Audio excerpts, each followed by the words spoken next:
Ladies and gentlemen, welcome back. I wanted to show off something here really quick. Just a quick thing. Boop.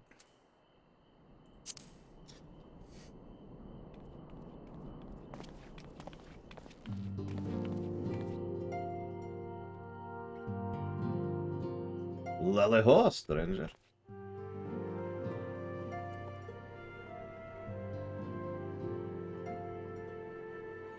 So there I am, minding my own business, quaffing my ale, and I hear a ruckus outside. And then clear as day, warrior of light! That sounded like trouble to me, and I knew if anyone was going to give trouble to get that trouble, it'd be you. So I gave Glenna the old, but I'm your best customer routine, until you agreed to bring me here. Now I know where you live. Great, isn't it?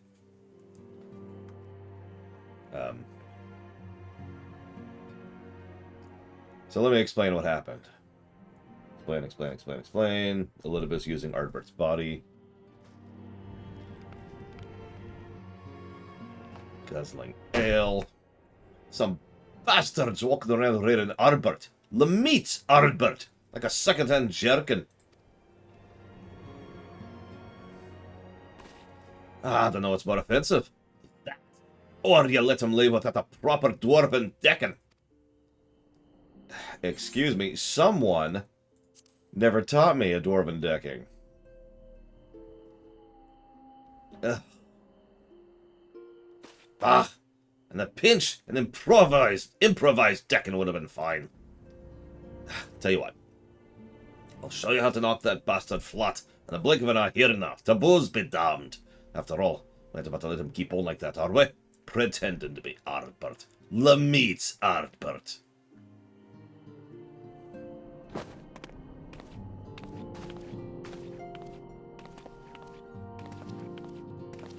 Alright, this is how you do it. You ready? Everyone paying attention?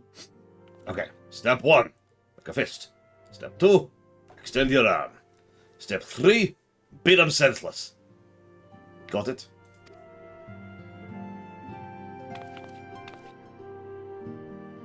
And there you go. Dwarven decking. We've learned the secrets. The other ones aren't nearly as interesting, but I wanted to show off that one. Okay. So, let's get the worst out of the way first. Shall we?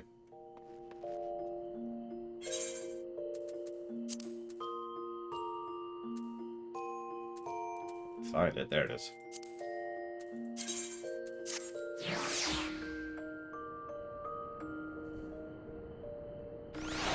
Last time I gave this a negative. Will it be a negative again? Will it be multiple negatives? Will it be 15 negatives? Only time will tell. Oh, that's funny, Bellatrix. So it's Lanacea. Because the Black Dragons are allies of... Well, oh, actually, no, the Black Dragons are overlords of the Dark Horde. So they see a black dragon coming in, and they think it's, you know, reinforcements. It was not reinforcements. And yes, for those of you who haven't gotten the message, forgive me. I've tried to tell as many people as often as I could, but Sundays for the immediate future will also be a game day. That streaminations have been on hold. We finished the MLP streaminations, so... We're going to be putting the next streamination, which is Justified, on hold until we are more caught up in the queue, and then we'll go back to a more regular schedule. The fact that we're playing FF14 right now is coincidental. This would have been true if we were playing Elden Ring, or... I don't know what else is on the list, but whatever else is on the list. So, good sir, you can spare a moment, yes? Of course you can! I simply must tell someone about this. Correct. Lorwick still applies when necessary. Adventures like you are always on the look for stimulating new experiences, are you not? You must witness the spectacle. Yeah, dancers, I get it. Jeez Louise.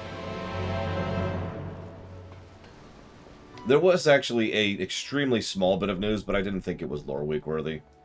There's a U.S. senator who claims to be against the Activision Blizzard acquisition by Microsoft. They are lying, to put it as bluntly as I possibly can, because what they're actually doing is they're trying to drum up support for a bill they're trying to put through Congress. That's it. That's the news. Don't have much more to add to that.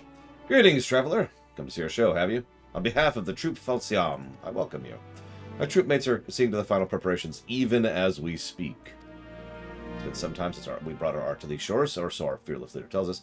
I've been practicing day and night since we arrived to bring you and your countrymen the performance of a lifetime. Oh, there's so much extremely valid and relevant news that was released on April 1st.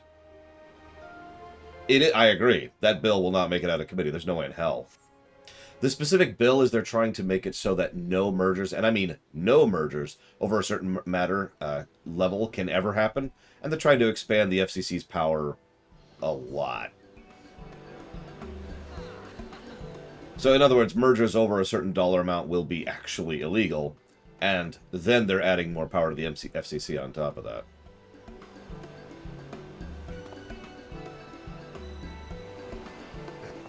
So close and yet so far. For all who got to make the voyage home, we present our art to yours. Hailing from that place I can't pronounce across the sea, I present the incomparable and transcendent troupe Falciam. Is it sad that I barely remember this quest chain? I remember giving it a negative, and I remember being boring, but I don't remember the specifics. It's a shame, because I love the dancer class.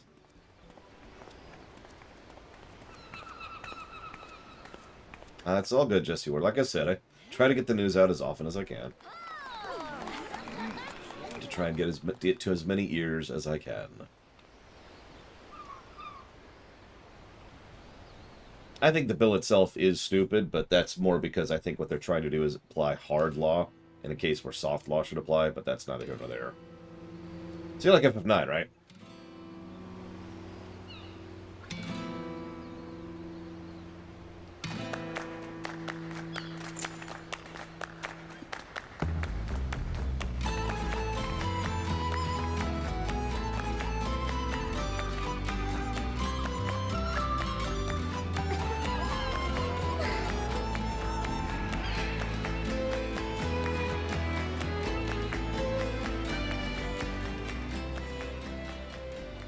Yes, just so.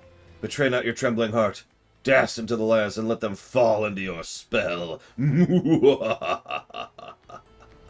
Evil laughter.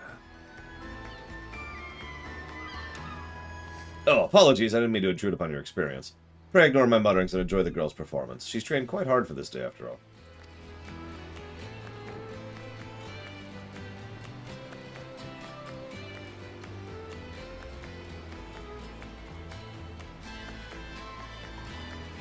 Oh, that's a good answer, Blade Travel. Make it more like WoW.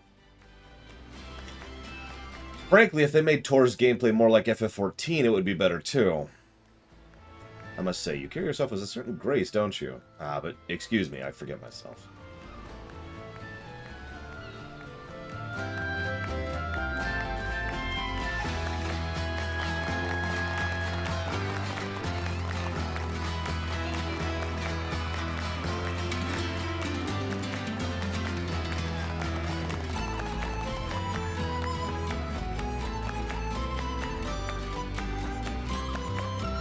Yeah, honestly, and I don't mean this as an insult. Actually, I guess I do.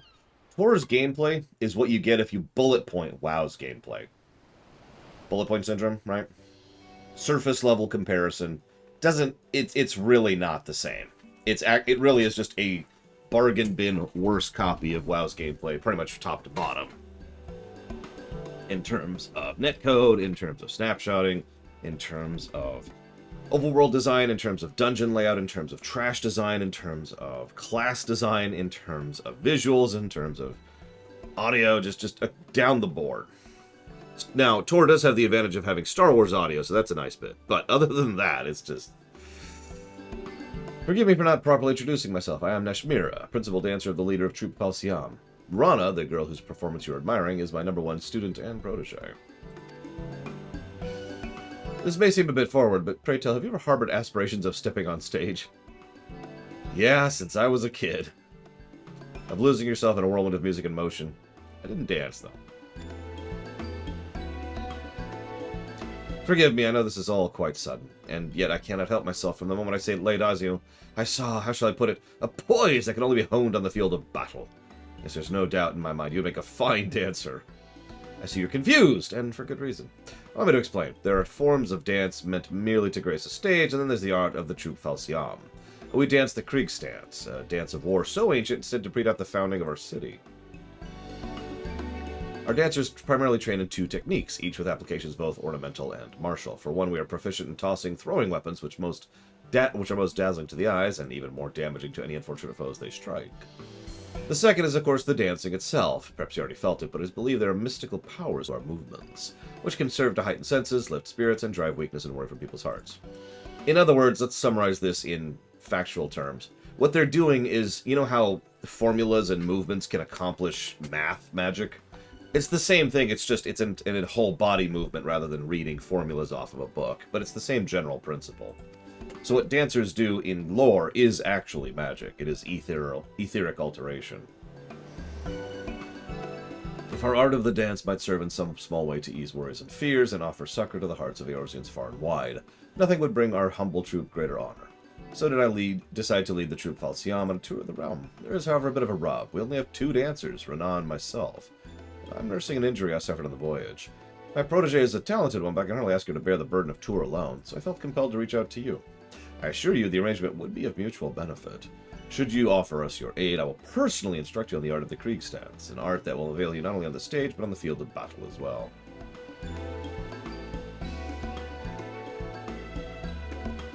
Why not? I will not rush your decision. Okay.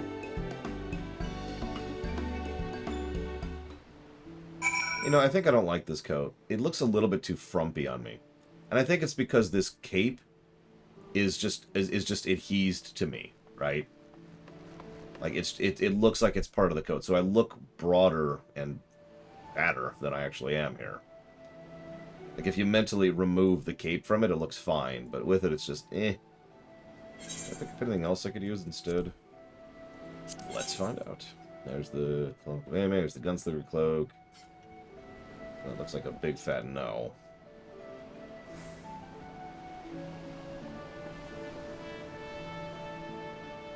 Whatever. I'll go back to what I used to use. There we go. Holy crap! You really like that, I forget what it's called, style of weapon, don't you, Rex? Hey, Mr. Rid. Hi, Gary. You return. Have you taken time to think over my offer? Yes, I will become a dancer. Splendid! Tell the truth, I had feared your answer would be no, but fortune smiles upon Troupe Falciam today. As principal dancer and company leader, allow me to officially welcome you to our ranks. Actually, I prefer the Hades set, but the Hades cosmetic is rather expensive, so... Right, don't tell me. Najmir has handpicked you to join our troupe to become a dancer. Is Rana right? Or is Rana right? Yes, Rana, you are right. There we go. I knew it! I haven't been doing this for as long as her, but even I could see her poise and posture as anything but ordinary. Okay, just let me know, Gary. And don't overwork yourself. I mean, frankly, male gear in general in this game has less variety to it than female gear. It's actually a minor complaint of mine I've had for some time. Suffice it to say, I'll be watching both your careers with great interest. Oh, but where are my manners? I haven't even asked my student his name. Runner. Okay. An elegant name indeed. Well, this is for you. This is your job crystal. Blah, blah, blah, blah. You have unlocked Dancer.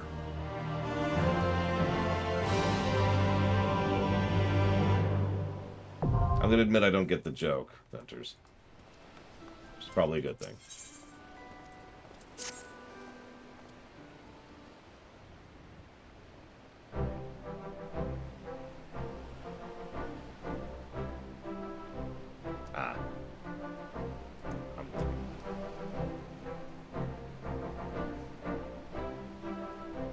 I have trained many a dancer in my day, but I cannot recall ever seeing the crystal take to one of our new recruits so quickly. There's prodigious talent, blah, blah, blah, blah, blah. I understand I don't like it either. Why, at this rate, he might even be able to challenge me for position of Rising Star. Let's not get ahead of ourselves, but yes, with Lore in our ranks, our ultimate goal might be at last within reach. Before that, I'll show you the full details of our planned itinerary. As I've mentioned, we are traveling to shores with two purposes: to share our time-honored art and to help heal lingering scars left by the calamity. Limsa Laminsa was our first stop, and that leaves us with 4 destinations: Ul'dah, Gridania, Ishgard, and Alamigo.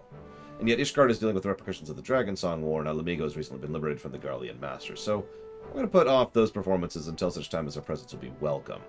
So by process of elimination, our next 2 destinations are decided. However, it's an important matter we must attend before we set off. Finding ourselves a patron willing to pay for this. Precisely! With what little coin remains in our coffers after the long journey, we can scarce afford to put on a humble production like the one Lord just witnessed. We must find someone who will spare no expense in helping us bring our art to every corner of Eorzea. Fortunately, I have learned of someone who might be suited to the role. An acquaintance of mine, a songstress no less, introduced me to an influential merchant who considers it oh no, it's him, isn't it? Who considers it his life's work to promote daring new forms of creative expression in the world over. The man in question has all but agreed to fund our tour on one condition: we must give him a private performance, and it must be a true artistic revolution, unlike anything he's seen before. It sounds like an awfully tall order. That's why Laura will be doing it. Indeed, after all, an aesthete of such renown has surely seen a Near Eastern dance or two in his day, so I've asked myself, how could we possibly show this man what would truly awe and inspire him? Long did I struggle, but no longer. It'll be you! You will take the stage and transform into a full-fledged dancer before this man's very eyes. I call it a flower blooms on the battlefield.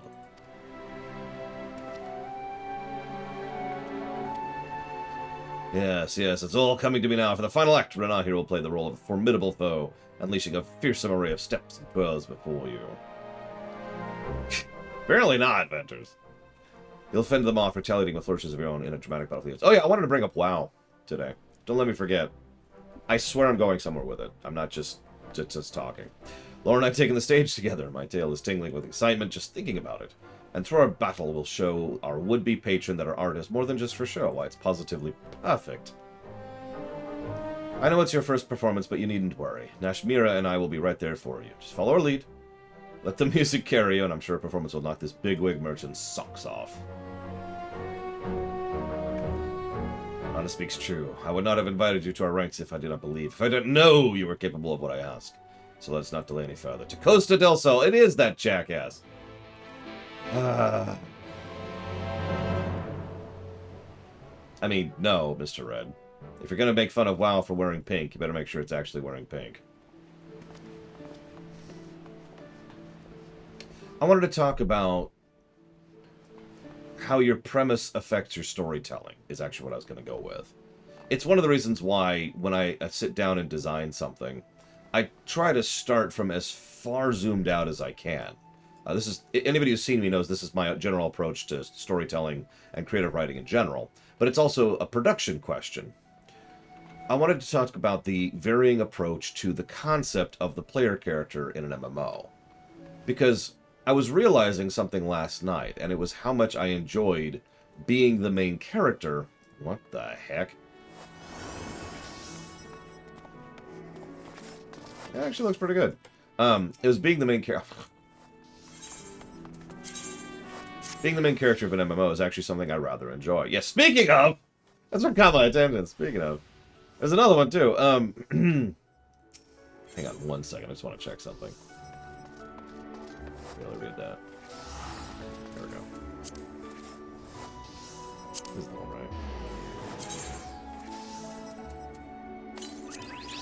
right? Yep, I wanted these weapons instead. These are very cool. There we go. There you go. But those are the Hades weapons, and yeah, those are 2 million gil. So, no. Although I am curious of something while we're here. Just saying if there's anything I feel looks good. I've been running into the problem of a decent top for quite a while. That's not bad. That's terrible for this. That's the wrong color. Can that be dyed? That can be dyed.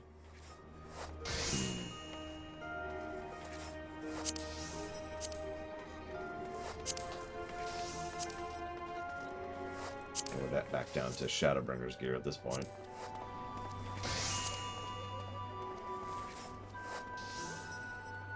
I mean, I'm not going to say no to that USN Corp, but I'm not going to expect it either. Because those are expensive as hell, and I have barely enough money to afford that. If I was to plonk it, I would effectively be broke. How much are these? I can drop that. Listen, the only reason to play an MMO is cosmetics. We all know this. I'm going to stand by Valerian for no reason.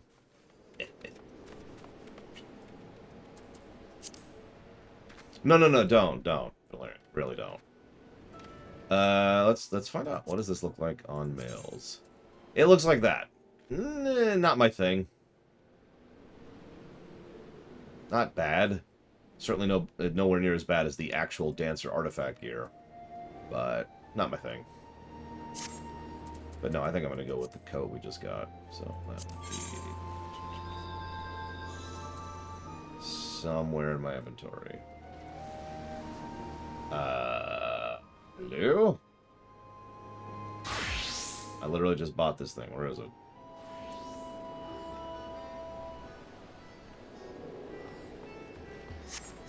Where is it? It's right here. Why can I not?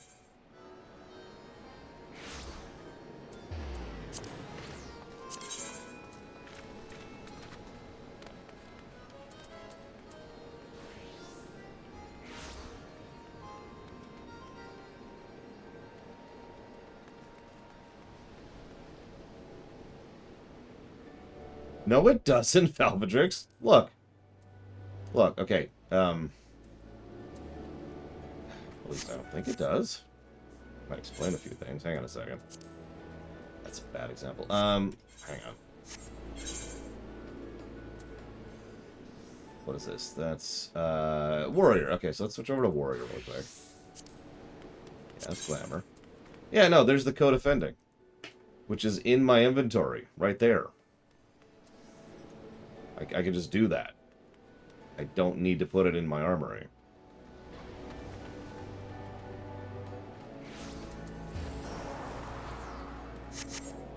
Yeah, I've got to be missing something here. I don't know what.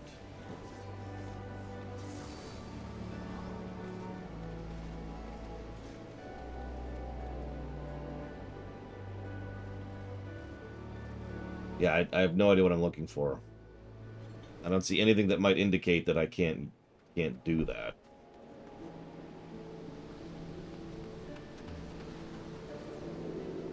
I mean, I feel that, Venter, so I'm with you on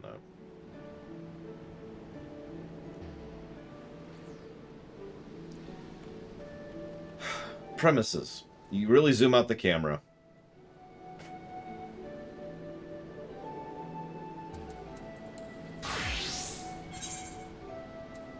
That is an 80 jacket, yeah. Is that really the reason? Jesus Christ. Fine. There. I'll just put it on, then. Prowling hell. Anyways. God.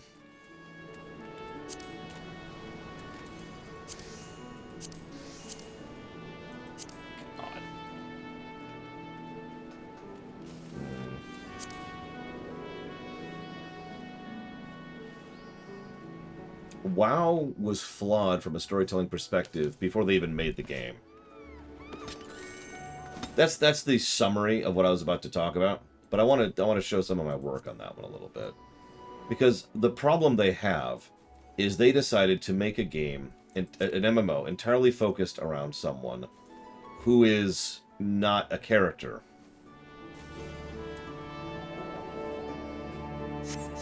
Nope, this has nothing to do with retcons.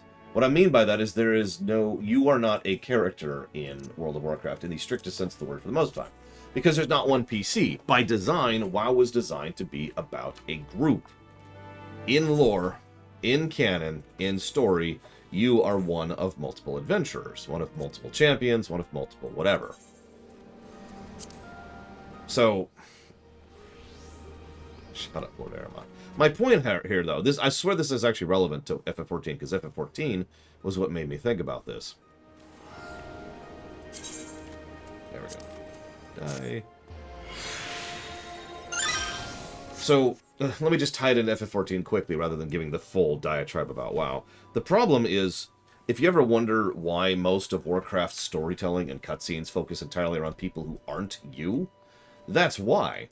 It's because of the fact that you don't exist. So I mentioned my complaints about FF14 and how we don't have a character and we don't have personality. And I mentioned how much that hurts the storytelling of FF14. A statement I stand behind, I feel like adding. But it's so much worse in WoW because you're not just someone who doesn't have a personality or a character or are an individual. You are one of several such people. It is, of course, no surprise that the 2 times they have bypassed that and actually made you a main character in WoW are Pandaria and Legion. Every other time, you're just another adventurer. Now, I don't want to bash BFA, but honestly, BFA is a perfect example of how terrible this is.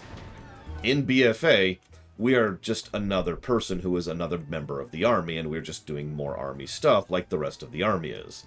In other words, we are literally a non-character in BFA, and that's why every cutscene has to do with Varrock, and Jaina, and Anduin, and, you know, the undead guy's name I can't even think of, and all those other characters who are characters who they can tell story around, and we're not even in the cutscene. You think I've complained about this in FF14, where there's a cutscene playing and we're just standing over here with our arms folded watching. It's actually even worse in WoW, because we're not even there. We're not even in the cutscene. We're just... Alright, we rescued Bane. Where are we in his rescue? Nowhere to be seen, because canonically several people did it, right? And I was thinking about this because FF14 has been slowly drifting away from that over time, slowly giving us more and more character and more personality to the point where they can actually do storytelling around a character, whereas WoW has been bouncing around as to whether or not they want to approach that or not. Again, Pandaria and Legion being the only real exceptions, and they've clearly been pushing away from that in both BFA and Shadowlands. And I mention this because, well, this obviously is a big deal to me because I want to play a character who is actually relevant, Guild Wars 2. The fact of the matter is, I think at least a subconscious level, if not an unaware of it level, several people have complaints with WoW's story, specifically because of this exact fact, because you are just NPC number 35 over there. So anyways, Rising Stars are here, and we can finally get the show on the road. But first, we should pay our respects to our patron-to-be, Master Gegurushu. Gegurushu. Yes, I was just saying all that just to get away from not having to talk to Gegurushu. But anyways, the final note here is I'm wondering, and please don't say anything, but I find myself wondering what path Endwalker will take with regards to us being an actual character. Whether we'll drift for it or away from it. Because I can see it going either way. We can also just tread water, too. Master Gegurushu, it is a pleasure and an honor to be invited to your lovely estate. I am Nashmira, leader and principal trooper, a dancer of Troupe Falsiam. I stand before you with 2 of my most promising proteges. Yes, welcome all. Thaltic, is that you, Titan's Bane? Moonlighting as a dancer. I must admit, I thought adventuring was more lucrative than that. Mind you, when you're wealthy as me, the best is a given. No, I won't be content with a mere masterful performance. I want to see something daring, profound, something the likes of which this realm has never seen. Sorry. Let your eyes be the judge of that. For today, Costa del Sol will be venue for the inaugural performance of our new production, A Flower Blooms on the Battlefield. Oh no, WoW can do that. Again, WoW has done that twice. An entire story chain which crosses 3 zones is entirely focused on us as a main character in Pandaria. And Legion has the entire Order Hall chains and the stuff they were going with that. Oh hey, a solo instance. What are those chakrams?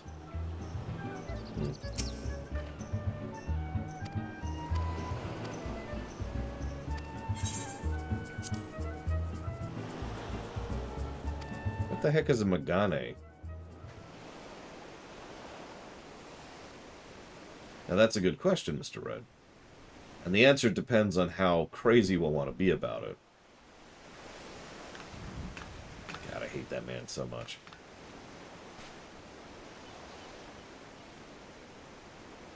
Yeah, what's really frustrating is WoW leans very heavily on pre-rendered cutscenes, which makes them higher quality, but makes them more detached because they have to be rendered for everyone. Which means that's why, like, the Bane rescue in BFA is a perfect example of this. We rush in there, we struggle through the fight, we rescue Bane, we say, we show our hand to Sylvanas, and then Thrall and like Jaina have a chat in a cutscene we're not even present in after just rescuing Bane. Like, by all accounts, we should be right there, you know? Thank you, Ransada. Very much, as always. And I will jot that down for follow to New Vegas. Okay. Lose yourself in the music. Let the passion in your heart take over. Move as you have never moved before. Yes, you are the flower on this battlefield, and today you will blossom. And yeah, that's another thing. FF14's and cutscenes primarily being in engine means we can always see us. And not just us, but what we're currently wearing and currently doing.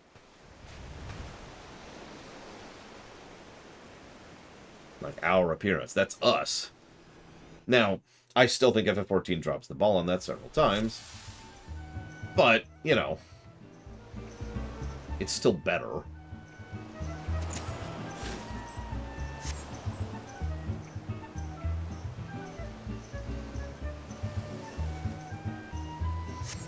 Well, it's funny because WoW certainly does in-game cutscenes. In fact, they started doing it quite a lot. I would say the majority of their storytelling is in-game cutscenes. But that's the thing. WoW almost never uses in-engine cutscenes anymore. They use pre-rendered stuff almost universally.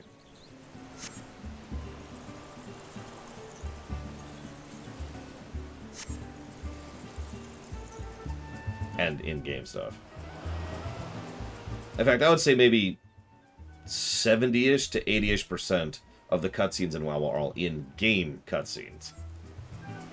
And then maybe like 5% are in-engine, and then the rest are all pre-rendered.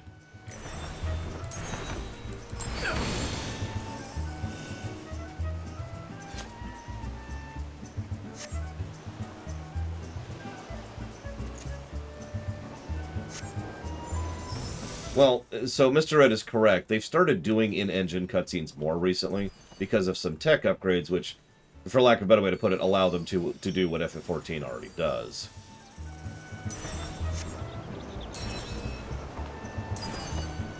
The problem, I know this is going to sound like a strange statement, but the problem is even those cutscenes are still a little bit too much.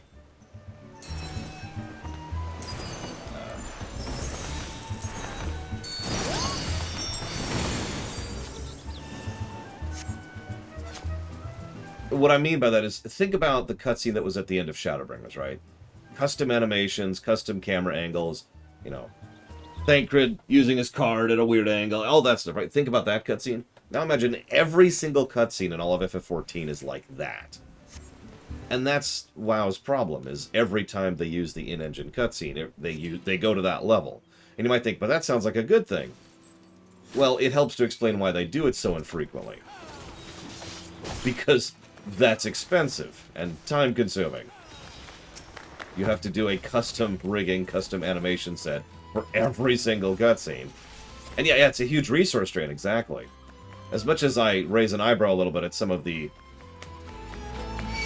going on in FF14, the truth of the matter is that it saves an inordinate amount of time and money and allows them to do more with their cutscenes.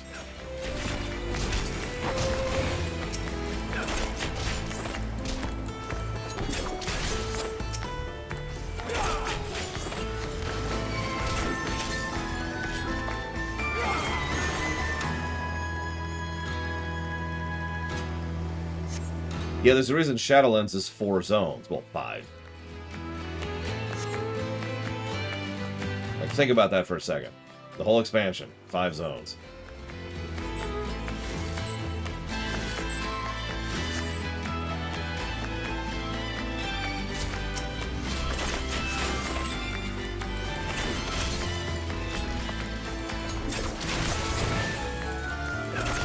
That's fair. They did patch in some zones. So, at launch, it was 5 zones, one of which you could only access about a third of it. That actually makes it worse than I was already saying.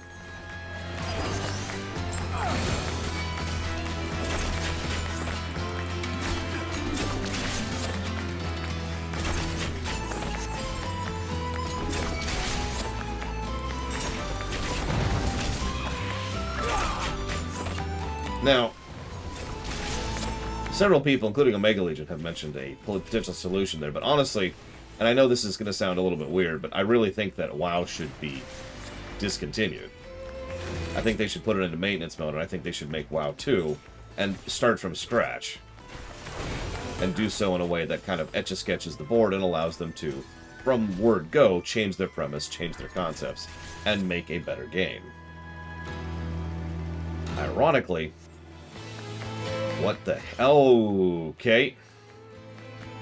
Ironically, Active Blizzard is in a pretty bad state to do that right now, which is funny, because I would also recommend the exact same thing for FF14, which is in a much better state to do the exact same thing. I mean, we're past the decade line for these games. Think about that for a minute.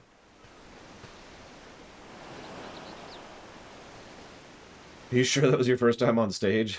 I could swear I was watching a veteran up there. I can take my eyes off you for a moment.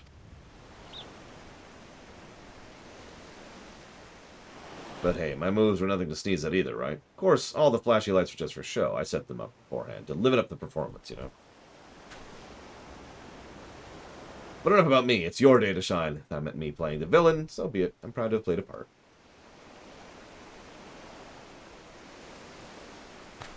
That was a sight to behold. A young man taking on a fearsome foe and then transforming into a masterful dancer before my very eyes. I do believe I've not seen anything quite like it.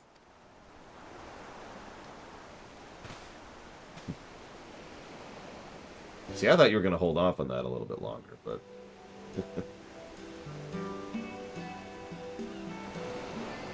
Yeah, no, I've heard the same thing, Wenlock, and I'm not sure what I think about that. Actually, I know exactly what I think about that. I just said what I think about that. Your words do us great honor, Master Gigaruja. Might we also count on you to loosen our purse strings and sponsor the troupe on a tour across your fair realm? It is true, of course, your troupe deserves a far wider audience, yet your performance so moved me I couldn't bear to part with you so soon. I found myself particularly smitten with the kitten who plays the villain's role. Maybe I can interest you in signing a contract to be one of my personal dancers. I can promise it'll be lucrative. A little bit, Blade Traval.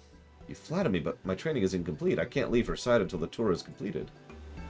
Is that so? No, that won't do. While your instruction is so devastating me, I just don't have it into me to fund your excursion at all. Hate this guy. What's funny? In the scheme of things, Gigaruju is, like, he's not nearly as bad as a lot of the elitist pricks in this game. He's just an asshole. Like, he's a spoiled, pampered little brat, and that's pretty much all there is to him. Probably why they keep bringing him back for quests.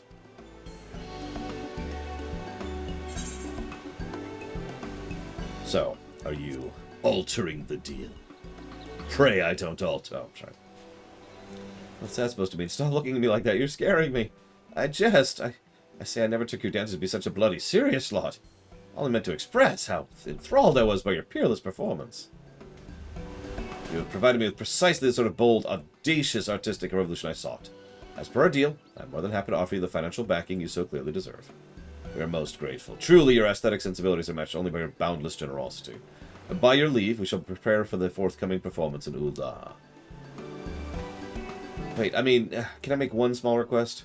I ask you not sign an exclusive contract. Only that one of you sojourn as an honored guest and entertain me for a time. In return, in addition to my patronage, I promise I will deliver you a personal letter of recommendation to the Syndicate. I believe that sounds like a mutually beneficial arrangement. In that case, you may have your pick of any of the troupe except for Lore. Done! I take Mistress Rana here because he's got a thing for Mikote. If it's not obvious by his 2 Mikote aides.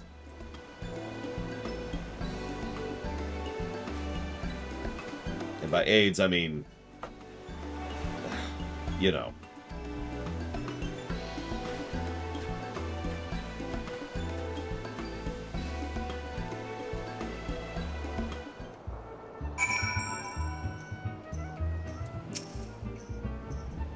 When Master Gigaruja insisted on taking Rana from us, I thought our efforts were for naught. But We've come away with everything we bargained for and then some, all thanks to you. Remarkable how he changed his tune after you gave him a single glance. Clearly, you possess remarkable powers of persuasion. Yeah, it's called barbarian intimidation. At any rate, I suppose a sojourn could benefit us all. So, go do some leveling. Okay. Hey, you leveled. You couldn't have come at a better time. A messenger just arrived. He's received a response from his friends in the Sultanate. As for the details, why don't we go to his villa? Okay.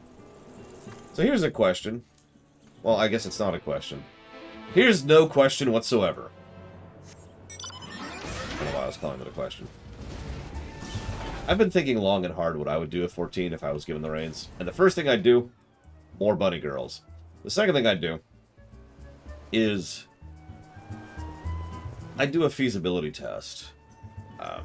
A feasibility study, excuse me. And I'd probably have it be an independent group, but the whole idea would be to sit down and really look at FF14. And what I would want to know is how feasible and how costly would one of two would these two projects be. One is FF14-2, and the other is a total overhaul. Like, actually go in, really solve the spaghetti code problem, really touch up the netcode, and just spend however much time doing tech debt payoff, right? And see which one of those is actually more feasible and easier and costly, and just get all the data to compare those two types of projects. Because I'm actually curious which would be better, for lack of a better way to put that. What the hell?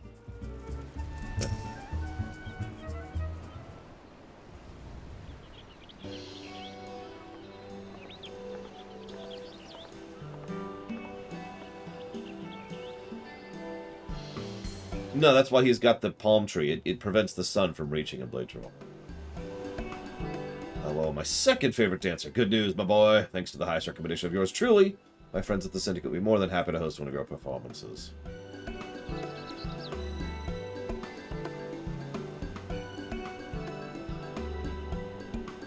You have our deepest gratitude. Truly, your generosity knows no bounds. Think nothing of it. Your performance gave me a thrill I'd not soon forget, and while I'd love nothing more than to keep you all to my own, I'd be remiss if I didn't share my most remarkable discovery with the rest of the realm. As for you, my lovely Lana, you may be a bit rough around the edges, but that adds to your untamed, dare I say, feral allure.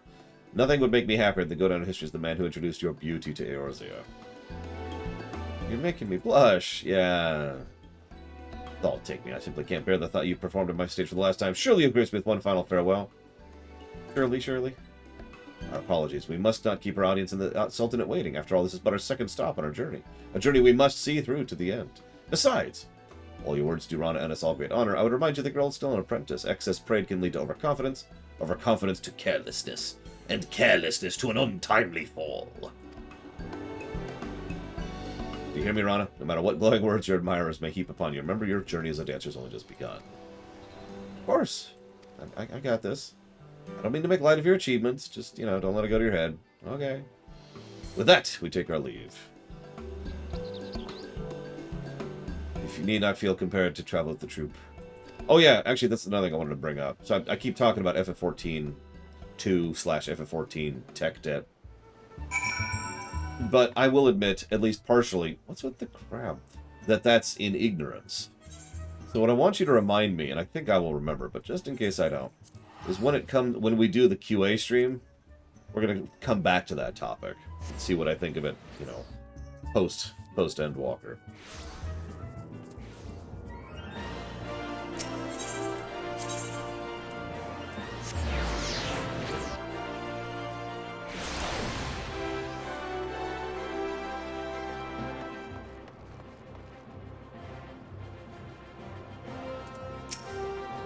I mean, last thing I want is for FF14-2 to be New World. This is Ul'dah. We're not here for the sights. We must set a suitable venue for our performance. As a matter of fact, I already have an idea. I was thinking we might put it to show in Stone's Throw. Are you sure? I agree the art should be shown to Boy the Lowborn as well, but some glorified shantytown? I would have it no other way. Now listen, Laura, listen carefully. Yeah, what? You recall I told you about the Krieg stands and the unique power to clear minds and hearts of worries and that lift the spirits of all who behold it. Put another way, bringing joy and succor to the scorned in suffering is no less than our calling in life. In Limsa as well, our audience included many who were down on their luck, and yet it did not seem their troubles weighed so heavily in their hearts. Mayhap this is a remnant of their pirate heritage. A flagon of ale and a song on the lips, and the cares fade away. Ul'dah is different. Here the scars of the calamity run deeper, particularly amongst those who lack the coin needed to rebuild their lives to satisfaction. Stone's Throw it will be. I can think of no more a place in need of what we offer. You there, halt! Halt, I say! You're the dancing troupe that come in an invitation of the Syndicate, yes? On authority of the Brass Blades, we command you to desist at once. Fear not, you've done nothing wrong. It's just Stone's Throw is not safe for visitors these days. A group of rabble-rousers have been causing trouble. You know how it is. Protesters, riots, all sort of unpleasant business. Their anger is targeted at Ul'dah's upper crust. Like as not, they'd leave you a troupe of performers. Still, the Syndicate cannot accept the risk of its honored guests suffering an untimely injury or worse. We appreciate your concern, but that's lore. Who canonically at this point is like level 63, so... That's right. Besides healing, suffering, and strife is precisely what we've come for. It's a gracious offer, but no.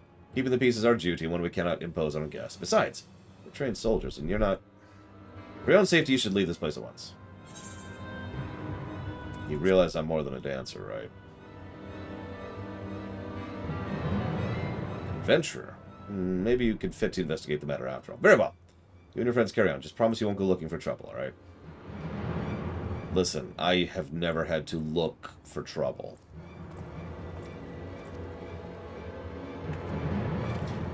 Leave this to me. I'll dance up a storm for those poor folks, calming their hearts, putting an end to riots or uprising. That's not... no. You may go, but only if Laura accompanies you.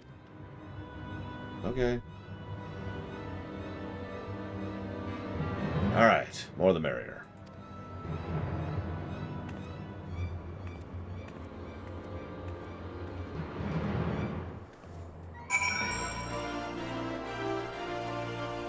Yeah, again, remember, we're level 63 canonically at this point, so... We're not exactly new around the block here.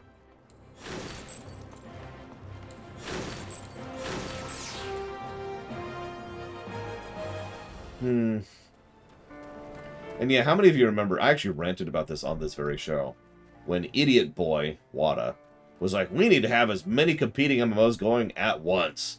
And so he got a total of 3 MMOs going concurrently. And we all know how that turned out. That also was one of many decisions that quite literally led the company to the verge of bankruptcy. So, you know. Don't tell me you're worried about that silly promise I made her. Come now, she worries over much. You saw me on the stage. Do I look like someone who can take care of herself? No.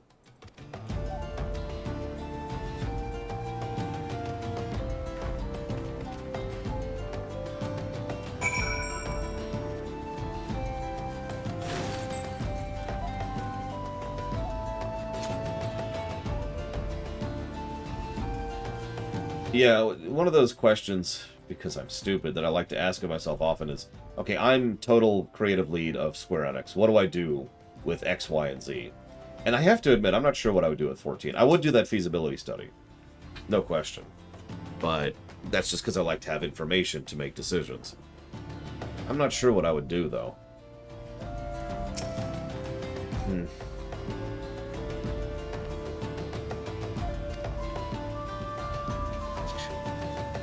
Rumor is the true culprit's an expert in throwing authorities off their trail. Ho, ho, ho, ho.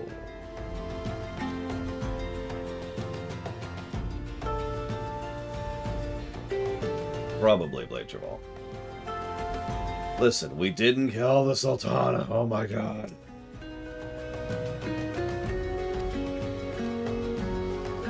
Excuse me. Ugh. None of us in Stone's Throw have love for the rich. This much is true. Still, it wasn't until lately when someone started talking about actually giving them their due. So they're going to try to make a riot. Okay.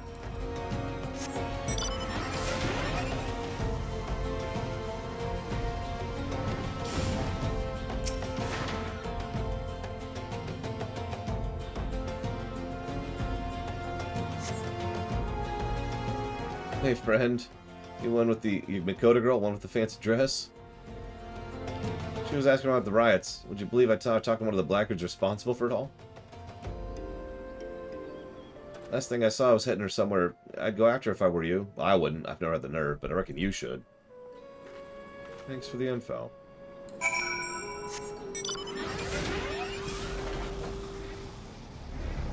Yeah, I was going to say, most people probably know about the Ultima weapon fight, if nothing else.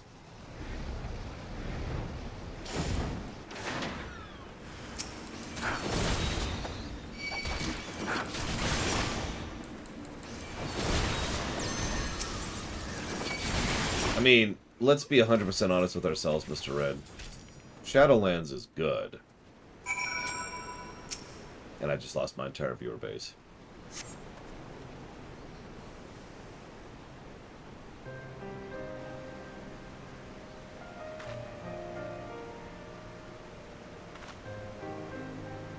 Oh, look, you really saved my skin. This man told me to take me to the Rider's hideout and led me here, and I'm not sure what I witnessed. It was the strangest thing.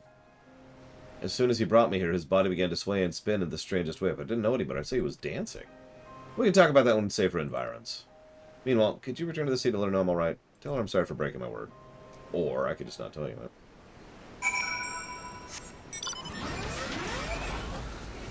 It would be more accurate to say that the plot of Shadowlands is not good. The story is actually excellent, which is really frustrating, as it often is. Like, on the world-building axis especially, oh. And again, lots of really good regional stories and great characters. And then there's the plot. I have a feeling this would happen. Don't blame yourself, you're not her keeper. I'll deal with her when she returns. So, they were dancing.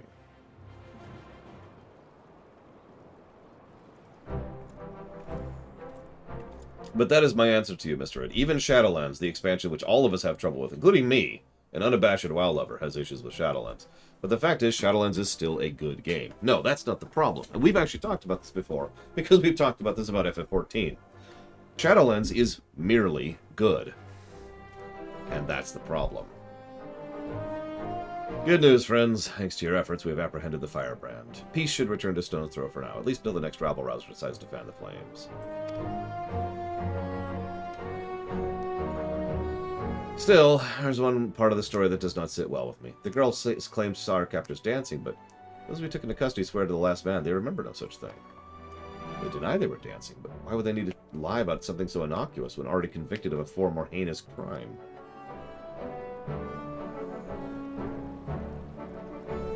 It's not precisely a lie. You see, from here the tale gets stranger. They claim to have vague recollections of their body moving, but they insist they had no intention of doing so. They went on to say they couldn't even remember where or why they came up with the idea to riot in the first place. On the contrary, they seemed relieved, like some evil spirit had been banished from them.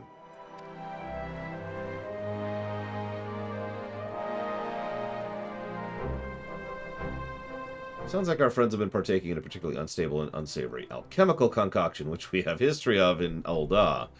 At any rate, the Brass Blades will be taking over the investigation from here. Thank you for your assistance.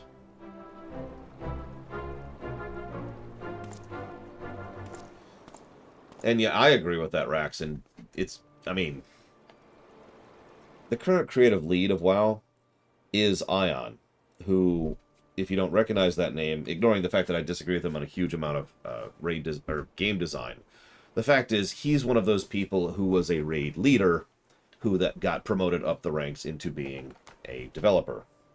And yeah, Ion, I agree with that. If Ion was just shuffled over to the raid team, we'd be good. The raids he makes are good. Like, that's not in question. But he needs to not be in charge of the whole frickin' game. Know your strengths, right? I'm sorry, Mistress Namira. I should have stayed with Lore like you said. Together, I'm sure we could have worked things out peacefully. In the end, I'm not sure I was able to dance even a single step. Just as the Krieg stance can enthrall and inspire, can also serve us in battle. A true dancer must be prepared at all times. You know, I'm going to start reading this at my place, because this is really boring. This is the same problem I had last time. Like, what is this with this dramatic music behind? I learned that I can't fix everything by dancing.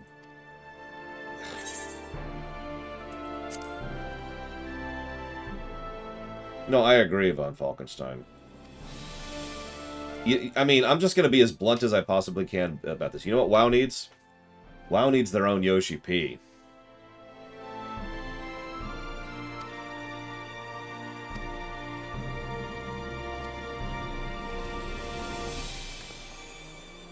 They had one. They lost him. And now they got nothing.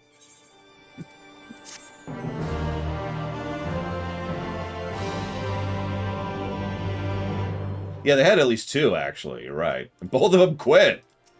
Which was, as I said at the time, not a good sign.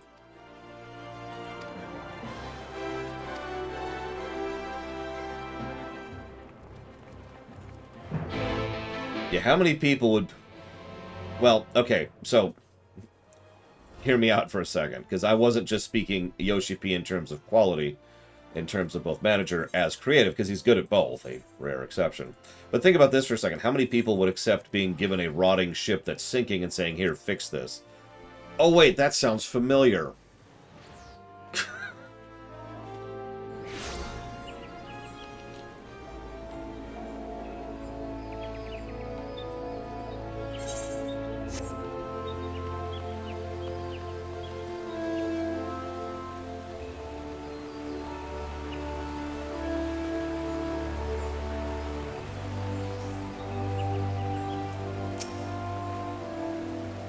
Donnie has had a fair share of social unrest of late.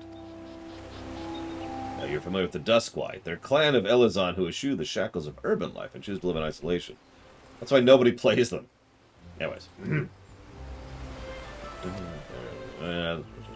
Violent uprising. Venue for performance. Why don't we investigate the matter together this time?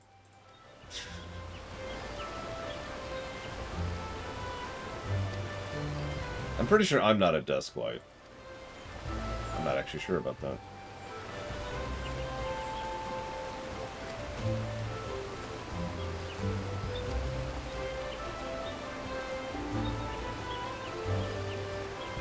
Good morning, Tazara. I mean, I've said it before and I've said it again. Good morning, Zactav. ARR was a flat-out miracle. It really was. It was unprecedented, and it was a gargantuan risk and a huge gamble. The fact that it paid off doesn't change the fact that it was a gargantuan risk and a huge gamble. Most companies aren't going to approve an ARR-like approach to something in general.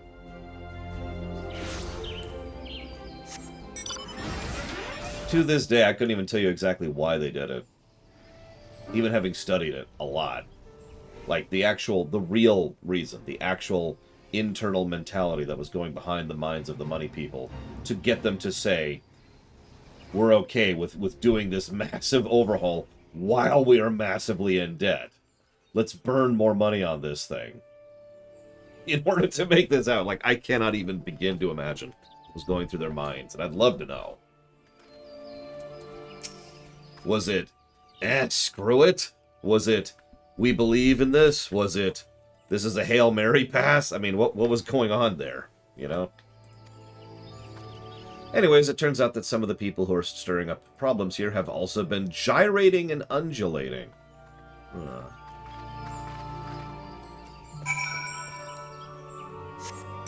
And I do agree with that, Rax. So, this is the last way I'm going to tie this in, and then I'll swear I'll move on to another topic. Well, first I'm going to get attacked by that thing and then kill it in one shot. Because it poisoned me. It did, Ventures, yeah. They stopped pulling in income from FF14 while they were doing the rework into ARR.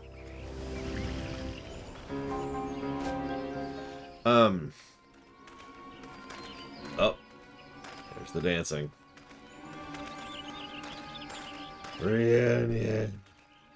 Reunion. You remember how we keep going into areas and punching out tyrants? And then, you know, allowing people to make something better in the absence of said tyrant. Anyways, I don't bring that up for any particular reason regarding Active Blizzard. It's just something that's on my mind.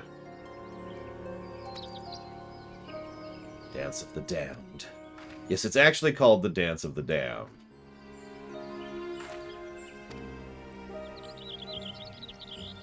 It makes sense. Remember, dancing is just another form of arcane menstruation, so it makes sense that you could make a dance that could curse as well as one that could heal and buff.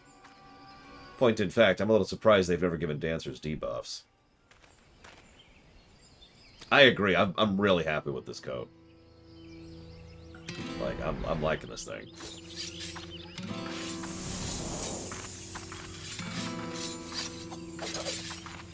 I mean, they kind of do, Mr. Red.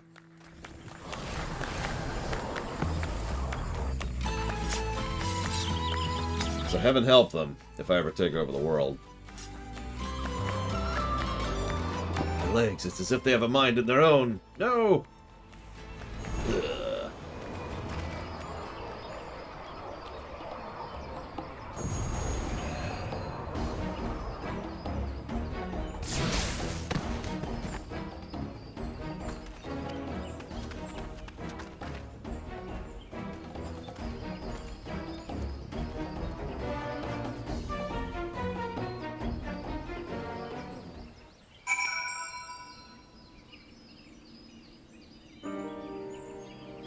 God, it's an etheric manifestation. Weird name for a thing, but, you know, whatever. I'm not here to judge.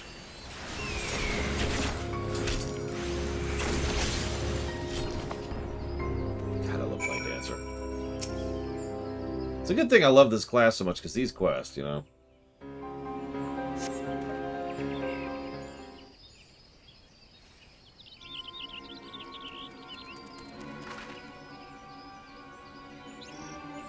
Forgive me, Lauren, thank you. To think I was scolding Rana for her overconfidence. In my heyday, I would have made short work of that thing. Those days are long behind me. What? You look like you're in your 20s.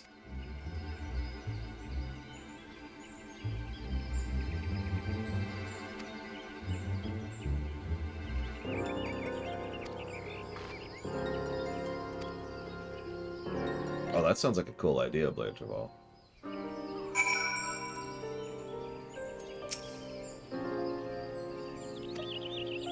I mean, that actually makes perfect sense to me, Omega Legion. Square sort of dominated the PS2 era. And then they pulled a Greece. As in the country. Greek country.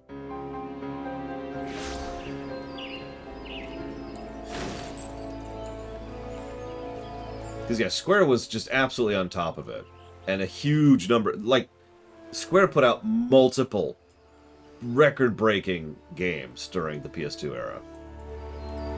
Just absolutely smashed it. And yeah, so I'm sorry, I should explain the Greece reference. One of the 50 or so reasons that the Greek economic crisis happened was because of the fact that they actually had a really good, strong economy going and were very dominant. And as a direct consequence of that, rather than pulling back on spending, saving money, or reinvesting, they just kind of started smearing money around like it was raining. And anybody will tell you that's a bad economic policy, both at a national level, corporate level, and an individual level. By the way, that's real-life advice from me. If you're doing well financially, save money. That's the time when you pull back. That's the time when you go ahead and put it away because you can afford to. So it's there when you aren't doing well financially. But yeah, it would not surprise me if Square just was like, doing this. And you'll notice that's also when they started really going full hard into graphics too, right? I mean, Square's always been kind of about graphics, but the PS2 era is when they just started really going down into the graphics fidelity thing. I mean, FF13, right? Yeah, Spirits Within, hello. Yeah. Anyways, we got the Dusklights. Spirits Within, I mean, we all know Spirits Within was a huge financial just weight around the company's neck. So, yeah.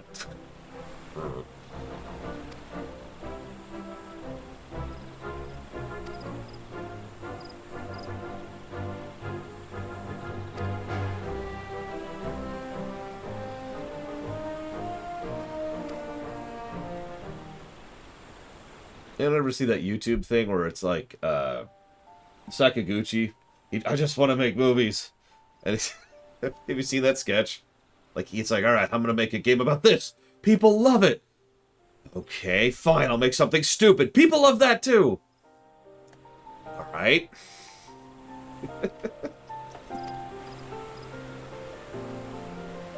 Damn it.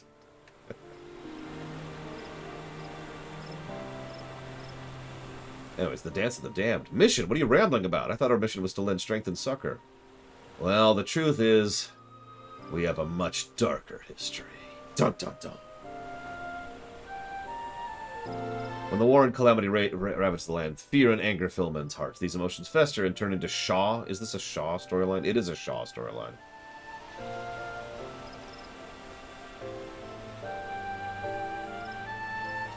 Stripped of the last semblances of sanity, they fly about in a manner most hideous. Tales tell of mothers blissfully on where they trample their beloved children. Men who dance so violently they rip the limbs from their own body. That is the Totentanz, the Dance of the Damned.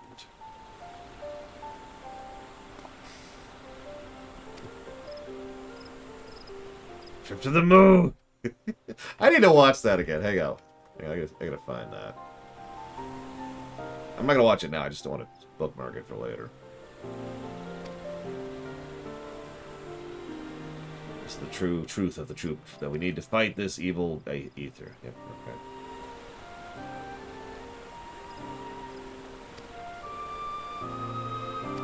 Please, don't tell anyone about it. Alright. Whatever.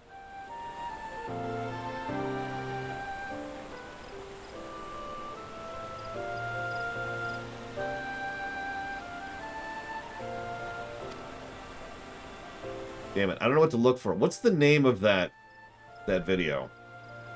Ah, there. Rax just finds it. Perfect.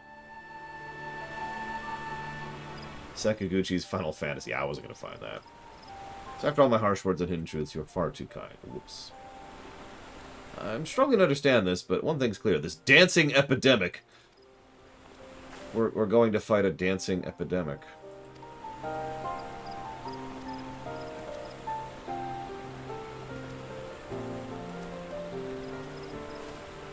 Anyways, only Ishgard and Alamigo remain. At any rate, we need more time. Go level some.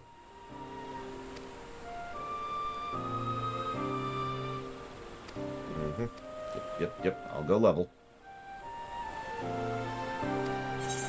Our true fight draws to a close, except we're only level 65 right now. So next quest is going to be like 67 or 68.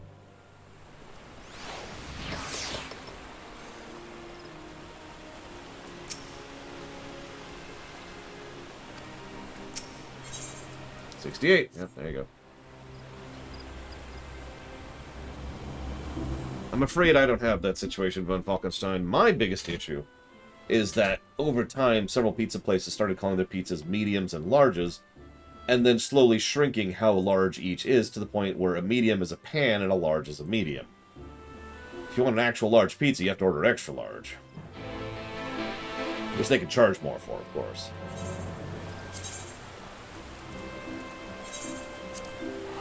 Also known as the 5 for 5 progression.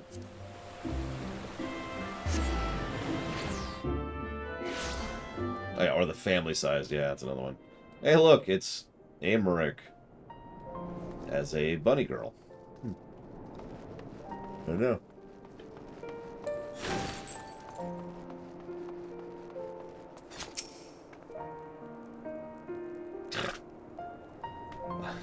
Hey, she's actually cold. Holy crap. I could even bear this lore. I'm wearing a coat.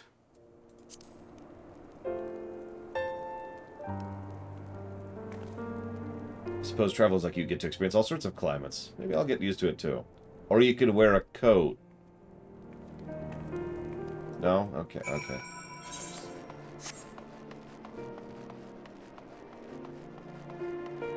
I mean, most of the Mikote seem to live in the warmer climates in general, so that would track.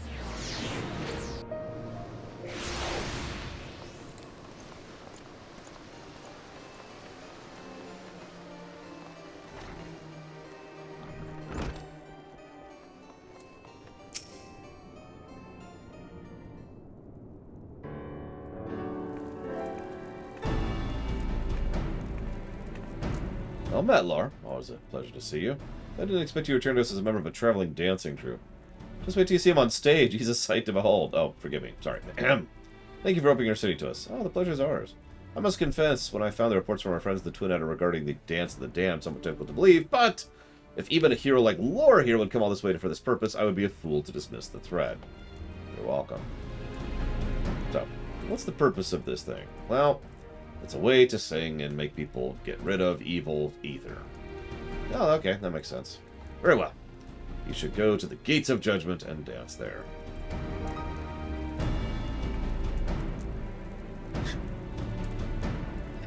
We don't want to keep our audience waiting out in the freezing cold, do we?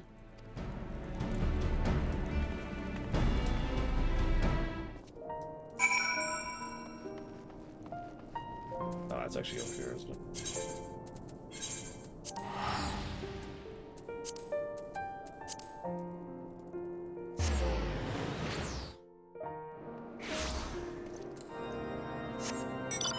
I would be bracing for certain, Omega Legion. Like, it would suck at first, and then until you got your temperature going up through your movements. And then it would probably be good. It's like exercising in the snow. Not that I've ever done that. Talk about an opposing audience. Don't want to cause a panic, but we must draw out and dispel the darkness. Okay. I'm sorry, this would fit a lot better in Kingdom Hearts. Alright, Sora, Donald, Goofy! And just ripping darkness out of people's hearts.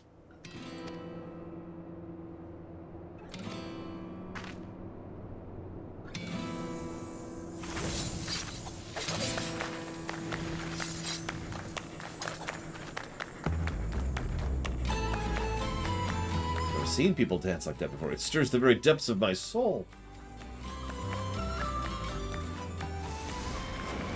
I wonder if they can see that.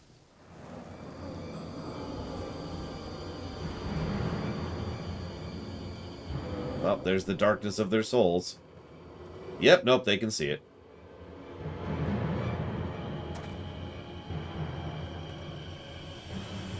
Pay no mind these ominous clouds. Part of the performance. We spare no expense in treating our audience to a spectacle for the senses. That's your cue, Laura. Huh?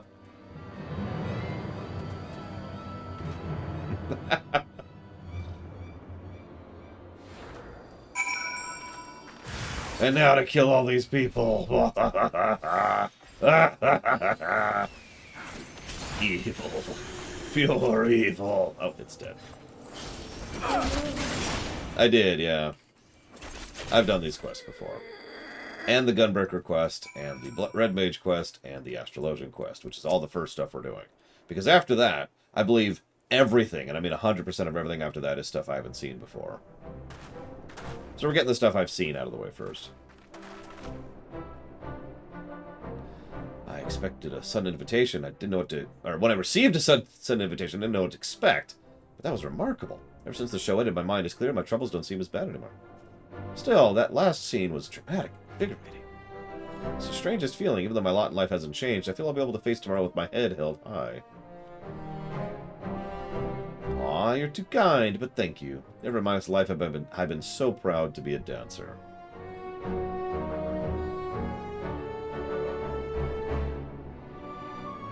I don't like seeing the smiling, satisfied faces, don't you agree? Just the thought that we were able to bring a measure of happiness and worth to those proud, strong people makes all the hard hours of training worthwhile. Can you believe it? We were even able to stave off shadows before the Totentanz even struck. I think we've done Nashmira proud. I dare say our job is done.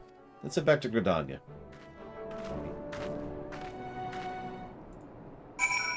While we head back to Gridania.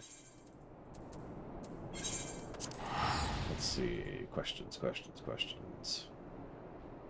You know, I never actually really answered you, Blade Javal. What is the most egregious fault in Tor's gameplay? I would say either encounter design or overworld design, both of which are equally bad. Imagine FF11 and you've kind of got the overworld design. Imagine WoW Vanilla and you've kind of got the encounter design. Here's an enemy. It has no variants or unique mechanics or anything about it whatsoever, but it's big and it has too much HP and it'll kill you if you're not careful. And that's kind of Tor in a nutshell as far as the majority of the gameplay. Yeah, it's just... Tor's gameplay isn't bad. It's more like Tor's gameplay is extraordinarily boring. Settle down. Nothing else fallen her. She took a leave of absence. Entirely of her own volition. She said she had a matter to attend with an old friend. She was reluctant to go into detail, but it seems searching this individual is also familiar with the Totentanz. Aha! Wait. Could it have killed her to wait for a report? Does that mean she actually trusts us? By the way, you notice how now that she's in Gridania, she's wearing a coat?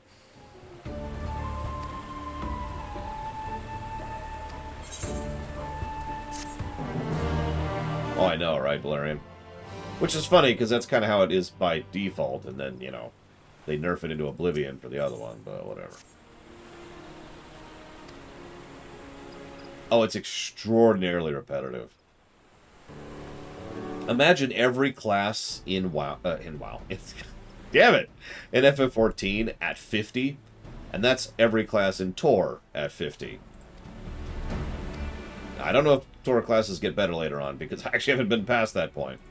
But for a huge chunk of the content, it's just... You have to work your way up to that point, too.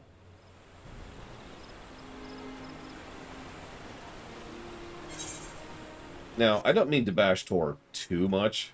It's worth noting I actually enjoy several aspects of Tor quite a bit, indeed, most notably the story. But, yikes, that gameplay. So anyways, how do you improve it? So first of all, fixing the overworlds is obviously not a patch fix, right? But fixing the overworlds would probably be a good step one. Fixing the classes is a much more complex and involved thing.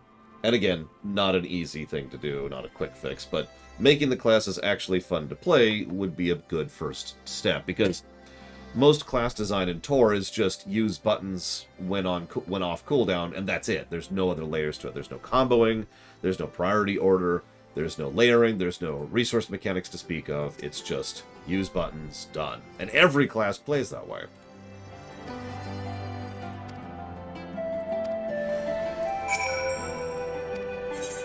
So again, not bad, but boring. Oh yeah, Tor also had, I don't know if it does anymore, but it certainly had when I was playing, really bad button bloat. Really, really bad button bloat.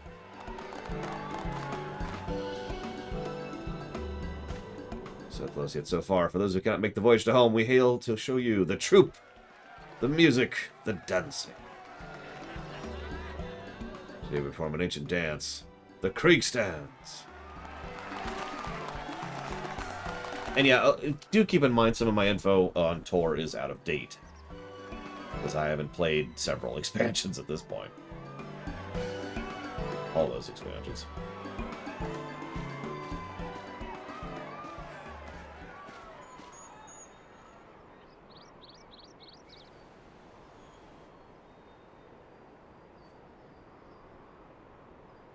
Yeah, you gotta have a male so people don't accuse me of having a harem, Von Falkenstein. Ventures asks, are there any classes from FF that are not in 14 that you would add? So, the short answer to your question, Ventures, is no. I think there's too many classes in FF14 as is, and I do not want to add new classes. However, as always, if you put a gun to my head and we're like... then after you res me, because you already shot me for some reason, you're supposed to wait and not shoot me. Don't worry, it's just... darkness incarnate. It's okay, Ventures. You got me back up. We're cool. We're cool.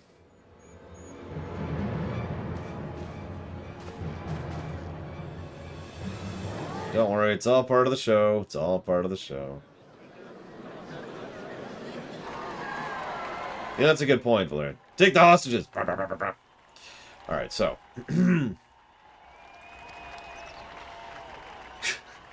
If I had to add a class from Final Fantasy 2:14, the Necromancer idea we were tossing around the other day probably catches my interest the most.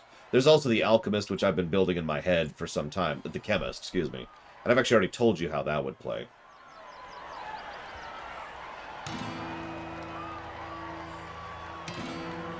I know a lot of people say Mystic Knight, but I really struggle with Mystic Knight because I don't know what you would do gameplay-wise with a Mystic Knight that they don't already do with some class or another.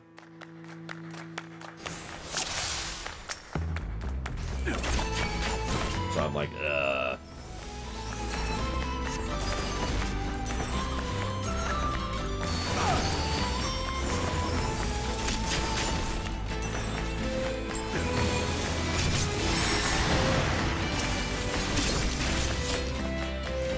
I mean, arguably, Paladin, Ninja, Red Knight, and that's probably it, are all already Mystic Knight, or just Mystic Knights to some extent or another.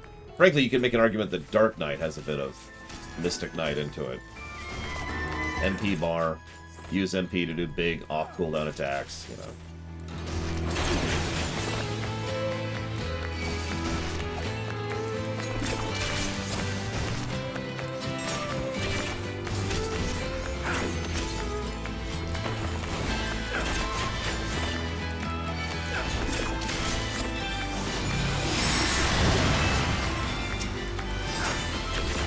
Yeah, that's Templar? What the hell do you do with Templar?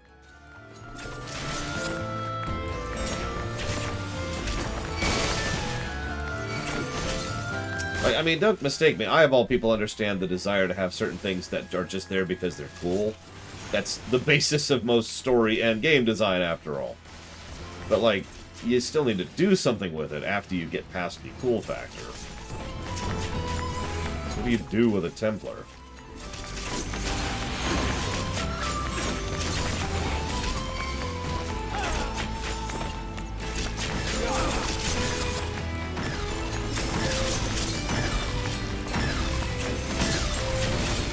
I mean, truthfully, I don't think FF14 can handle a proper fight class. So, that's its own problem.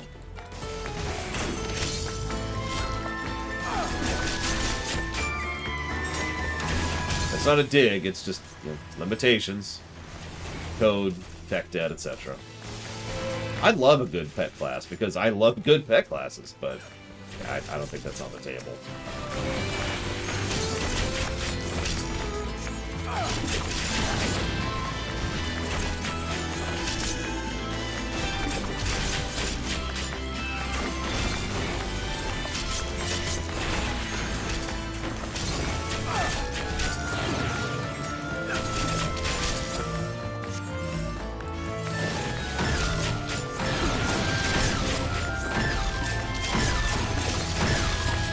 No kidding on public stuff.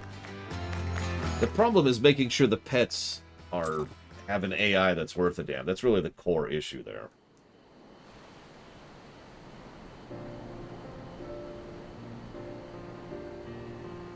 Yeah, if they could implement FF12 Gambits into this game, that would actually be really awesome. I don't even know if that's on the table, but that would be pretty awesome.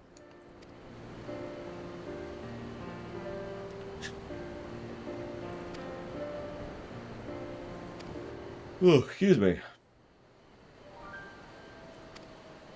I thought you told me this girl was not ready for the spotlight. Flamine. Flamine. You know best. You know me. I am strict with my students because I expect only the best from them. Well, that's true, but unfortunately, the Gambits themselves are only like a tenth of the battle. Fancy meeting you here, Lore. I must admit you gave me quite a start when Mira told me you had joined her merry troop. So, Mir and I go way back, horrific events, Ul'Dath, Opnir, made each other's acquaintance, songing. I was happy to do my part. That surprised me, an accomplished adventure would have many friends on the round, but I never expected you and my dear Lamine were so close. Truly, fate has brought us together for a reason, to play one of the best classes in the game. Oh, absolutely, Ventures. No question. Liberator of Alamigo to traveling performer, huh? Not the path I've predicted, but I'm hardly surprised to see you emerge triumphant. That's a performance for the ages. Here in Alagana, we don't get much exposure to foreign culture. Rather stimulating, that was. Got the blood pumping, I say. I only wish there was more we could do to show our appreciation. Think nothing of it. Just knowing we brought a measure of joy to Alamigo is reward enough for us. Ah, you're too kind, miss. Road ahead is ever long. Down from the door where it began. I mean, if I am, I apparently am on a bit of a wait, Valerian. So, admittedly, this is still boring, and it still deserves a negative. But I think I'm only going to give it the one negative. The one I already have given it. So we're just going to codify this. Boop. And we're good.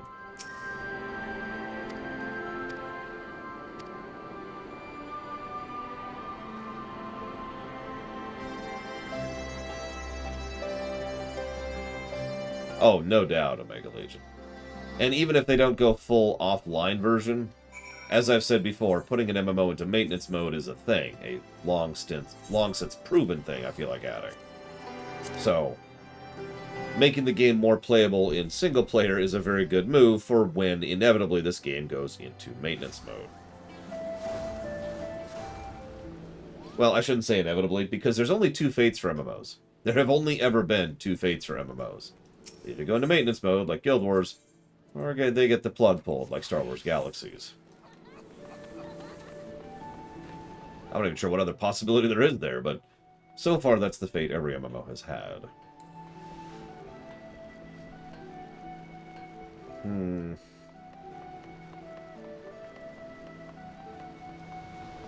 Well, fan servers isn't really...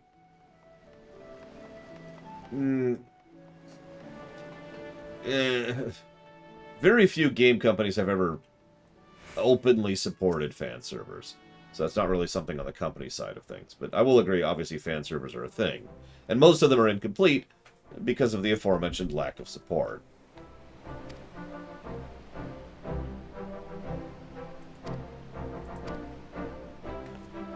Blah, blah, blah, blah. Yes, you can keep dancing together, but later. I apparently have 2 guys in my troupe.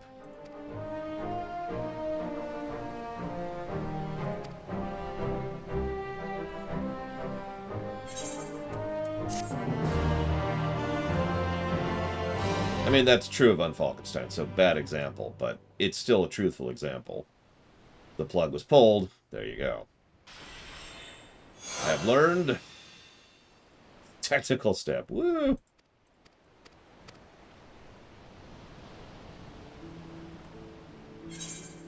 Alright, that sucked. Next.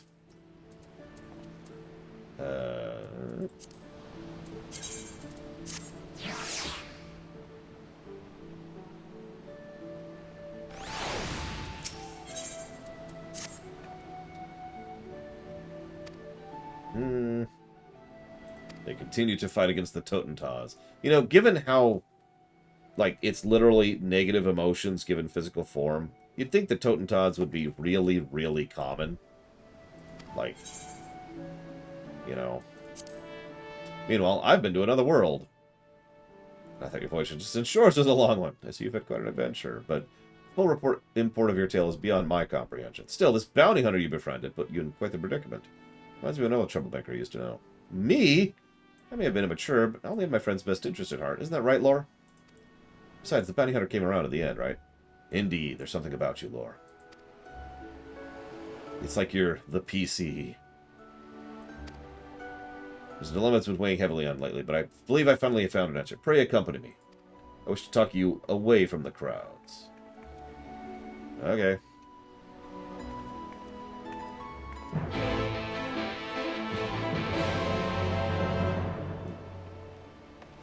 An interesting idea, admittedly, Omega Legion. An extraordinary amount of work would be required to really make that happen, but I could see it.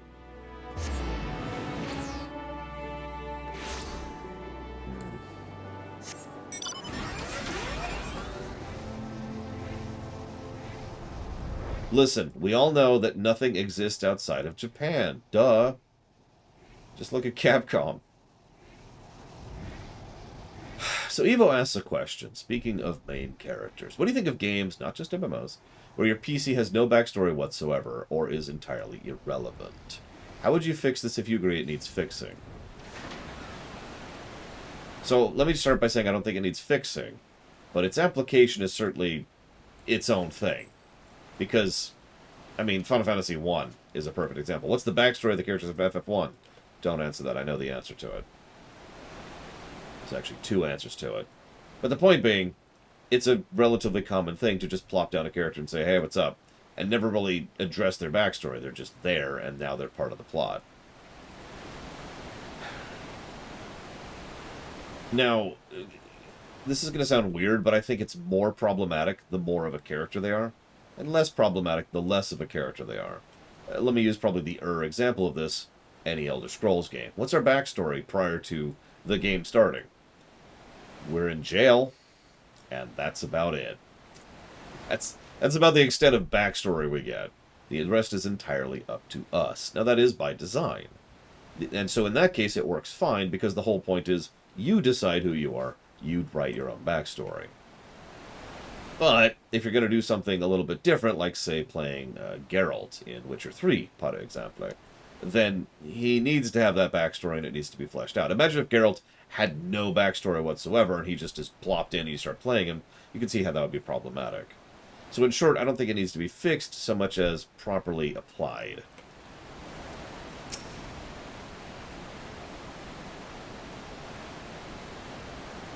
And yeah, that's why I used it as an example, Leos.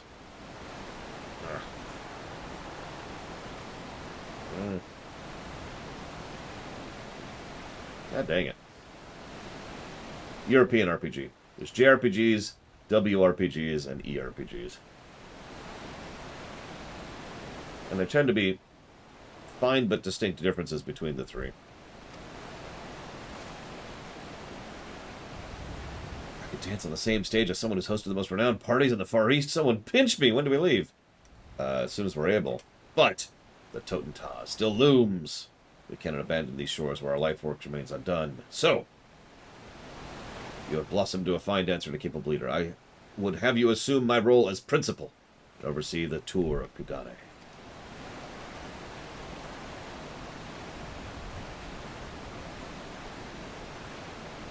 What are you saying? It's the only practical solution. That way you go to Kugane, you get to dance, and I stay here. I'm not ready. I'm not ready. You told me this much moons ago. That's fine. Besides, I'm not going to force it upon you. So think about it for a minute. Me? I believe Mistress Demir's lost her wits.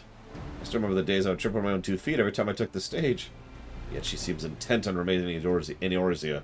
Yeah, Eorzea's got a lot of crap going on, so, you know. What should I do? What should I do? Stop brooding.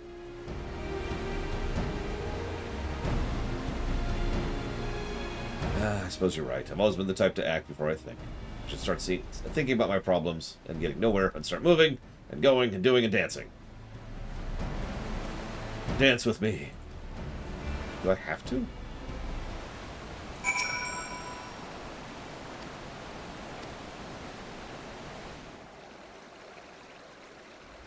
Suddenly it's daytime. We've been dancing for a while.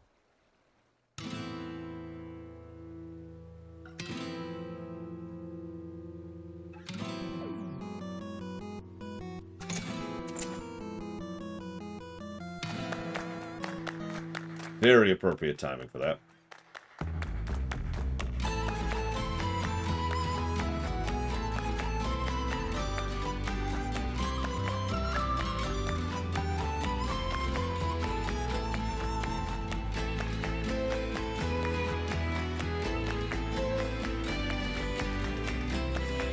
Well, I suppose this is a good time to bow. So thank you, Ventures, very, very, very much.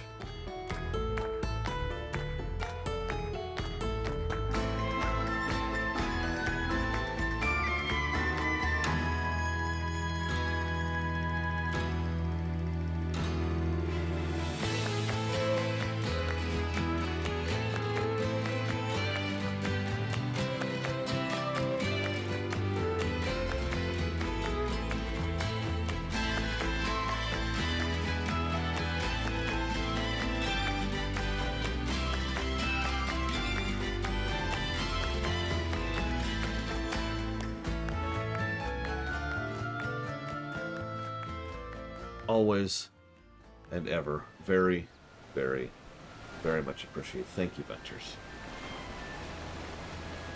And I'll put all of that, apparently, towards Romancing of the Three Kingdoms.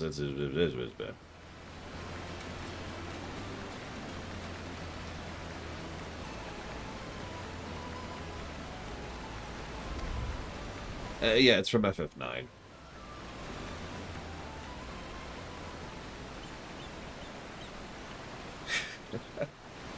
I mean, holy crap, Ventures.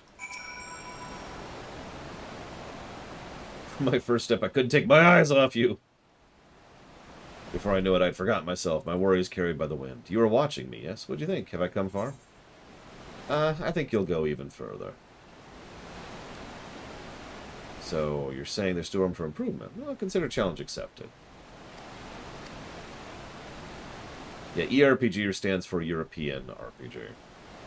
It's a very broad category, but then so is Western RPG and Japanese RPG, so whatever. No, I did not, Mr. Rip. I saw it, but I didn't grab it. Another thing that tends to, but is not necessarily distinct, is tone and style when it comes to WRPGs. Sorry, ERPGs, because ERPGs, there's no nice way to say this, tend to be more depressing. They tend to be a whole lot more things are bad and you can't fix them. As opposed to WRPGs and JRPGs, both of which tend to be about making things better.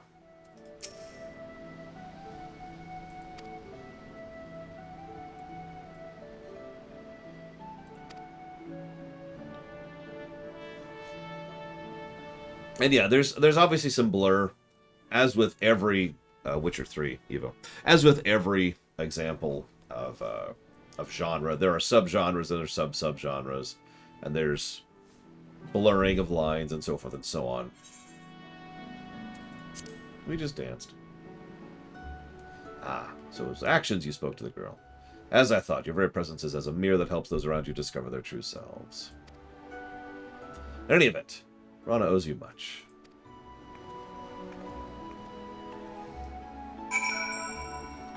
Oh yeah, no, again, genres in general are pretty indistinct, excuse me. There's a lot of blurring.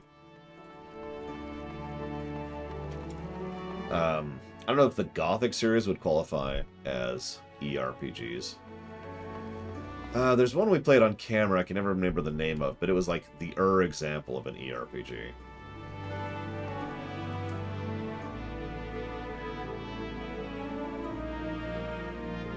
And of course I can't think of it now.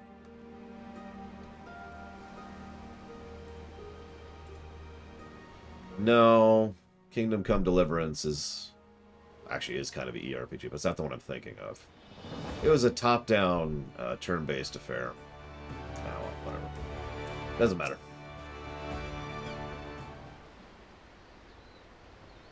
We actually streamed it briefly.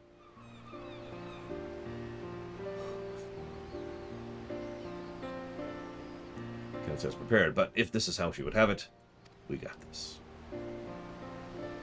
Pathologic 2 is absolutely an ERPG, no question. That is a very ERPG. Even though it's more of a survival game. But it's still, tonally, it totally lines on them. The Divinity series? No, the Divinity series is much more WRPG. Well, actually, that's not true. I'd say the Divinity series is more JRPG, but anyways.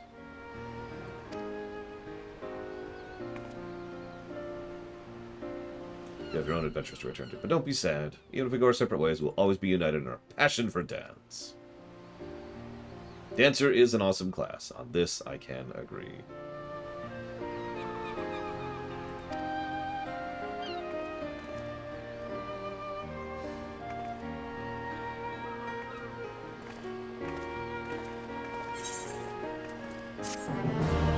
Yeah, that's why I hesitated on Divinity, because Divinity is kind of its own thing, sort of. In many ways structured and styled like a Neverwinter game, but also tonally and in terms of structure, kind of built like a JRPG, and it's kind of its own thing. So, we're gonna go ahead and do all the quests. All the quests of Mega Legion, just all of them. Quests, quests, quests. That's all the quests. Speaking of which, let's go become a Gunbreaker. Well, we meet the person we saw in CLL last night.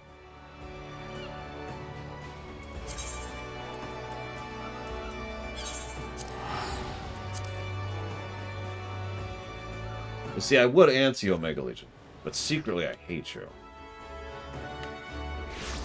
Souls games are very JRPG in several ways, but tonally, they're much more ERPG.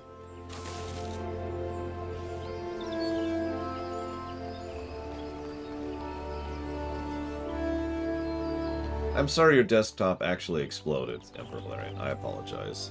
I'll give you a bow as a gratitude, because, for those of you not aware, Valerian funded like half of this run by himself, so if any of you have enjoyed this run, please do yourself a favor, or I suppose do me a favor, and say thank you to Valerian for it.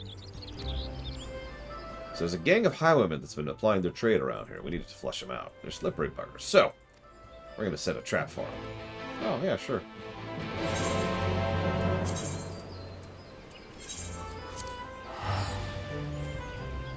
I mean, there's Souls-likes not made in Japan.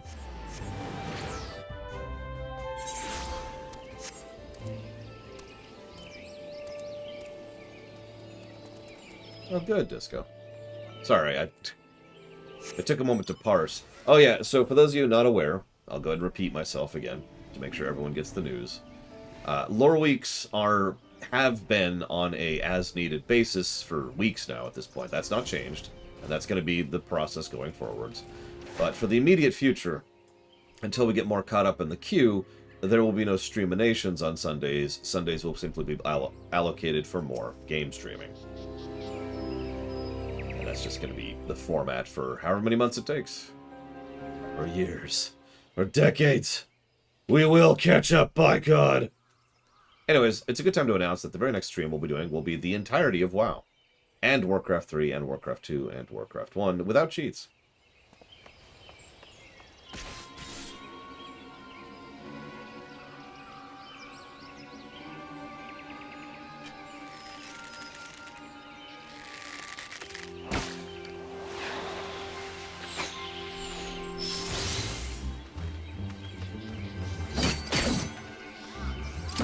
Oh yeah, sorry. My timing on April Fool's is a bit off.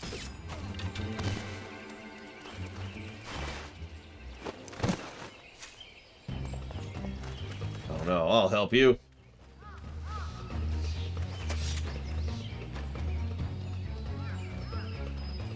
Out of my way, I'll gut you.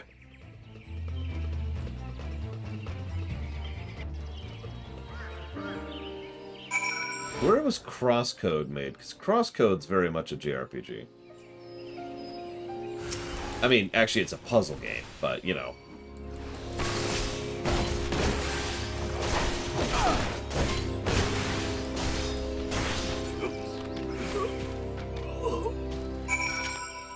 Sounds like a song title, Juju's. I played FF9 today to see if I still bleed.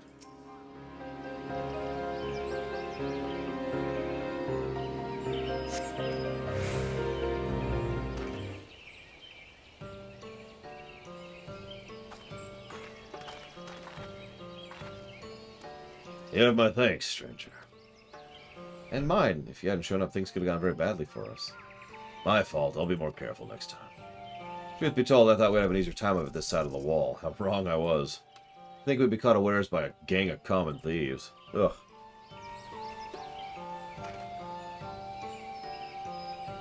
What's going on? We heard a commotion and...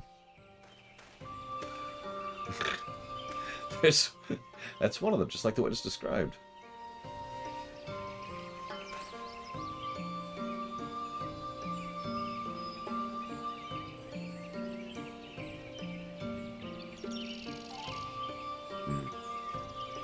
Strange they go after a pair like you. All their marks have been merchants and whatnot. You know, people carrying coin who won't put up much of a fight.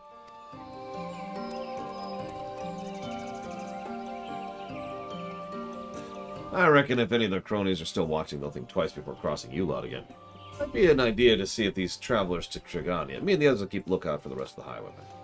Okay.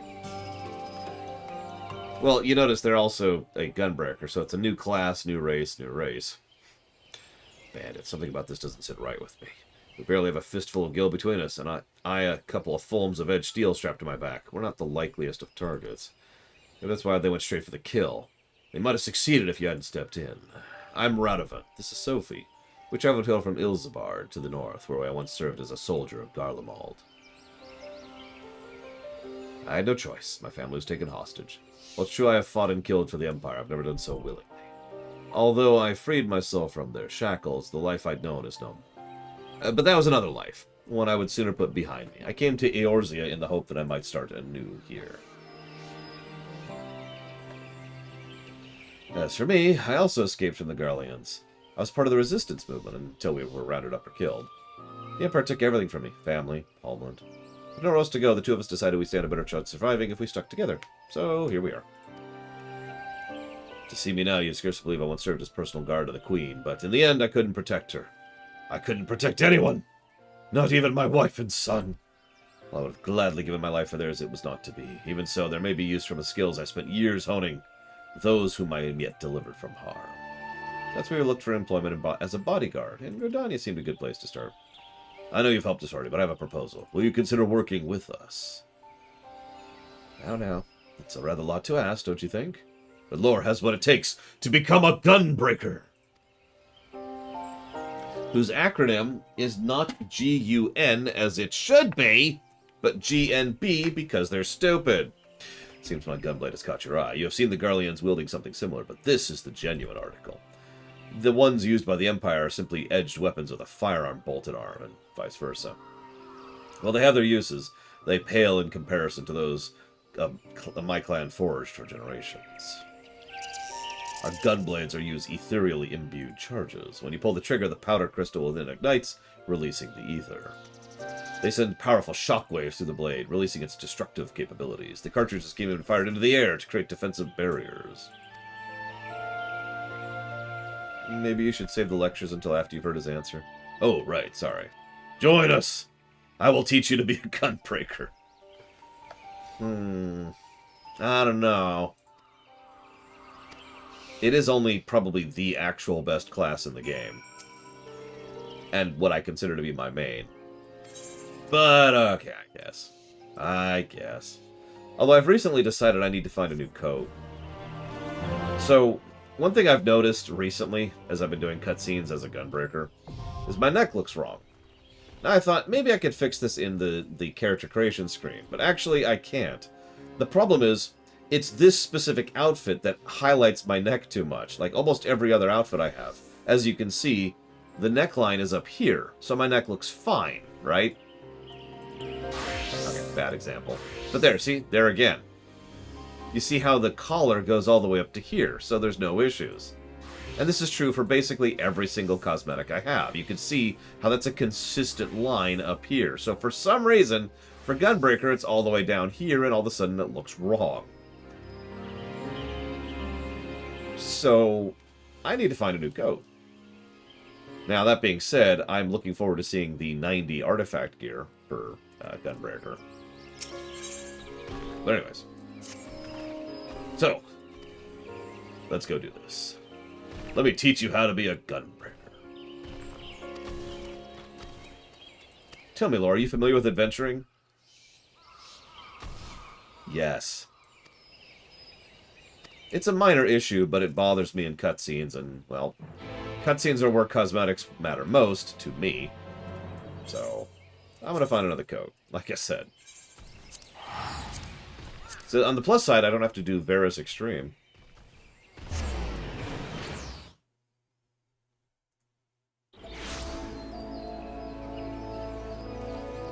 It's just people hanging out in Gridania.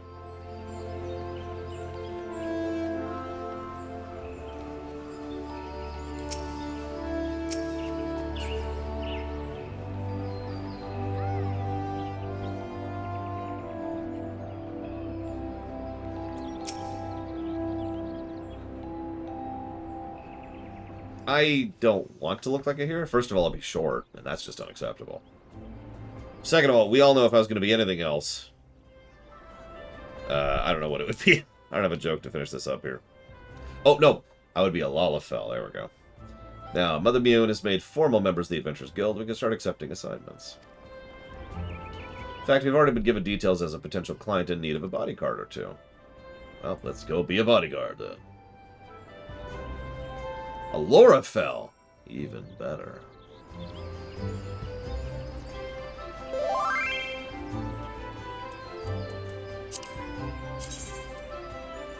See, that's not... I like that. And you'll notice the neckline is correct. Here, don't draw your weapon. Right. See, the neckline is actually up where it should be. I like that. I like that a lot, actually. Check it out. What do you think? It's very Alexandrian. Sorry. Sorry.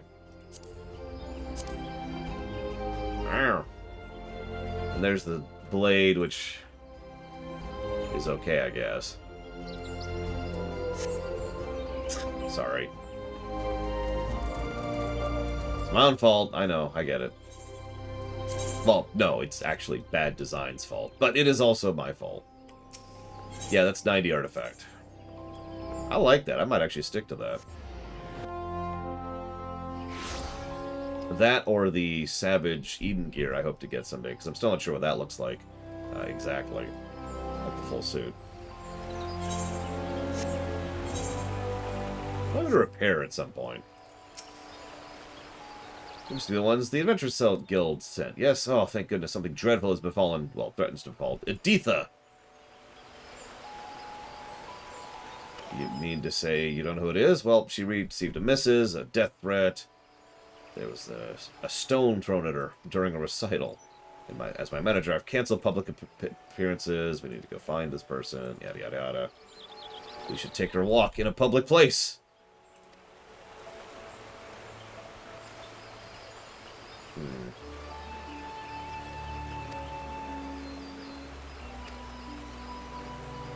No, I'm good for now, Omega Legion, but thank you.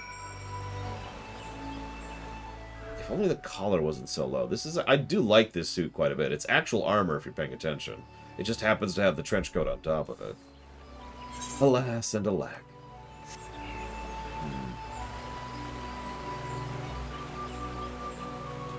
It's Yulmore where you turn in the Savage pieces for the Savage gear, right? Or does it just drop straight? I actually don't recall how that works.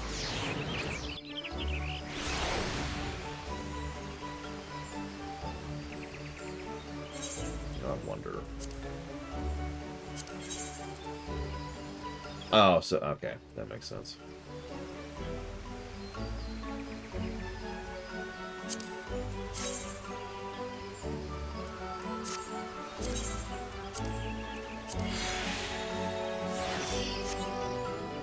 See, now I don't have any neck problems. Ever again. Jesus Christ. Oh, that doesn't help me then. That's okay. That's okay. I'll figure it out. Know of her. Of course I know of her. All the people oogle her because she's just that amazing.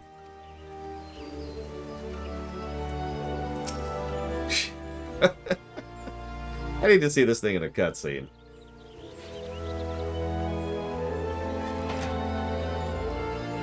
No, unfortunately, I literally have the opposite problem, Zed. Something I like to call pendulum effect. Editha, even a moment deprived of her sumptuous harmonies is akin to an eternity of unimaginable torment.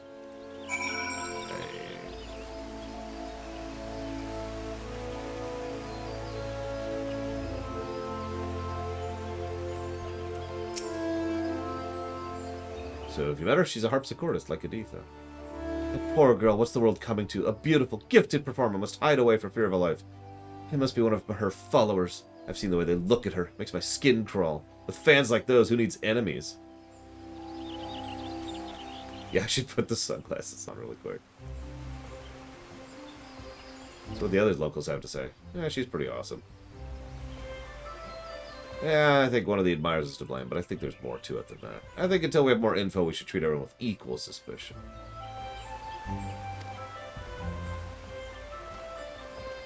Damn right. The giraffe people will rise again. I don't have the sunglasses on me anymore. Owl. A guilty displeasure? Actually, I have quite a few.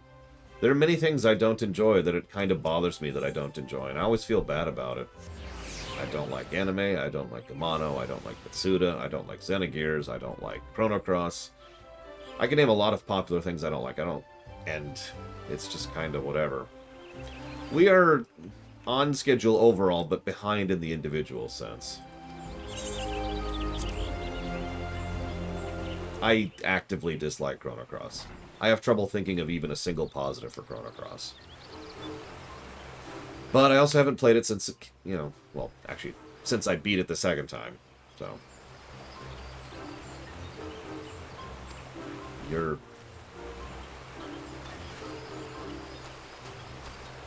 God, I've only answered that 70,000 times, Reggie. How am I supposed to open this thing? How am I supposed to open this thing? Hole, maybe? No. Oh, there we go. I suppose everything is the answer. I don't like the art style. I don't like the storytelling approaches and tropes. In general, obviously these are in general statements. I tend to not like the weird factor. In fact, I don't like weird factor in general. Never have. So, that's an issue.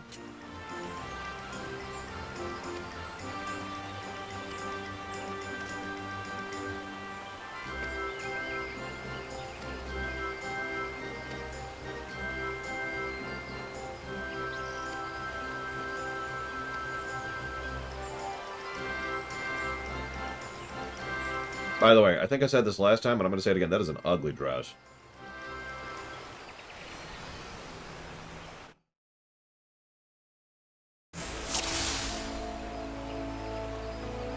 Editha the Nonchalant. I love it.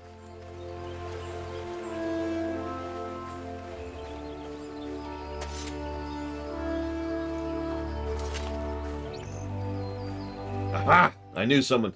See, Chrono Cross is actually pretty popular by most metrics I've seen. That's why I feel bad about not liking it. Hence the guilty displeasure. That's the wrong button. What's the walk button? There it is. Found it. Found it. We're good. Got to do the role player walk. And the escort strut.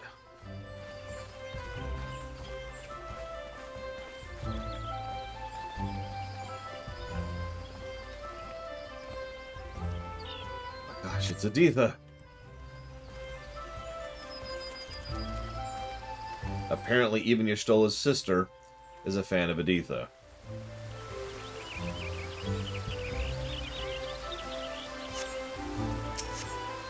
Editha's only recently begun performing in Gridania. It's already considered amassed a considerable following. However, there are other harpsichordists who envy her. Whole of Gridania delights in her magnificent melodies. Every other musician pales in comparison to her. You're escorting her? Well, please allow me to make a record of this event. Such her music inspired by all the wondrous places she's been on her travels. I hear Editha has become something of a recluse of late. Hope she returns to the stage once more. Yes, I get the impression there's a jealous rival. Wrong button.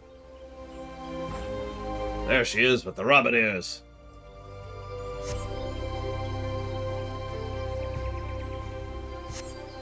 Step away from the girl. Nice and slow. Suppose I'll turn this on.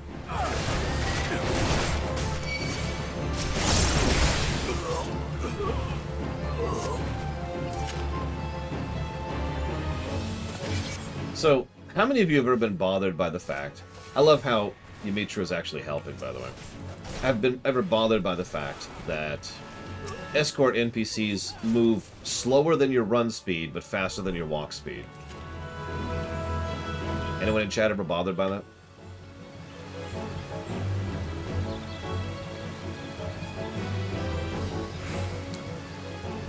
Would you believe that's a programming problem?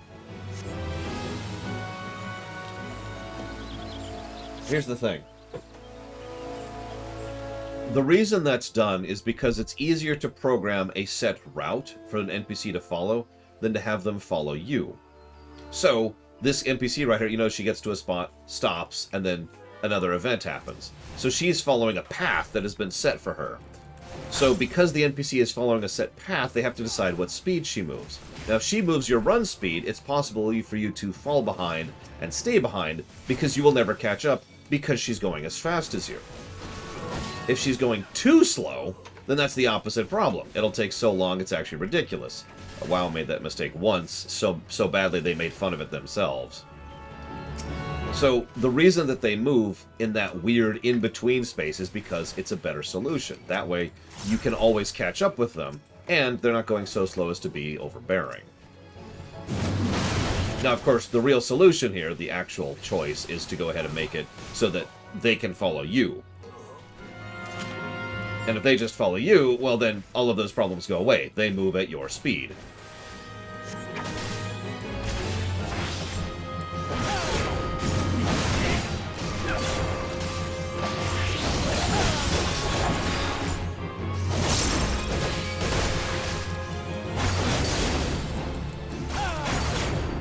Meanwhile, she's just singing, or dancing, or whatever that emote is.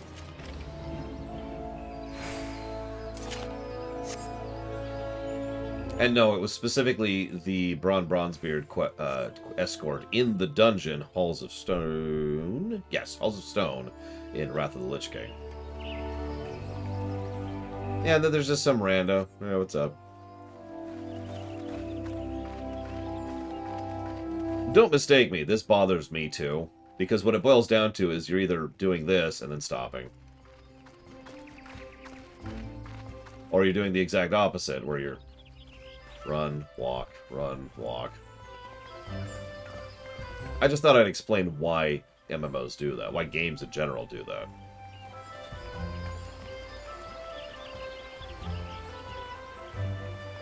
You'll also notice that a lot of modern games have gotten away from this concept entirely, because they instead just have the NPCs follow you, because it's 2022 and we figured out that tech by now. Oh no, it's a coral, I think. What a naughty rabbit. Seems you've wandered too far from your warren. The stage is set for your curtain call, though it cost me a pretty penny to rent this place. This will be the last time you walk over my stage with those grubby paws of yours. Gosh, who could this mystery masked woman be?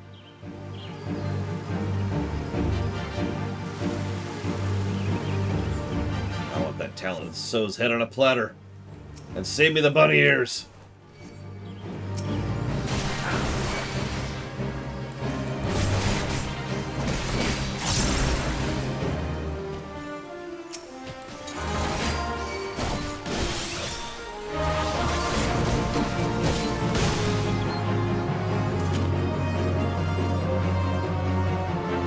She's just dancing.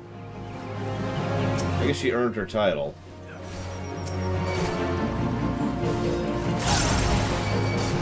Yeah, unlike Editha, she actually has a nice dress on. That's a good question. Any Viera in chat, are you offended by fake bunny ears? They didn't earn those bunny ears, damn it! They shouldn't even be considered real bunnies. It's not fair.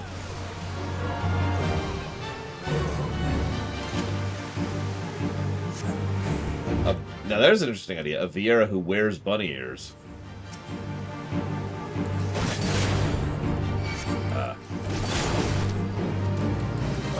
I was just thinking that, Valvetrix. She gives an offhanded line about renting the area, but like, as we've seen, people are more than want to jump in and help.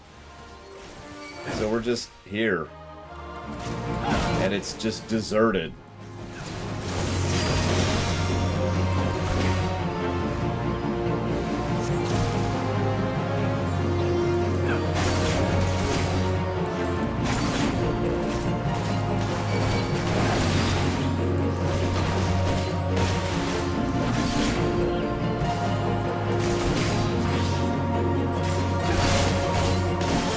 That would actually be funny on Mega Legion.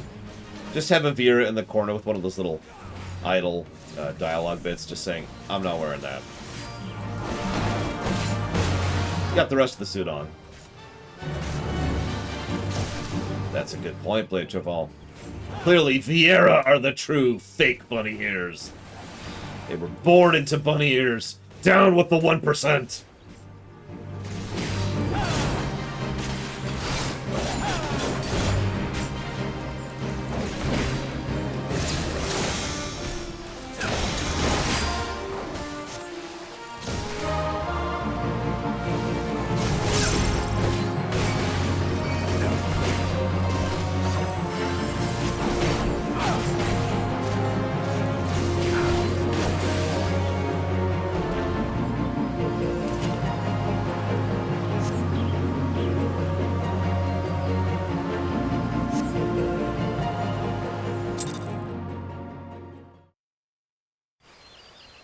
This strange mystery woman was.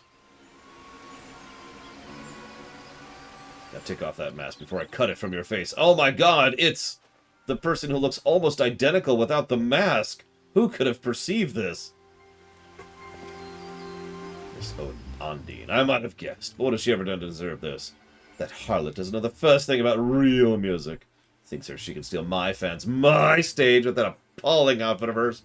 Okay, look, I'm with you on the outfit, but you don't need to kill her over it. What are you, a Dark Knight? What happened here? Everything.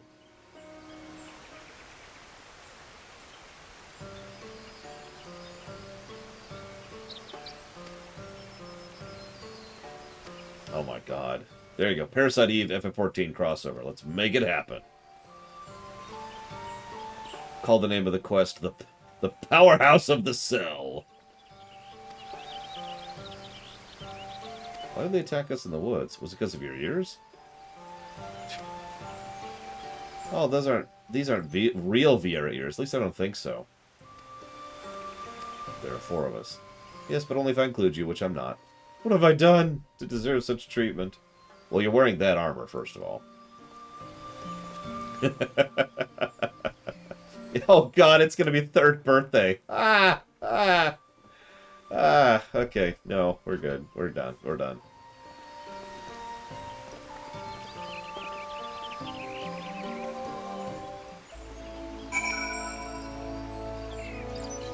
Wenlock asked a question I meant to answer. He said, best designed, best executed pet class in any game. There's actually been quite a few over the years. Witch Doctor from Diablo 3. Necromancer from Diablo 2. Warlock from World of Warcraft. Hunter from World of Warcraft. I'm sure there's an example that wasn't made by Blizzard, but that being said, honestly, I would say the Witch Doctor in D3 is probably overall the best designed pet class I've ever seen. Which is funny, because if you know Witch Doctor, you know that pet is only one of the specs you can go into. But, God, you can really lean into being a pet class in Diablo 3. Holy crap. And you can do a lot of fun stuff with it.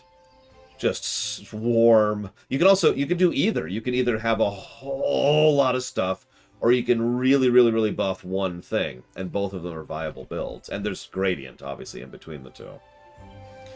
So anyways, you risked life and limb to protect me, so it's only fair I explain myself. One moment. Yeah, we all saw this coming. Singing one, dancing one. She was a Syl from the very beginning. Oh yes, this one is more comfortable now. It's fun to use glamours and play the harpsichord, but it's a bit tiring. This one spent so long in the walking one's house, this one nearly died. This one needs sun's rays to flourish and to live. That is why this one had to go outside, even though dangerous ones were around. This one hopes helpful ones will understand and not tell simpering one. Oh, okay, in Sylph, that's a burn right there. Listening ones will be sad if this one can no longer play sweet, sweet music. Your secret's safe with us. I'm ever so grateful. Promise you'll come listen to the harpsichord soon. Tee hee.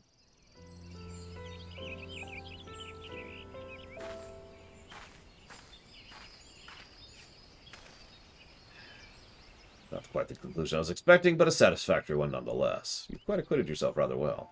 Normally takes a while for someone to grasp the difference between a gunblade and a regular sword. Yeah, if you actually think about it for a minute, I know people smarter than me have done this, but have you ever thought about how actually painful it would be to grasp a weapon like this? A weapon you have to push and throw, so all that pressure is going right here, instead of like this, where it's actually distributed across the hand, right? Like, they would literally be physically painful to wield a gunblade properly. God, that turtleneck looks so terrible. It was originally developed by my people in the Third Astral Era. The march of the Alagon Empire had driven us to the barren wastelands where survival was a constant struggle. Our queen, Gunhildr, was closely guarded by loyal soldiers known by the unique swords they wielded. The loyal vassals were known as Gunhildr's Blades, a name that was abbreviated and applied to the most distinctive of weapons, the gunblade. Meanwhile, the Alagons were developing firearms capable of launching projectiles over great distance. As they were similar in appearance to the gunblades, they referred to them as guns, a term which is now commonplace. So effective were these new weapons on the battlefield, the Queen's Guard decided to specialize in smashing through enemy lines and destroying them as quickly as possible. Thus they became known as Gunbreakers. Even after the fall of the Alagon Empire, these techniques were passed down to each new generation. My clan... Wake up! My clan are the descendants of Gunhildr's royal guard, although I am all that remains. You know, I would like this coat if not for this turtleneck. This is ridiculous. Good God. Is Alalafel's hand entirely hidden in this coat? What does this look like on Alalafel? I'm actually curious. It's my duty to see that the art of the Gunbreaker lives on, even if it means entrusting it to an outsider such as yourself. If you like history lessons, you two will get along like a house on fire. Hey! I do like history. Hang on. I'm pretty sure it's the Yorha Code of Fending, but give me just a sec.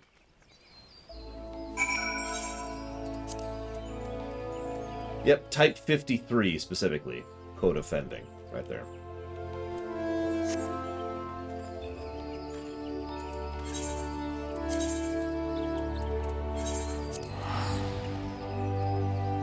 What's actually funny is they call me Blade Runner in Boja. But, anyways. What villain from FF14 would be the most terrible for Kingdom Hearts if dropped in it? Terrible in universe or like terrible fit? Because terrible fit would be Velens. Just full stop. Drop creep face into Kingdom Hearts and that's terrible.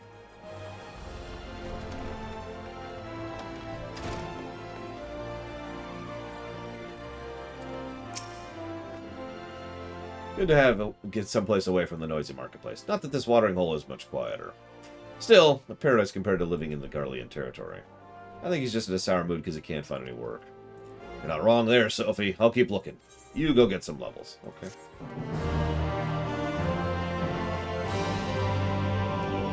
Ah, that actually looks acceptable on a Lalafell. That's funny.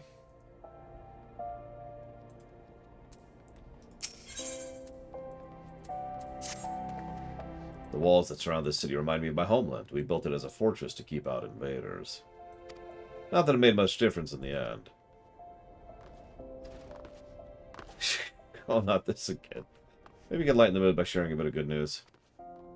Ah, yes, we found a client. Someone named Oriel? Okay.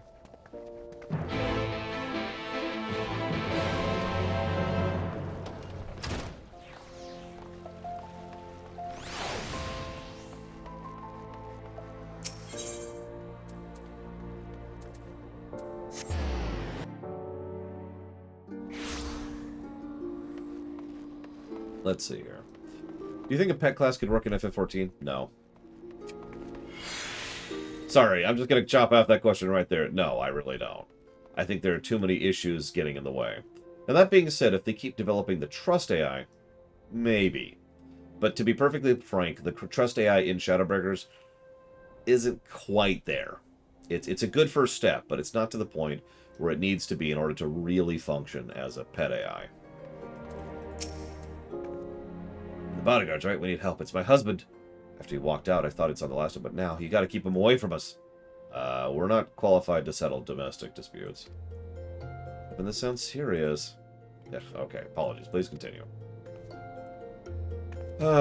His name's Garrett. He won't leave us alone, and he keeps jumping out to harass us when we're by ourselves.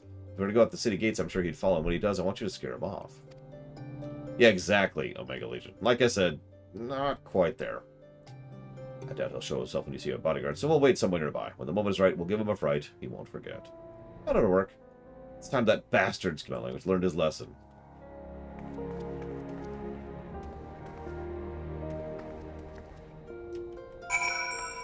Okay. Anyways, so, hang on. Zed did have more of a question there. So let's assume, magically, that they figured out the pet AI sufficient to make it actually work. Would a dedicated class work, well, hang on, like Beastmaster or something else? So, obviously, Beastmaster is just kind of, you know, the duh class to go with. Necro is another option. I'm not sure what other kind of pet classes that we already have extant within the FF series that we could use. Because Beastmaster feels like it's the only real option.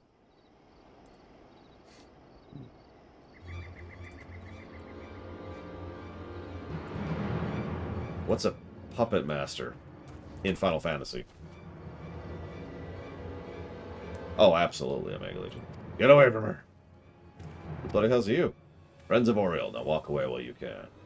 I only want what's best for my boy. Your boy? You have no right to call him that. He belongs to me! It's your final warning.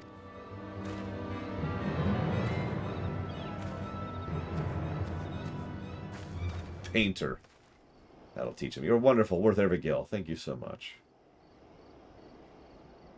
It was our pleasure. Oh, it was an FF11. I didn't realize. Okay, so FF11 classes don't count. Let's just chop that off. It has to be in another FF. There's no time to explain. We have to follow that woman. Okay. Hell's bells.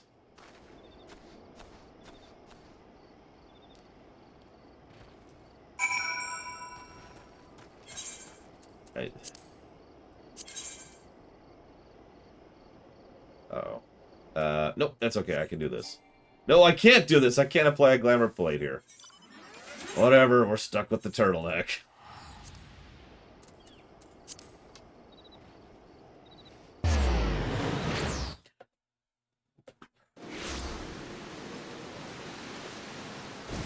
But hang on. Maybe I can do it here. Nope.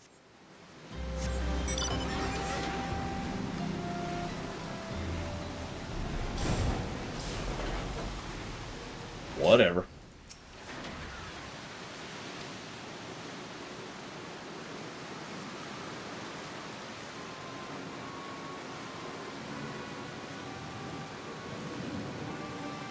What are we supposed to do with a runt like this? If we feed him, he might be worth something someday. She's selling her own child? Enough of this. Stay away from my son. He should have kept out of this, mate. Too late now. Now it's time to brutally murder you. While we stand and watch.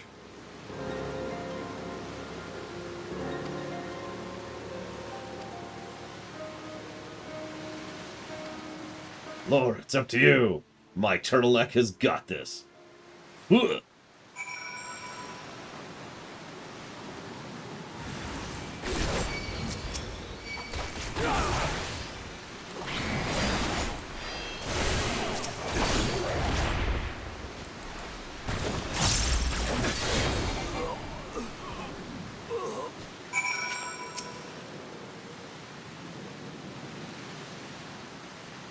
Rip off my glasses. Persona! It's the Lich King.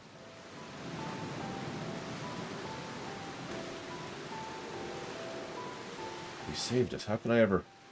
Daddy.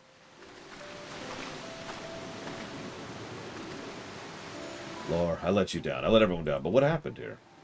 I knew from the moment I met Oriel there was something not quite right. It wasn't until later I realized she's a somnus addict. Once it takes hold, it changes you. She was not able to keep her addiction hidden from most, but not from me, and probably not from her family either.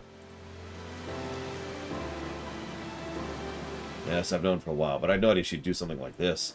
God, if I hadn't started gambling, this never would have happened. My debts spiraled out of control, and she ran away to get away from me to start a new life with our son. The shock of losing them made me realize I can't live with that anymore. I vowed to turn my life around, worked my fingers to the bone to repay the money I owed. By the time I found the courage to track down Oriel, it was too late. She'd made new friends, the wrong sort of friends.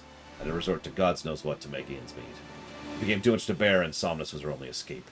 Nothing else mattered to her, not even her own child. So it wasn't only my life I'd ruined, I'd made her who she is today. That's why I don't have it in me to hate her. Jesus Christ! What are you going to do now? Plan to send her to the frontistry. They can treat people like her, though it costs more than most folk can afford. My savings should cover it for a short while, at least. But then, we'll take it one day at a time and see how she responds. I know she might never recover, but I can't give up on her. Obviously, she's in no state to look after Tim, so he'll be living with me.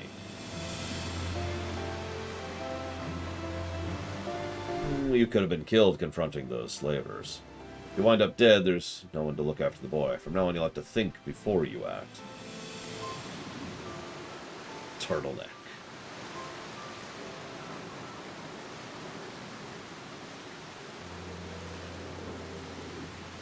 Ah, that poor child. Sophie's quick thinking may have saved him on this occasion, but I fear the hardships are far from over. I, on the other hand, have only succeeded in disgracing myself again. It's not your fault. I think you owe Laura an explanation, though. Yeah, if we're to fight by side, you should know something. Though I was served as an Imperial conscript after I disobeyed a direct order, I was sentenced to solitary confinement for a decade. Like most of my inmates, I was forced to wear a magenta collar.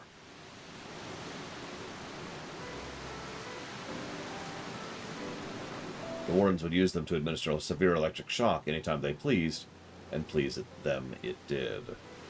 The paralysis would eventually wear off, but even now, after years of removing the collar, my whole body would seize up, as though the pain never left me, and could reawaken at any moment.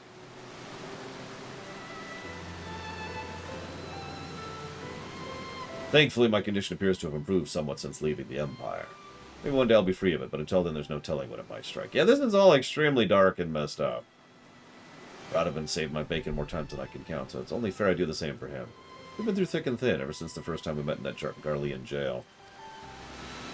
I was awaiting execution along with the other captured members of the Resistance, as well as various insurgents and undesirables. Among them were several Somnus addicts. Even in Imperial jail, there were ways to get your hands on it. When I saw Oriel, I couldn't put my finger on it, but she had the same look in her eyes as those lost souls. Anyway, where was I? Right. So he began to meaning to escape ever since he was first imprisoned, and was secretly digging a tunnel. A few ilms each night over the course of about 10 years. Oh my god. The only thing was it went the wrong way. It's only one night he burst through my wall. Did you have to tell him that? I'm not proud of my miscalculation. Anyways, things worked out in the end, didn't they? The other inmates made such a racket when he came crashing in, it drew the attention of the wardens, and all hell broke loose.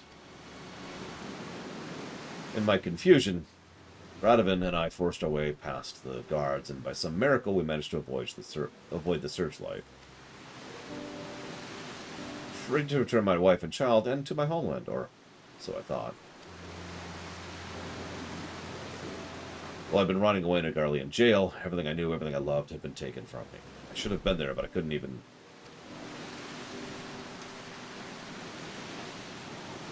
Enough of this. We've spoken over long. Where next? Well, I've had my fill of Ul'dah. Let's try Limsa Lamensa. I like the sound of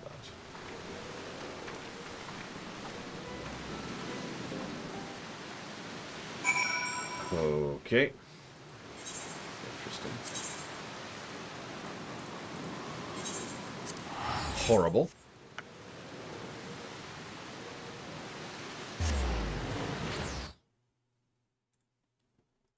Oh, excuse me.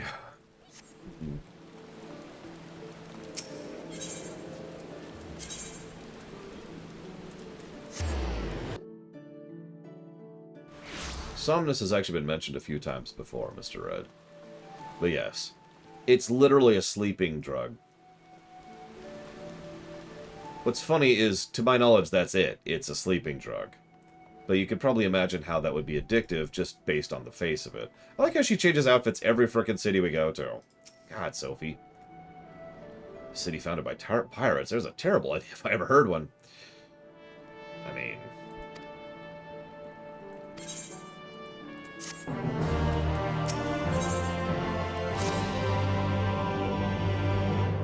pleased to hear the Yellow Jackets have offered us an assignment. After taking on more than we bargained for with our previous clients, we're hoping this one will turn out relatively straightforward. I haven't heard what it entails, but I bet it's something important. A man called Futog Yafutog has arranged for us to in the Bulwark Hall. Oh, great.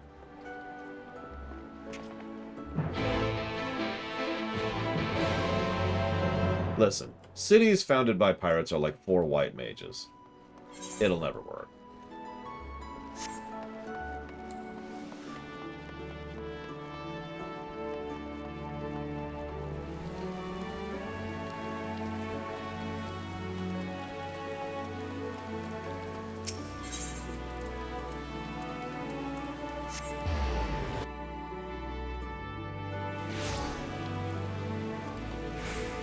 Ah, but have you ever done a raid with 4 white mages, Reggie?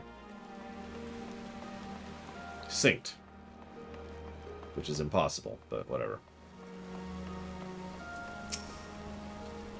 Thank you for coming at such short notice. Time is of the essence, so we want you to protect Guldvites, who is the leader of the Flaming Mongrels. They were once a gang of leaders, but eventually settled into Limsa Laminsa to extort their way to a position of considerable influence. This all ended when he turned himself in. No one saw it coming, not even the other Flaming Mongrels. He is due to give testimony in exchange for a reduced sentence, and not just about the crimes he committed either. All of the gangs he's had dealings with have ample reason to silence him before he spills his secrets. He's in the Morby docks. Your job is to get him here. You want us to act as bodyguards to a criminal? We'd be protecting the information in his head, which could be used to bring countless other lawbreakers to justice. Sounds worthwhile to me. That is not the thing I would recommend, no, Mr. Red. First of all, you can get better food for relatively cheaper if you buy more conservatively and or go and just get stuff to cook yourself. Second of all, you can get porn for free, dude.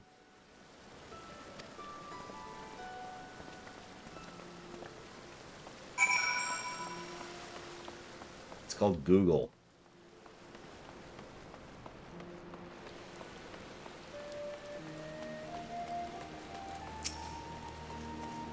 The rumors are true. The Flaming Mongrels are involved in the most money-lending and extortion in the city.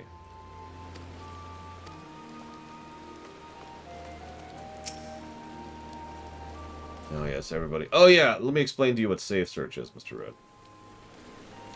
Everyone's heard of the Flaming Mongrels. Their modus operandi is to offer loans, increase the interest to the extent their mark has no hope of paying back, and then force them to enslavement. That's gross. But not as gross as that.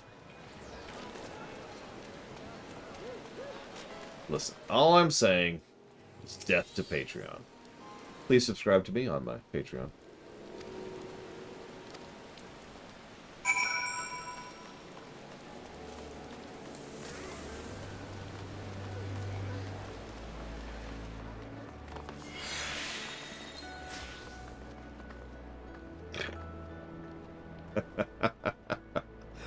Yeah, just a second ago, I looked up anime Lich King to see if anybody had done something that I could say as a persona of Lich King.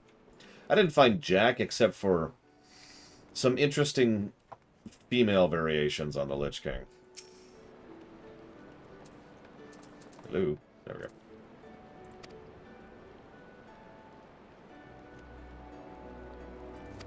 Like, nothing actively pornographic, but definitely things that make me go, okay.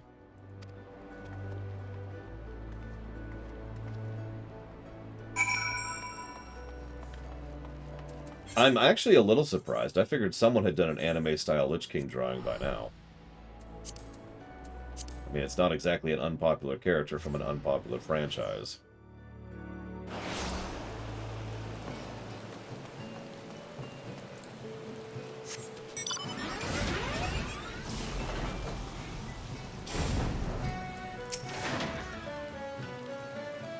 Time to bring out the prisoner.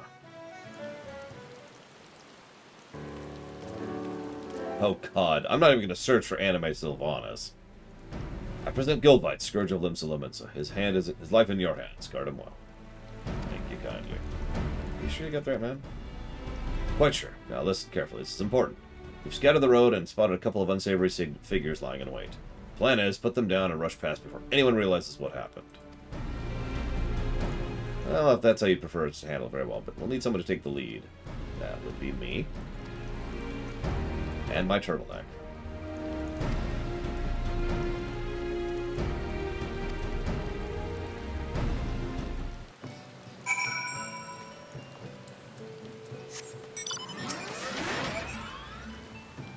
I go through it, but my responsibility is to keep him alive.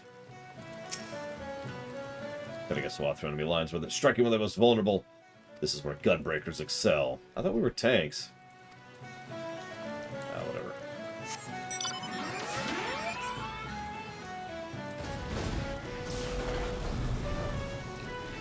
Let's see.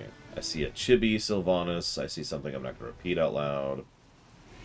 I see a Banshee Sylvanas. That's a weird one. Like, this is just... I don't even know what I'm looking at here. It's like an anime-styled picture of Sylvanas taking a selfie in front of Teldrassil burning.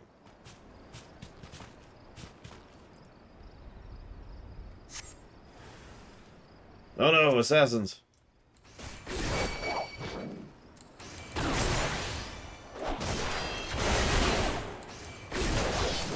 And she's just like,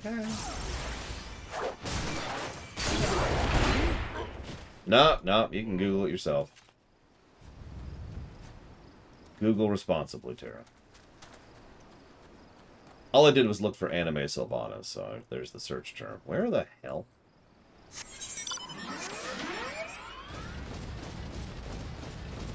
There it is.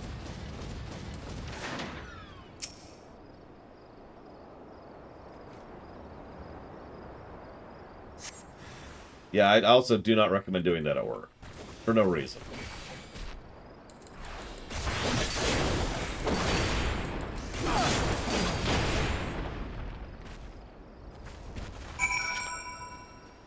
You know, the name of that ability is called Abdomen Tear. Just think about how that would feel for just a second.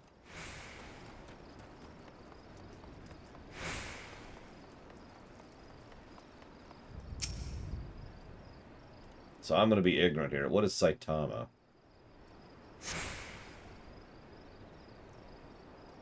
Jugular rip, abdomen tear, eye gouge. Yeah. Pretty poor attempt at an ambush. Without the element of surprise, they are nothing. Very impressive, but I'll save my thanks until we reach Limsa, if you don't mind. Ah, gotcha. Bad news. Those men weren't here to ambush you. They were only lookouts. The bulk lies ahead.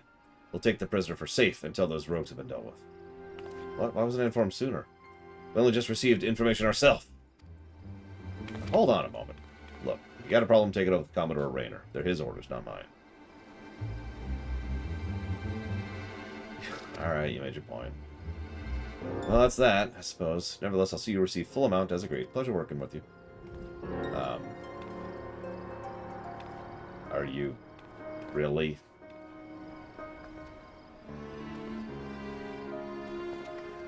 Well, let's follow them, because that's clearly a trap. Yeah, seriously. Good-der.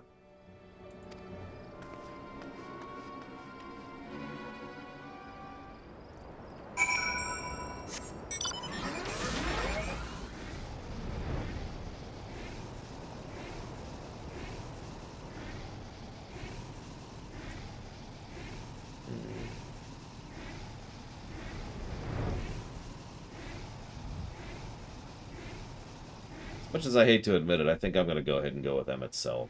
Or, not, sorry, Xenos, not Emmett Selk, in answer to your question, Omega Legion. Because Xenos is Xenos. And then you add it to the fact, like, let's assume that Sora beats him once. So, Xenos now has a friend in Sora. And that's just bad. Took him inside. If my guess is correct, there's no time to waste. Okay.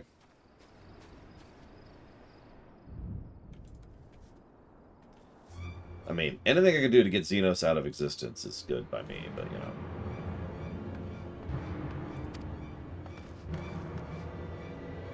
Stay out of the cell sort. My friend's dead because of this filth. He's got no right to live. Why would you protect him? Because I gave my word. Though he may be beyond redemption, he acts not for his own sake, but for the good of others.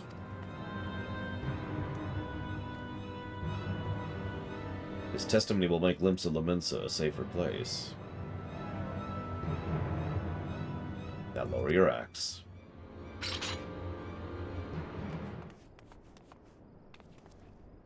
After 12, we got her when you did. It didn't take us long to find out it was a ruse, but by then she'd already brought enough time to carry out her plan. Luckily for us, the three of you weren't so easily duped. Of course, she's not the only yellow jacket to bear a grudge against Goldwhites, but never thought any of us would go to such lengths. Fine bloody mess this is.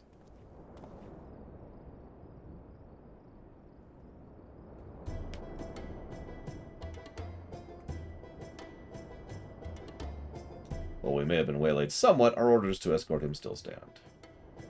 Before you go, I want to thank you for all you've done. Truth is, I haven't got long to live. Even if I can escape having my head lopped off, the sickness in me will get me sure enough. You could have lived out your days as one of the leading figures in the underworld, rich and powerful. What made you turn yourself in? Since before I can remember, I've been cheating and killing to put food in my belly and gil in my pocket. And I was good at it, too.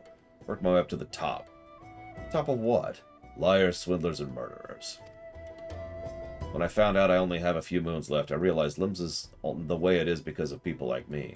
It doesn't have to be that way, though. Not if I have saved my peace. In that case, we need to get you to Limsa. Aye, before I kick the bucket. Let's frickin' go.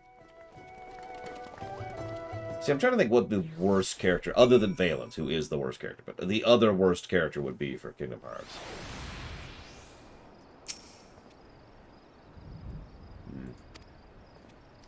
All that remains is for testimony. On behalf of the Yellow Jackets, I say thanks, yada yada yada. See, Ranjit would be just as bad in Kingdom Hearts as he is here. Because he'd just be like, aha! Then you have this big fight, and then he'd win.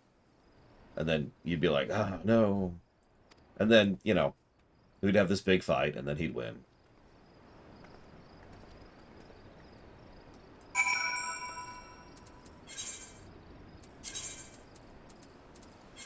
And eventually Goofy would figure out how to defeat Ranjit.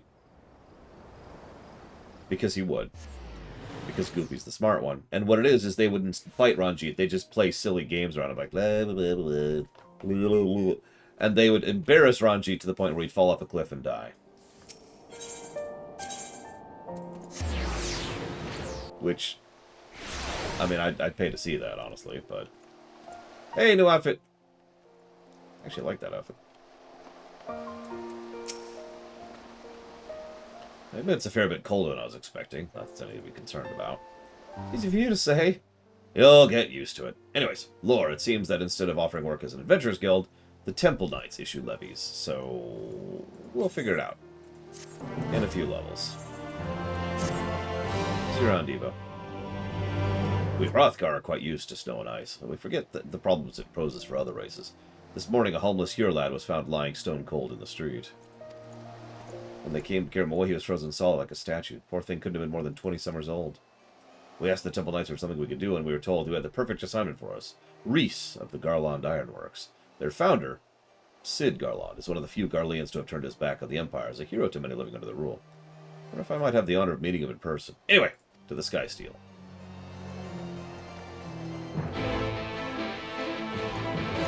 Oh, hang on. I'm in town.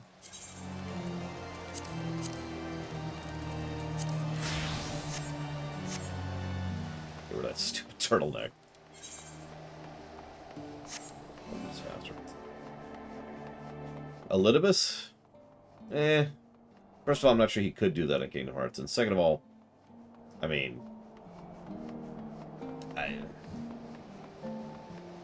I'm not sure how that would work out. Although, that would be funny. How does Kingdom Hearts tie into the rest of the thing? Well, there's this dude, you see. Named Greg.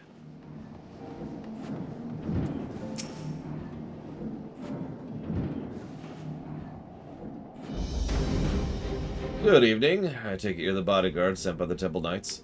Someone I'd like you to protect, a recently defected Garlean engineer, as it happens.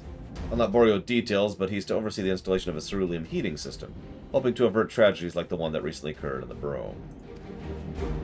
Yes, we saw the body being carried away. Terrible sight. If this engineer friend of yours needs safe passage, we're glad to help. Unfortunately, the Empire does not take kindly to desertion. So we received word the group named Holiday has been dispatched to see that he never reaches Ishgard. Oh no.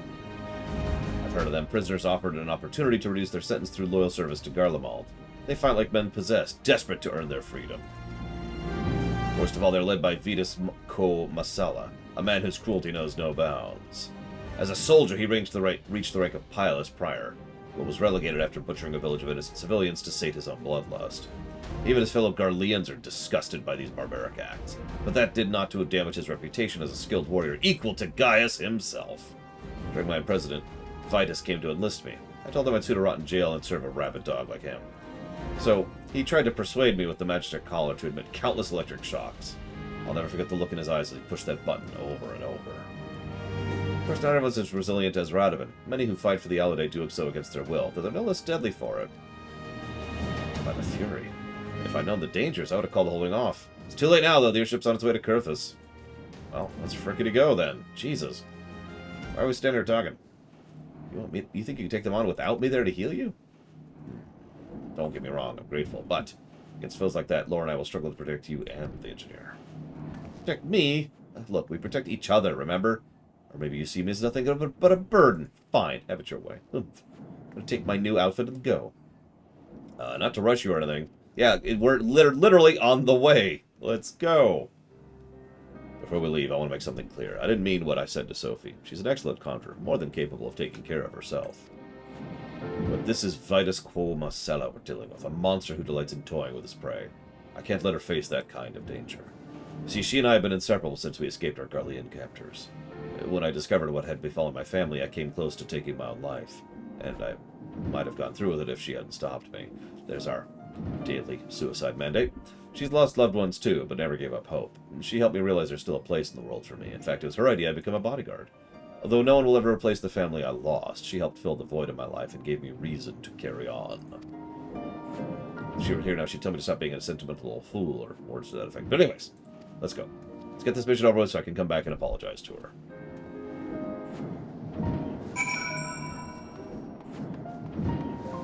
So how many of you remember before Kingdom Hearts 3 came out when I was predicting loudly that we would finally have a Gilgamesh fight in Kingdom Hearts 3? And we never have. Why has there never been a Gilgamesh in Kingdom Hearts? God damn it. I'm sorry, what are you wearing? You know what? I don't care. Because Square hates us. Actually, okay, real talk. I bet you I know the reason. Disney. Now you're probably thinking, what, Disney wouldn't veto it? No, but remember that everything that drifts into Kingdom Hearts at least becomes partially ownership of the Disney Corporation. Now, this is one of the reasons why the characters from FF in Kingdom Hearts are not canon characters. But still, that would mean there would be a version of Gilgamesh, which isn't the Gilgamesh, which Disney would own. That's why I need to take over Disney, fix all this nonsense. We need our Gilgamesh fight.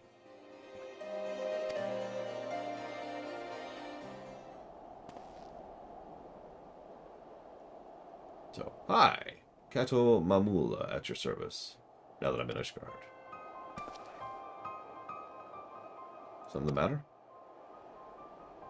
No. Master Mamula is carrying documents liberated from Empire that could prove vital in our investigation of Omega. This may lead to increased likelihood of encountering Imperial pursuers, however. Shall we begin? No, I'm saying Disney needs to buy Square Enix, and then I need to take over Disney. Yeah, sure, here you go, Reggie. Now, there's an interesting idea. A Gunblade version of Frostmourne. Has anyone drawn that? Frostmourne Gunblade. Hang on, what do we got here? What do we got? Looks like no. Damn. Oh, well.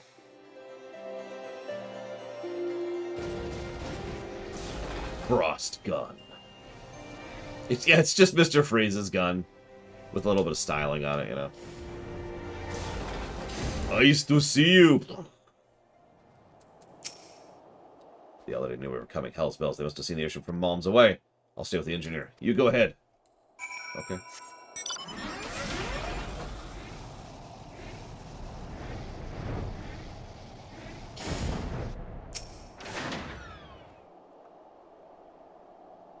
Oh, Frostbreaker. I actually like that. I like that a lot.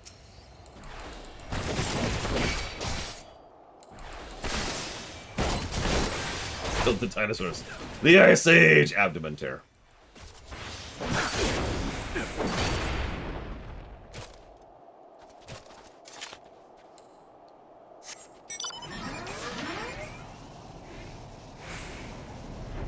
Other than Sage and...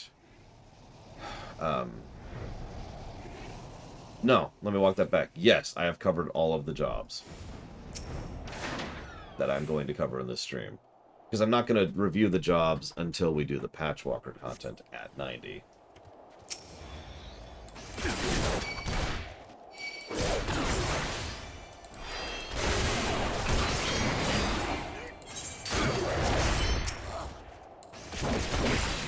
So yeah, we're actually done reviewing the jobs at this point.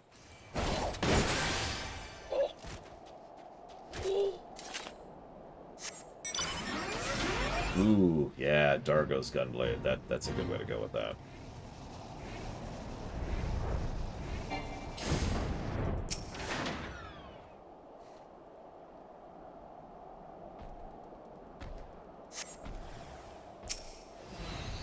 Admittedly, I've never looked at the Gunblade appearances. I don't mean to sound like I'm a broken record, but the whole reason I didn't was I was planning to get the relic.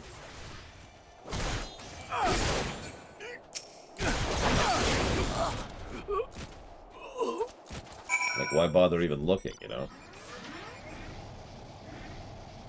Jesus, really, Reggie? Wow. That doesn't surprise me.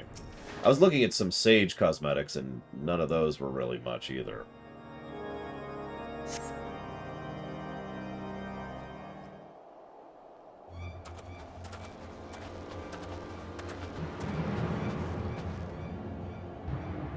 I mean, I've seen the relic, the final stage, the one with the blue glow.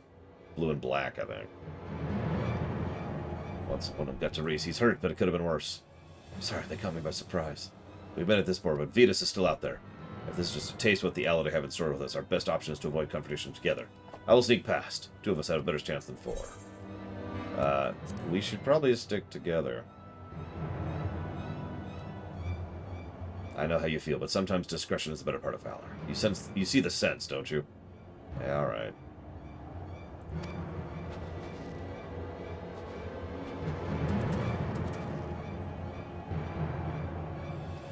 My colleagues will contact me via link pearl once Master Mamula arrives in Ishgard. We don't want to alert Aladay. Oh, and I bet get these wounds looked at. Interesting question. Does anyone know the name of the final 80 Gunbreaker relic blade? Thank goodness you're alright. You've been gone too long, so I came to look with you. I've met a few nasty characters on the way, but I soon sent them packing.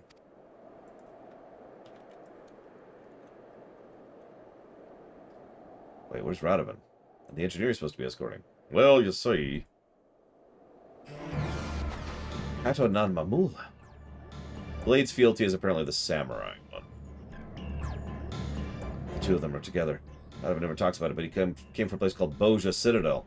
It was an utterly destroyed and a Garlean experiment gone wrong. In charge of the project were Midas nan Garland and his right-hand man, Kato nan Mamula. Radovan's opposition to Boja being used as a testing ground for potentially dangerous magic led to his imprisonment. His fears were correct when the city was obliterated. There's a strong chance he's planning to get his revenge. There it is. We have to stop him. They're heading west, right? We must follow their tracks.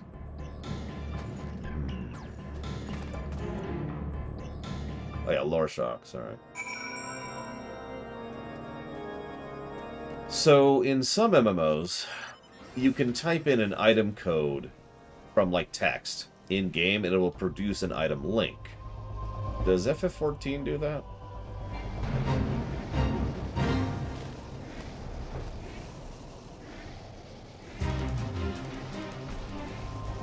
No, I need to figure out the item code for this thing, then.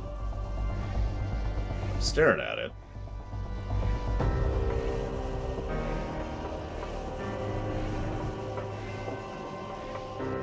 I'm just curious what it actually looks like on a giant like me. Oh, that's not it.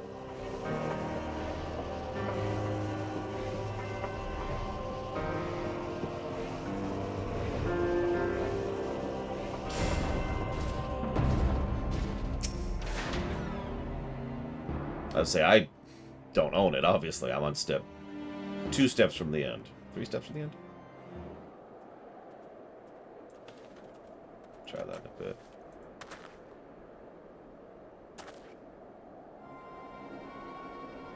But first, the terrible, terrible revenge of Radovan.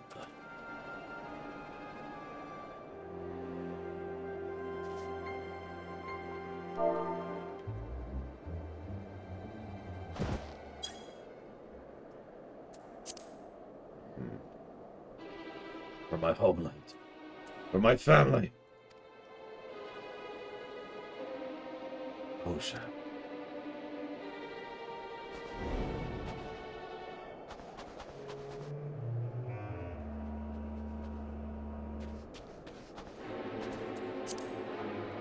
Lore.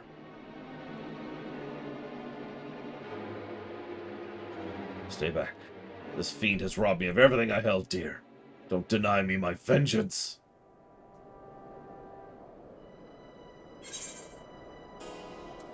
You know, you swore to protect him.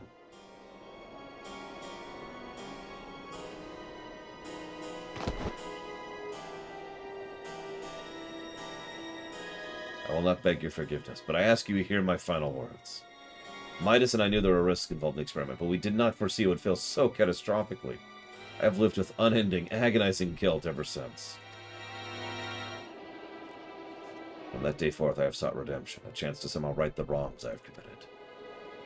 That's why I asked Midas' son, Sid, to aid in my defection from Garlemald, that my knowledge and expertise may be put to good use. But I always knew the sins of my past would return to haunt me. I submit myself to your judgment. It'll make everyone feel better. He'll feel better for killing him. He'll feel better for being dead. Yeah, seriously. Have you forgotten about Goldvites?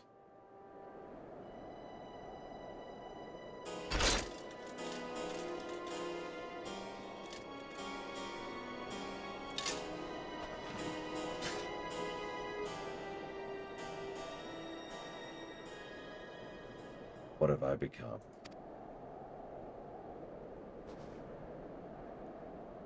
My honor as a gunbreaker and as a man, I've thrown it all away.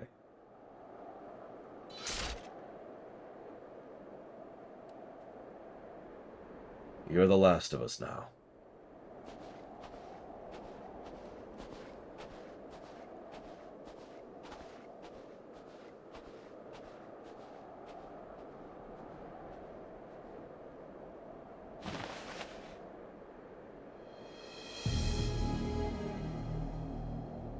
You want us to kill him now, sir?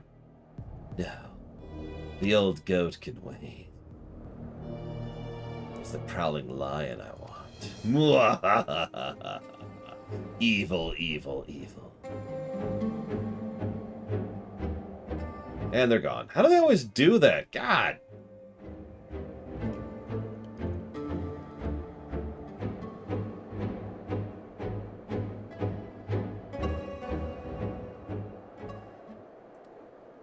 So, just for the hell of it.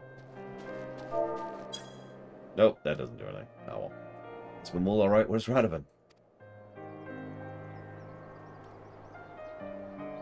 Wandered off, but we've got a job to do! I tried to think what would happen if you hadn't stopped him. Come on, with or without him, we got a job to do. Let's get Mamula to Ishgard.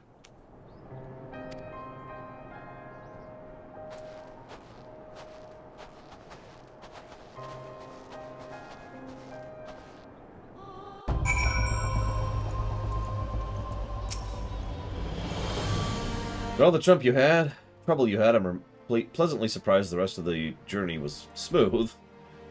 All's well that ends well. One thing that troubles me, though. If Vitus is as ruthless as you say, I doubt the walls of Ishgard will deter him from pursuing his target. So we'll keep him guarded for a while. It would be a shame if I were kept from fulfilling my obligations. I hope next time we meet I will have glad tidings to share.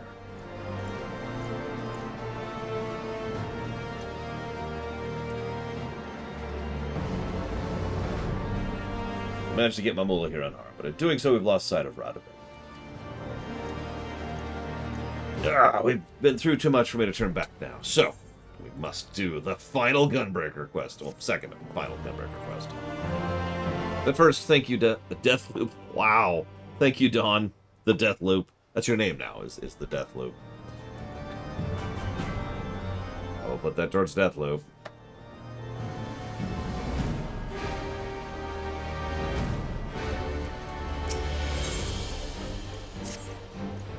For better or for worse, the Elendar are nowhere to be seen. Reese and the others seem to think they abandoned their mission, which I highly doubt. For them, failure isn't an option. What I wonder is, where's Radovid? Good mind to pack him up and leave him here. At least find somewhere warmer to wait for him. There's one thing I can't bear. It's standing around doing nothing. Especially something as bitterly cold as this. And yeah, we've seen several times, in the weapon chain specifically, Gaius really does have a gun in his blade. Whereas us, this isn't really a gun. The cartridge actually pushes the energy through the blade itself, which increases the damage of the blade. Let's ignore physics for a second.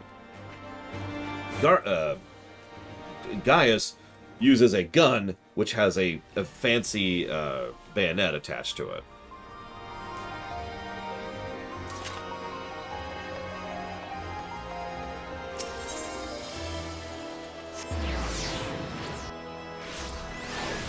And yeah, the Star Wars equivalent of what we wield is actually a vibroblade, and for the same general reason.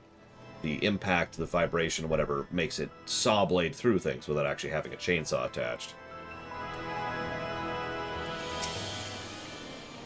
What took you so long? I've already been to and spoken to them. Anyways, there's a client looking for protection, but they want to remain anonymous, so I guess we'll go help them out. Actually, while I'm here, I just want to show off something. Since we keep talking about it, and we're doing the Gunbreaker quests anyways.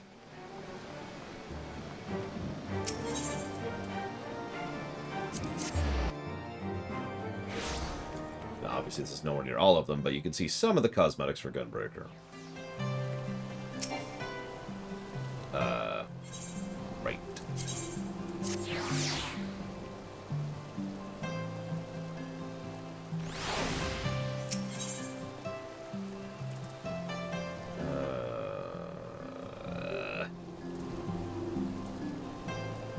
There it is. So here's the Hades Gunbreaker, which I actually think looks terrible, personally. Like, what in the hell? I tend to like the Hades weapons, but this is just a little bit too much for me. I mean, look at that. And there's Shinryu's, which is actually worse somehow. Look at this thing. It's basically a chunk of fish bone with the Shinryu glow around it. It's... what?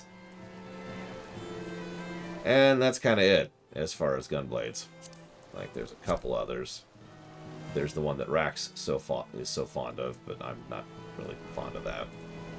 And, that's kind of it. Yeah, the rest are just whatever. Yeah, this just, ugh. Look at that thing. Ugh. No, what I meant, Rax, is a lot of your classes tend to have exarchic appearance. I haven't seen you as a Gunbreaker lately, but I've seen at least 3 of your classes use an exarch weapon.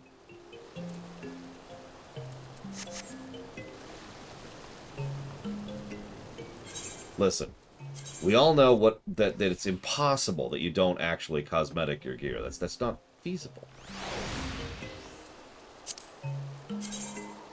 Oh yeah, there's the actual chainsaw, although it's not running for some reason. Is that the... yeah, that's the Magitech weapon. I actually have seen that one before.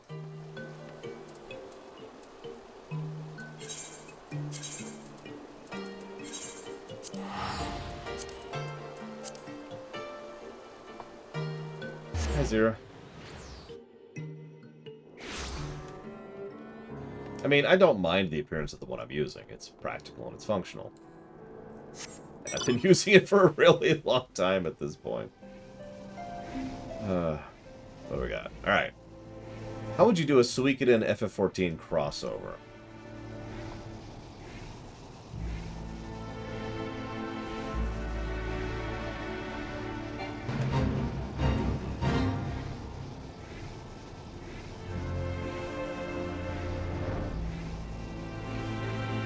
So, okay.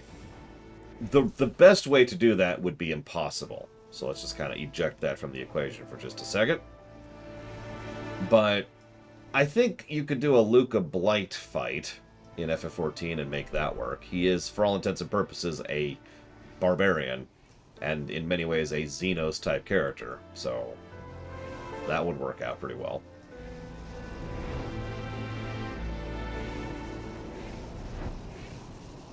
Yeah, he is a better Xenos, I agree with that.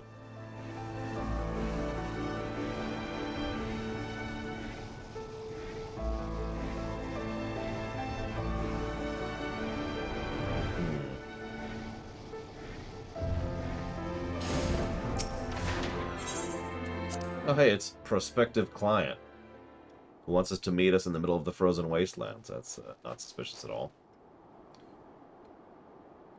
My prayers have been answered. I was beginning to think the Temple Knights have forgotten about me. Hope you will forgive the need for secrecy. The nature of my request is very sensitive. Please follow me. Yeah, sure.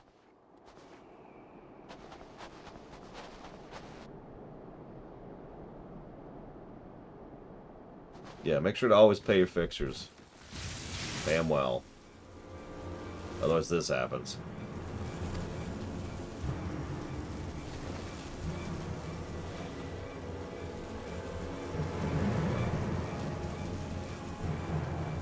Wiggle all you want, little fly. Nothing escapes my web.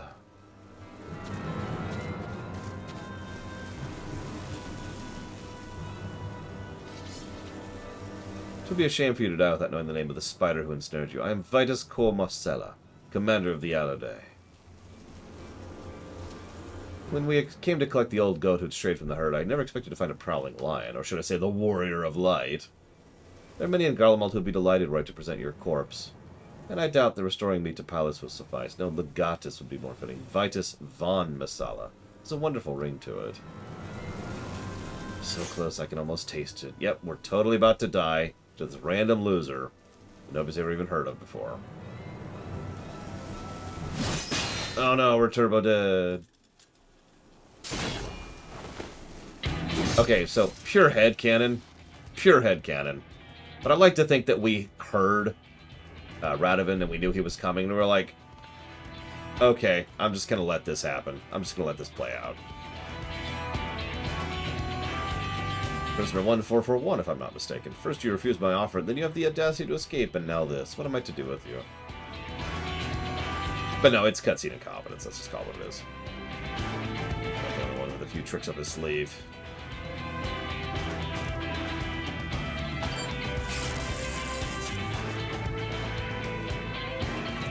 Yeah, we're just like, okay. You know, when we first encountered the Alloday, I noticed the collars they were wearing. I had one myself not so long ago. This must be your way of maintaining discipline. Took one of them to Mamula, who engineered a device similar to yours. How ironic the very collars you're so fond of could be turned against you.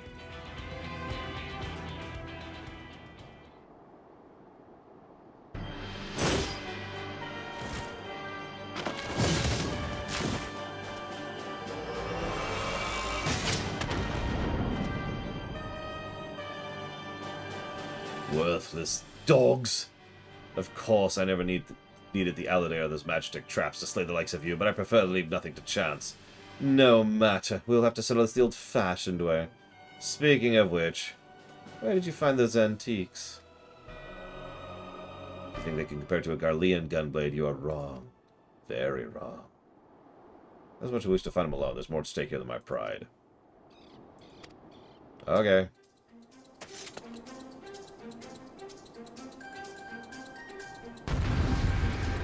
Yep. Why can't we wield a two-handed gunblade?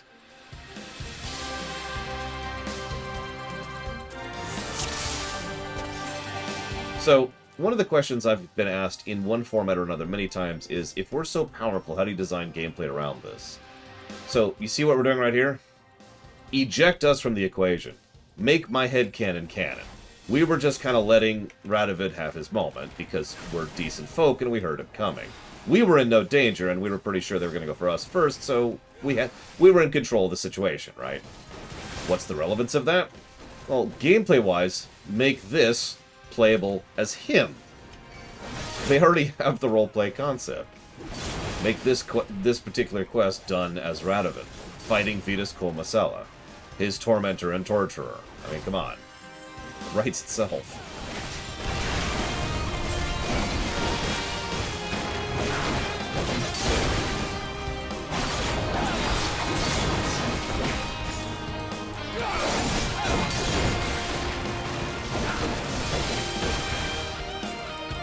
I mean, it's an answer, Disco. Oh no, he's totally gonna kill us. Again, remove us from the situation here, and instead have the one who's in danger be her, and then have him do his big thing to defend her.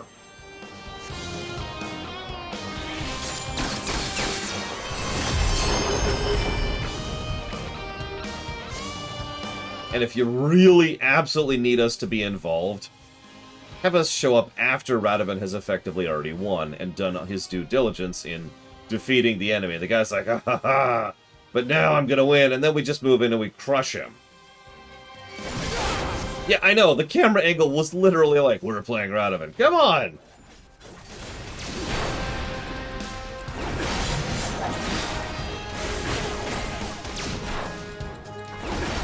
Hey, Narset. Whoops. What are you done? Why do all the Garleans do this attack? It never works. That's pretty impressive. We turned a dog into a magnifying lens on our game, Narset. I mean, I'm just saying, us being the kill stealer makes a lot more sense than this being any kind of threat to us. At this point, remember, canonically, this is at 70. So, you know.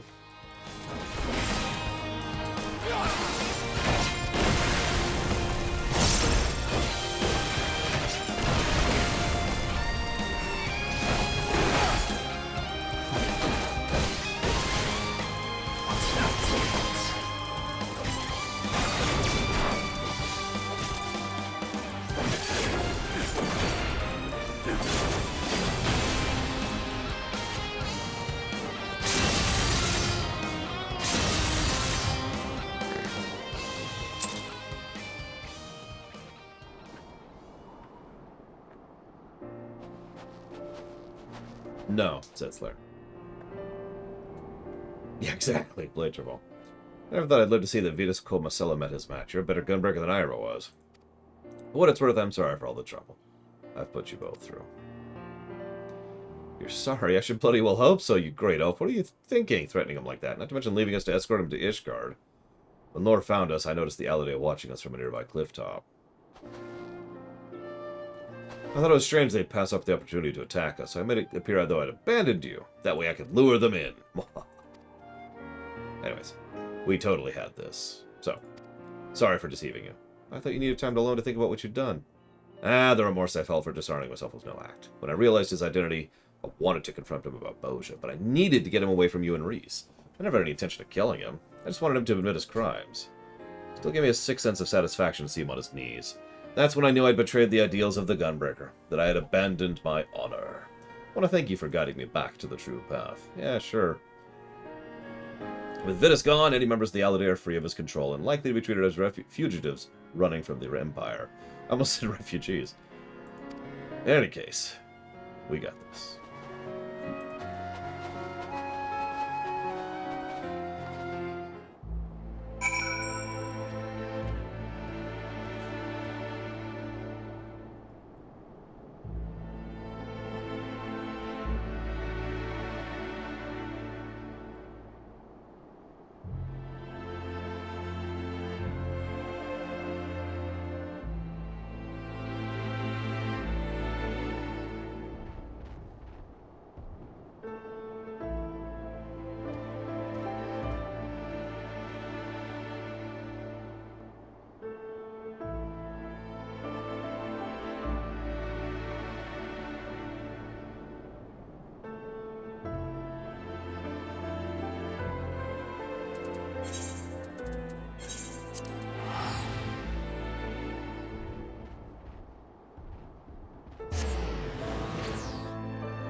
Utterly impossible, Blade Travel. I'm only streaming for like 2 more hours.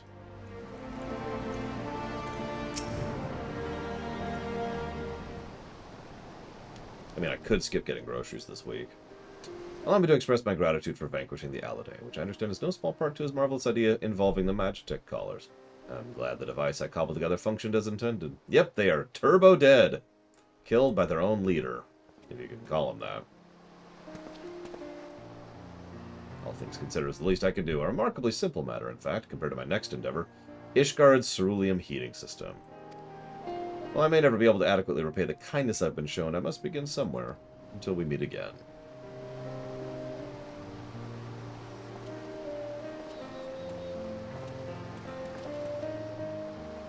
Laura, since I first met you, I knew you had potential. You're super awesome. But now, we need to go make more money. I'm not making that up. That's actually where they're going. Listen, if there's any fruit, I'm sure it'll be... Oh! It really would, Omega Legion. I hope they actually manage to get that going. And hey, you may or may not have noticed every time we've gone through Revenant's Toll, these two have been here. It's because, again, I've done these quests, so... This is where they end up. Trying to find some frickin' jobs to be able to pay for things. So he's going to try to find new Gunbreakers to train, and she's going to find them new jobs to pay the bills.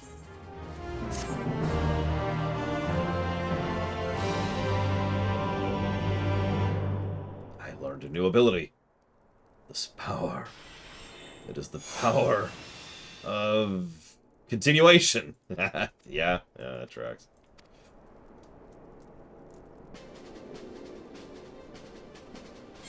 Hang on. Tank.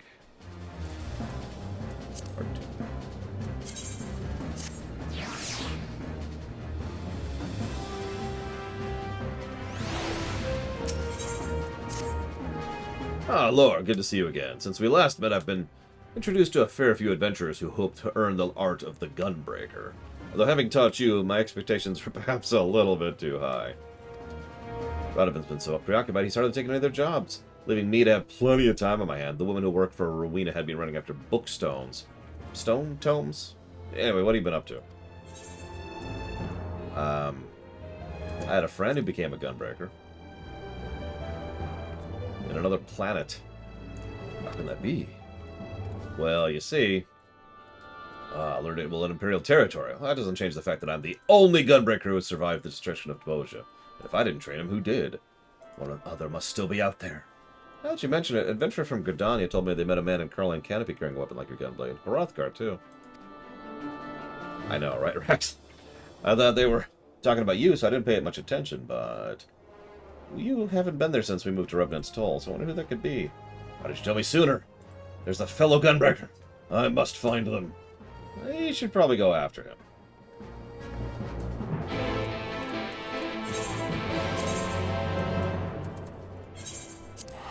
We have to.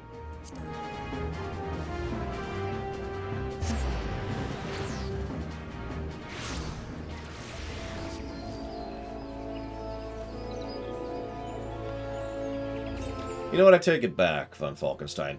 Well, I like the idea of an FF14 fight about Luca Blight, and I do. Especially since it could be a multi-phase fight. Kind of like some of the split fights they've done in 14. Something I enjoy a little bit more is the idea of fighting some true runes. Like the Rune of Circle. Ugh. Or the Circle Rune, rather. Yes, a man like you described was here a few days ago. You sure he had a gunblade like mine? Identical, I would say, but more importantly, he was looking after you, Radovin. As I was in the midst of explaining the assignment I gave you, he suddenly ran off in search of your former client. He was gone before I had a chance to ask his name. Who could he be? What does he want? Oh, hey, it's my favorite bodyguards. Hello, singing one.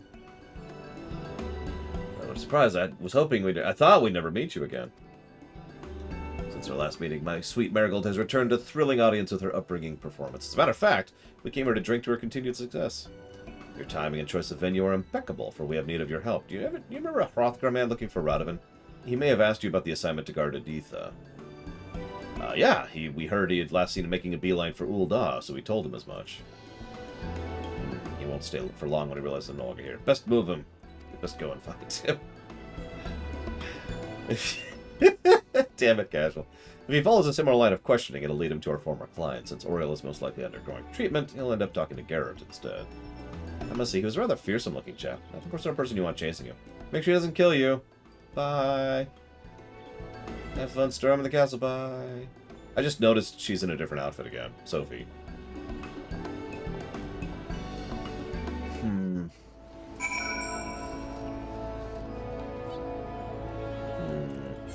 Help me out with the acronym, Von Falkenstein. What's TFTD in context? Probably. I mean, the way the runes work, yeah. I've posited for years that Jowie was actually tempered by the sword rune or whatever it was. Well, you see we're loaded. What you have to do is you're going to tell me that our meeting tonight is off. Again.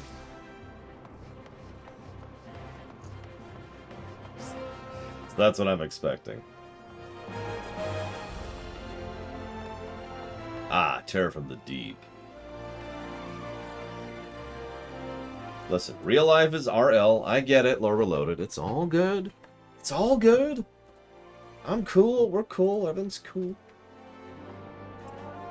Now, imagine if I was playing a bunny girl lore reloaded. Okay, let me just do a little camera manipulation. There we go. Here's my character. Yep, that's definitely me. Ignore the guy right behind her. I think you're right. Thanks to you, Tim and I have been living together for a little while now. Most of the money I earned go to Frondale's frontistry for Oriel's care, though thankfully we have enough to keep a roof over our heads. Slowly, but surely, she's improving, though she still can't forgive herself for what she... I just noticed her ears are actually taller than me. It's a barely thing, but they are there. Look at that. That's impressive. Slowly, but... so... Daddy says Mommy was very sick before, but she's getting better. Happiness comes easily to some people, while others have to fight for it. I hope you find strength to support each other in days to come. Here's a few thousand gil to pay for treatment. Thankfully, there's no bunny males that are in Gunbreaker outfits right behind me. Is that Laguna's armor from the movie thing he does? Anyways, I almost forgot to mention, but a man was asking about you. Hrothgar bloke. A similar sword, too. After I told him you'd left Ul'dah, he headed off in the direction of the airship landing. Oh, not again.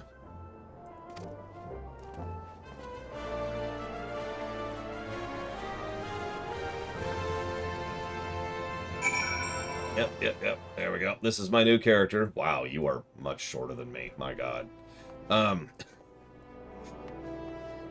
As it should be.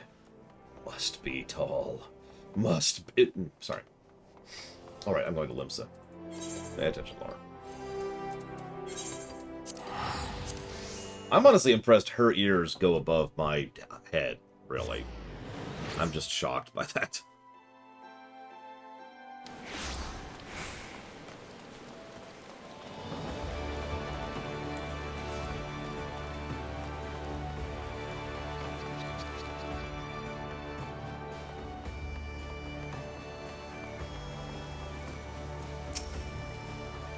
First time I've seen you three since that business with Gouldvites, yes.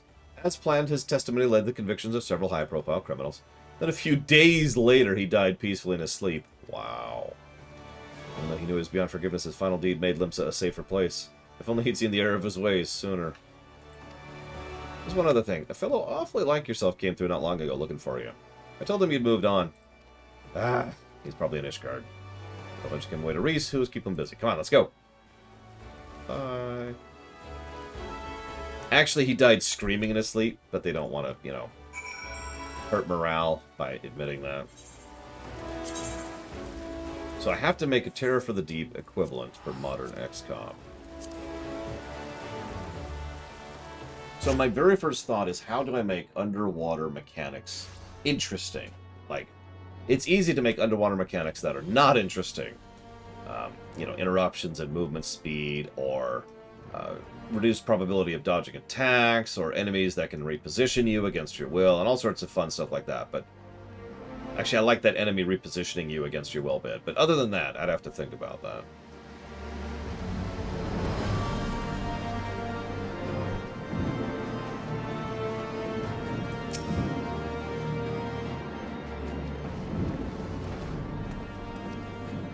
There you are.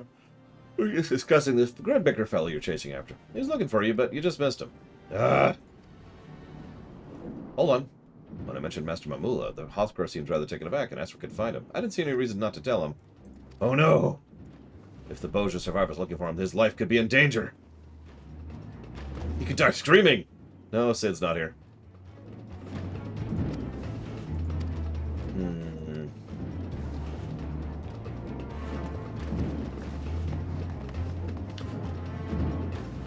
Okay, this is a terrible idea, von Falkenstein, but hear me out for a second, okay? What if the Terror from the Deep missions... So the mission map that you have access to is the submarine or ship that you're on, right? And there's stations that you can put your units on, and each of your guys with their own talent set changes how they interact with that particular type of gun, or radar, or whatever, right? And kind of turn it a little bit into a crew simulator, but still keep the tactical thing. And you could still move the ship on the map, right? And the enemies are still on the map, which is, of course, either the surface or underneath the ocean. And, you could still have things like terrain being relevant, like you're down towards the ocean floor, so there's a lot of coral over here, which this enemy's hiding behind. Or there's this thing which you can blow up, which will actually close down this cavern, so the enemy can't go through that cavern anymore. Stuff like that, right? And then the majority of your actual gameplay will be trying to position your people around the sub, and making the sub work, and doing what you can in order to progress. And maybe like as an absolute last-ditch thing, if the sub breaks, you can put on the suits, and then your mobility goes to hell, but you can still run around and still, move on the grid, so to speak. It's just, your accuracy goes to hell because you're shooting your gun underwater, and your mobility goes to hell because you're swimming.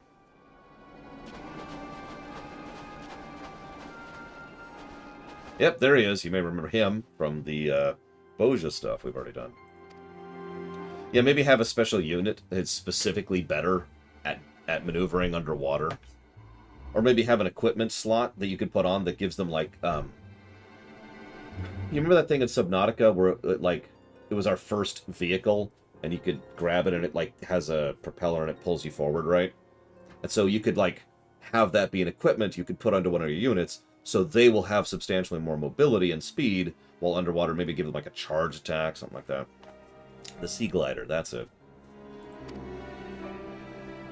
Get away from him, Rustic. Calm yourself, Radovan. He means me no harm. Like you, I have chosen to put my past behind me. In fact, I came to ask for Mamul's aid in rebuilding Boja Citadel. But that's impossible? Far from it. You see, we were not the only ones to escape the destruction of our home. Yes, I am max height. I actually checked this morning, because I was checking to see if I could fix the neck problem. Those who were on missions or visiting other settlements were spared. But then there's a chance that... Listen, Radovan, your family is gone, lost in the blast. The monarchy, too. But our clan lives on. I will seek out survivors so we may build a home together, and if we cannot return to where Boja once stood, we shall find a new land to call our own. Nothing will ever right the wrongs I have committed, but even so, I will do everything in my power to make Rostic's dream a reality. Radovan, will you join us?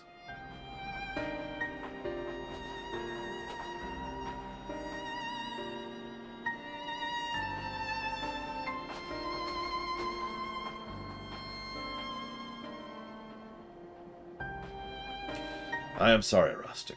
I've already lost one family, and I do not wish to lose another. Though we are not joined by blood and are as different as night and day, we have each other.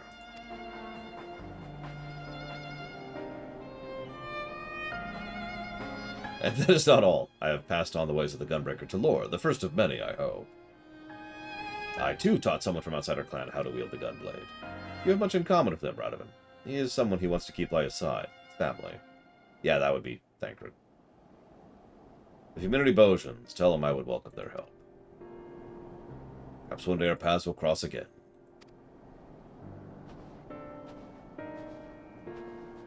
That was my other idea, Weods.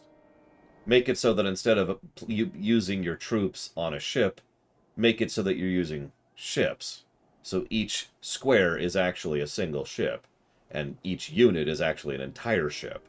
And so it's the same grid, but technically the camera's zoomed out a lot more, right? So much for being a gunblade-wielding murderer. He seems quite nice. I'm glad to have been proven wrong. He's still honorable as wise as I remember him. Nonetheless, I appreciate you coming to my aid. I must admit I feared the worst when he appeared out of nowhere, though he soon made his intentions clear. I never expected such kindness from not one but two men who have every reason to want me dead. I'm grateful to you both for fulfilling the work, for allowing me to work for the greater good. Speaking of which, I must fulfill my obligations to the Ishgardians. Until we meet again.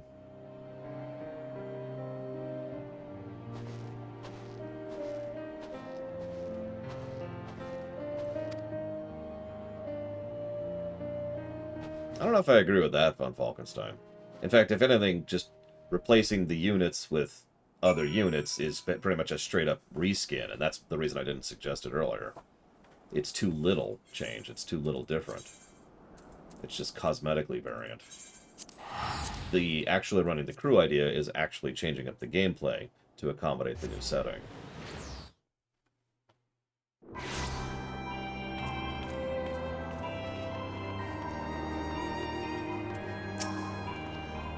All this time, I thought I was the only Bojan left. Now that I know Rustic and several others are out there, maybe I don't need to rush my search so much. In fact, I need to get a job. Yeah.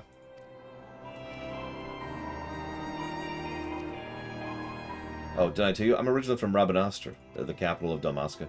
The city was destroyed, deliberately, I might add, by the Garleans after the failed rebellion, but our traditions live on. I think I make a good ambassador for my people. If everything goes according to plan, we'll be traveling to the far corners of the realm and meeting all sorts of people, though we'll still use Revenant's Toll as a place to hang our hats. Of course, with as gifted a successor as you, I'll try to keep training. Or you'll be the one training me next time. And there's never been another Gunbreaker class quest. The end. And that was Gunbreaker. I've actually already rated it, so we're going to move on to Red Mage, which is another one I've already done. Which is somewhere. There it is. There should probably be a Red Mage, but I can fix that in a minute.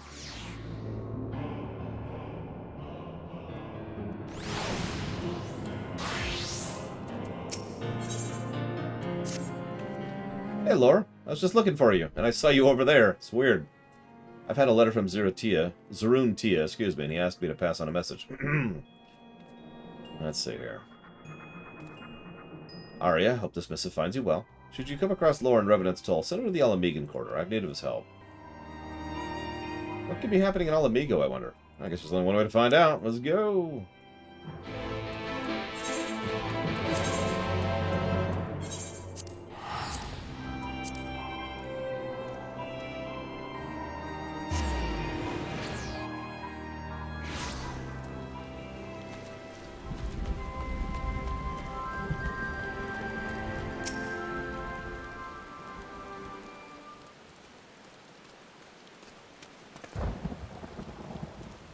Perfect mood weather. How wonderful to see my two erstwhile students. Not a moment too soon. We're glad to see you too, Zerun. Although, I gather the situation's not a happy one. You gather correctly. You recall the brotherhood I was once part of, the Crimson Duelists? It seems the keepsakes left behind by my deceased colleagues have run afoul of some enterprising grave robbers.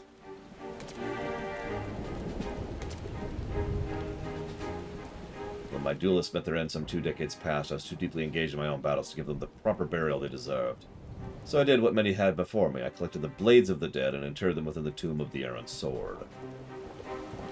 With Alamigo much settled since the initial reclamation of the city, I judged it time to pay my respects, which is when I discovered the tomb in disarray and one of the duelist's swords missing. Though it seems such petty acts of larceny have become common as of late, and though the resistance speaks of taking steps, the army has its hands full overseeing the restoration efforts. That said, unrest and dissent have largely disappeared under General Alden's command. Why the sudden rash of law-breaking? Well, now that the Imperials have been beaten back, those who were once suckled from the Empire's teat are forced to look elsewhere for the wealth to which they are accustomed, which means taking up the life of banditry.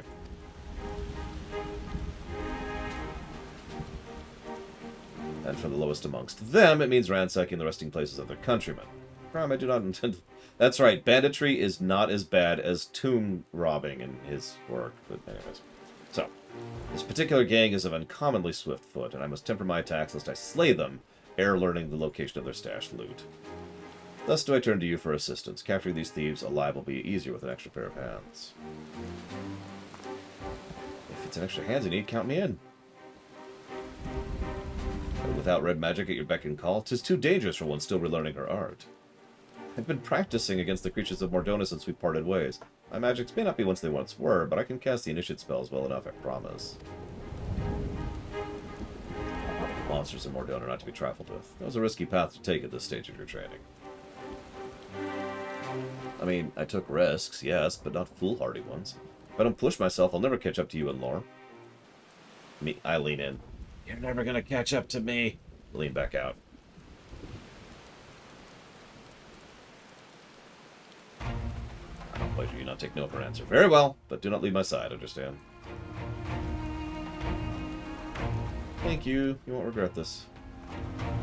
3 of us, then. Bloodhouse where the grave robbers ply their unsavory trade.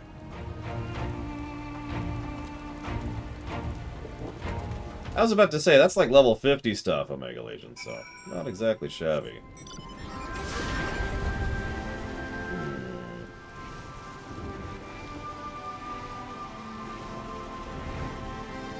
I like that idea, thought Falkenstein. If you want to go absolutely crazy with it, you could have a, like a tech tree upgrade, where you can go, jeez, it's really raining, look at this nonsense. Look at this. You could have like a tech tree upgrade where you could probably get your own, like, cybernetic sharks or whatever. I'm explaining myself wrong, but, you know, have your own beast on your side of the equation. And have them be part of your leaving the ship area, right? They're the ones who actually go out and do that kind of thing. And you could have things where you get invaded, like you did on the ground, except it's underwater invasion, so they're trying to board your ship, and just... there's a lot of directions you could go with that. You got me excited. I like this idea, and they'll never do it. Because you're right, Firaxis makes some good games, but they also make some very safe games. They don't push the envelope much.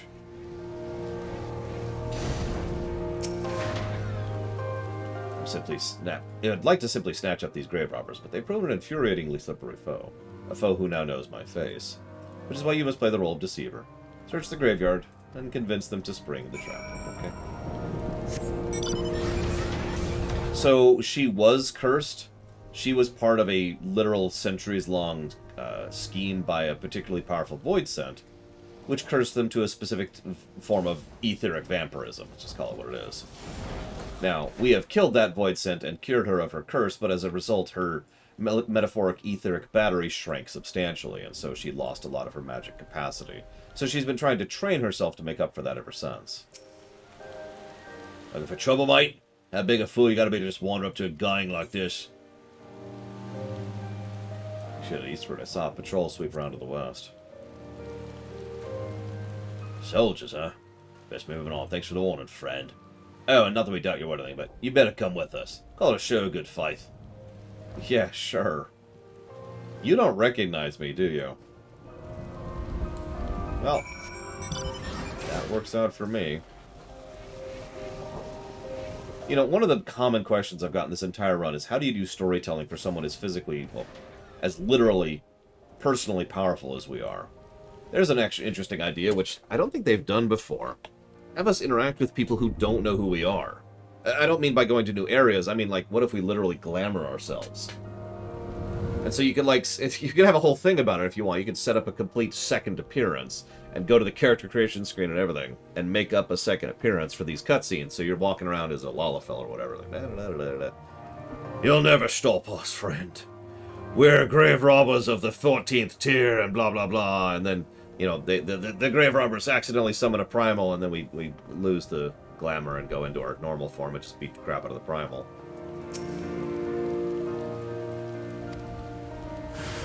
Oh no! They've decided to attack me. I could have never perceived such a thing as happening. I'm very surprised by this. It's the most surprising thing that's ever happened. Nope. Nope. Listen, I'm totally a Lalafell. Why is your voice coming from, like, 8 feet above your head?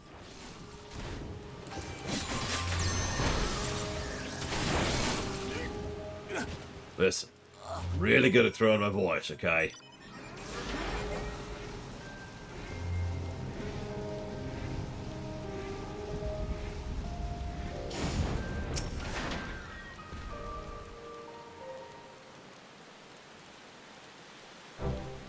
Nicely done. Got them off guard. Must say, you exceeded my expectations. You made impressive progress in such a short period of time. Knew those lessons of the Mage Guild were worth it, even if it was painful at the beginning again. Oh, you've been cracking open as many books as you have monster skulls. Your dedication to the fundamentals has certainly paid off. Now, I counted 4 brigands last time I was here. Knowing what I do with such villains, I assume the other 2 sought to waylay you. Yet you stand with nary a hair out of place. All jesting aside, I suspect your skills have surpassed my own. What trials you must have endured to forge such strength. You know... kind of... turned... yeah. I went to another planet.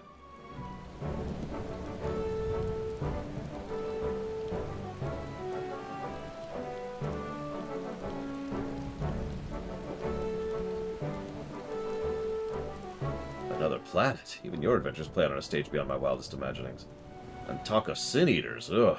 Sounds like your battles took place on the edge of suffering itself, where steel and heart of even the mightiest red mage would be tested. But while it's endlessly gratifying to hear about the exploits of one's former students, we should probably turn to the matter at hand. Once we had subdued them, a few threats gleaned us the location of their ill-gotten gains, all buried in a box in the royal hunting grounds. I believe they're the Division of Labor's order. Anya, and our captives over to the Resistance. We'll go to the tomb. We've got digging to do. We start punching the dirt, it just kind of gets out of the way. Go ahead, I have things under control. When it comes to magecraft, I feel like for every 3 steps I take, you've already taken another 10 or 20. Look, someday you too will know the joys of being able to cast Resolution, and Scorch, and Flare, and... anyways.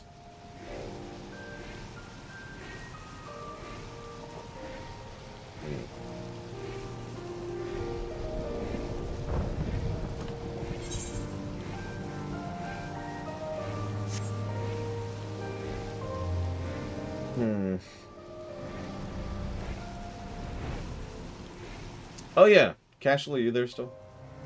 I've been sitting on a question from you for a bit.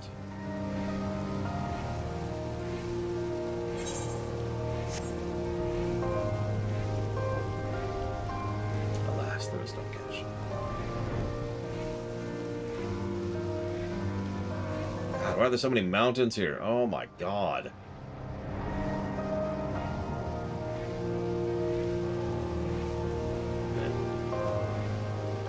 I lost my chance to answer Disco's question, too.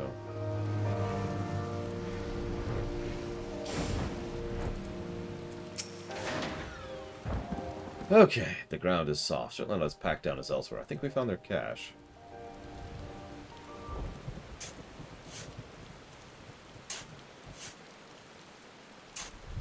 Disco asked, my favorite history genre movie.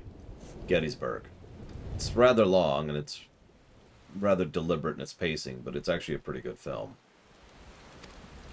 I cracked the lid to check the contents, and the box is indeed filled with stolen goods, including one rather familiar sword. Come, we should return these articles to the tomb. With any luck, Ariel will have arrived already.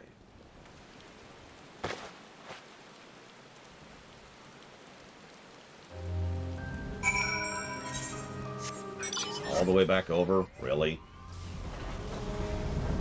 Whatever. I haven't seen that many historical films, though, really. Not that I'm not interested in it, just I haven't coincidenced into that many over my years. And also that gets into the ugly definition questions of what qualifies as a historical film, what qualifies as a historical reenactment film, what qualifies as a historical colorization film, and so forth and so on. So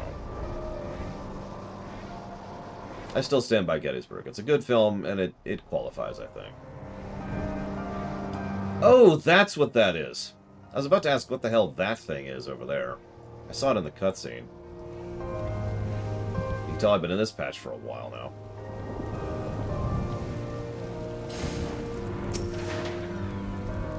goodness you found the swords. I was fearing it was been sold. Well, you know.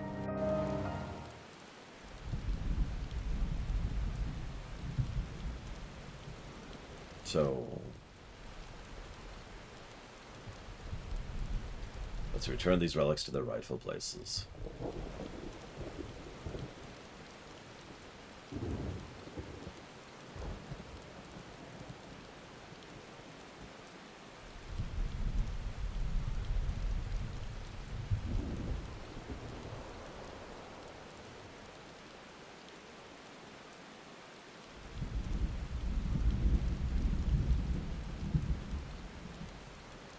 That should be the last of them. What of your comrade's blade?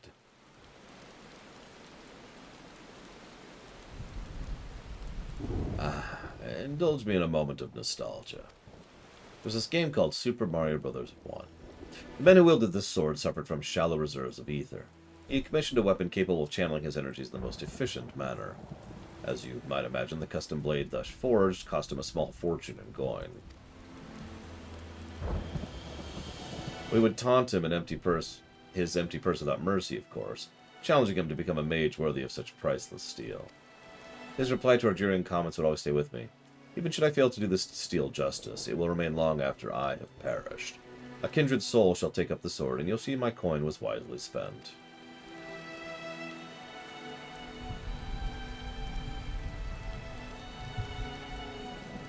His hopes for such a legacy died with the Crimson Duelists.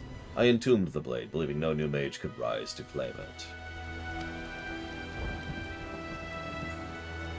By the way, have you noticed a lot of these quests also carry the theme of legacy from Shadowbringers as a whole? But I was wrong. You two stand here as living proof that our efforts to revive red magic were not in vain. 'Twas when I discovered the sword missing I was put into mind of my comrade's words, and I wonder if he did not orchestrate this affair from beyond the grave, if only to remind me of his will.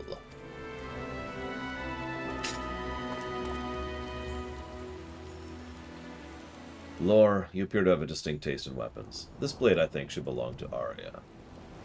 Yeah, I'm using Byaku's right now.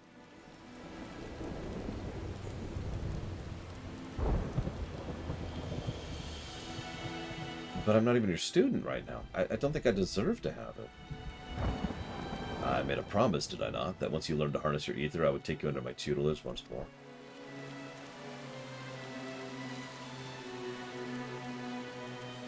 The way I see it, you have more than upheld your end of the bargain. Accept the sword, be my apprentice, help me usher in a new future for the Red. Seriously, take the friggin' sword. Take the sword.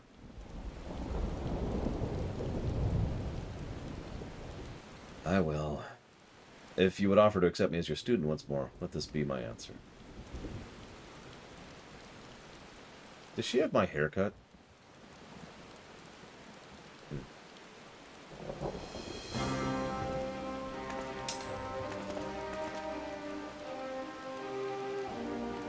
Not quite. It is done. Let us present this day swear a new oath, to fight for the common good with pure heart and unbending steel. To always be kind and to never be cruel. To drink the blood of our enemies. And so concludes our business here, but as much as I would like to accompany you back to Mordona, I fear my own pilgrimage must continue. This war with the Imperials has Alamigos teetering on the brink of uncertainty once more, and I must assume the situation is most taxing for you and your fellow scions. And thus, for the time being, I shall keep my blade loose in its sheath. I may be but one man, but I know I shall remain vigilant against the Empire's machinations, oh my god, as I chart my course across the lands of Eorzea. Sorry that I cannot yet devote myself to your lessons, Arya. The demands of the road are such I cannot take you with me and hope to move as swiftly. Your oath takes precedence. I'm just happy you'll be my mentor again. Please, safe travels. I'll stop by at Revenant's Toll, time permitting. Take my leave.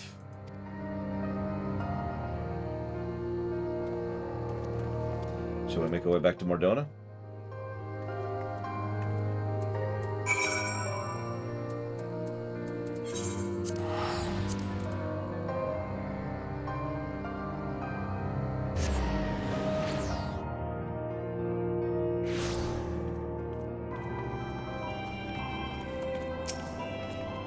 I've been so consumed with restoring my magics, but now I have a new goal.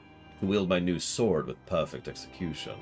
With Zerun's instruction, I mean to become a red mage worthy of his comrade's weapon. I wouldn't say no to any help from you either, Laura. Alright, so, step 1. Get a blade that's literally from a primal. Step 2. Don't do that, that's stupid. Any questions?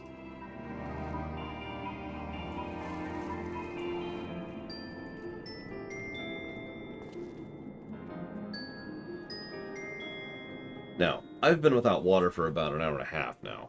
I'm gonna go get some water. Before we do this. And by before we do, I mean I'm just gonna go ahead and start it up now. There it is. Yes, they have racks, and I actually rather enjoy it. It looks pretty legit. Not sure what I think of the rest of the suit, but I do like the coat.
And for the relevance...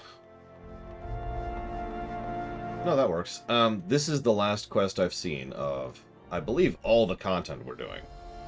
After this, everything is new to me. 100%. So that should be fun. Laura, you always seem to know the precise moment at which your services are required, such as the mark of an accomplished astrologian, if I do say so myself. Oh yeah, that's why we're doing it in this order, by the way. Normally I wouldn't do, like, a DPS quest, then a tank quest, then a DPS quest, then a healer quest, but I'm doing it this way because this is all the stuff I've already seen. That would imply you're already aware of what I would ask you. Yet, I shall indulge you in my request nonetheless. It's Matarufin. Following our return from Kugane, she's been distant, more distant than usual. Enough to give one pause, at least. I thought I might ascertain the source of her worriment with a deck of 60, but I was presented with an unusual slumgullion of vague portents and portentous vagaries.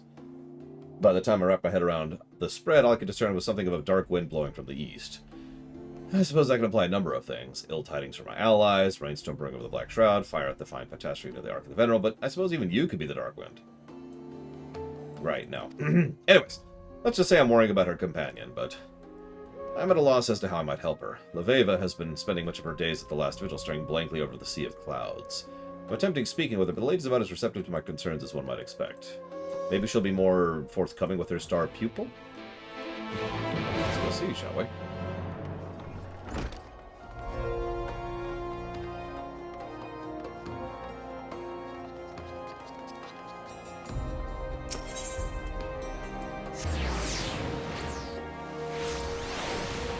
And so it begins. Oh god, that's from like 50 things, Von Falkenstein. Let's see, which one do I pick? Which one is the one you're actually referencing?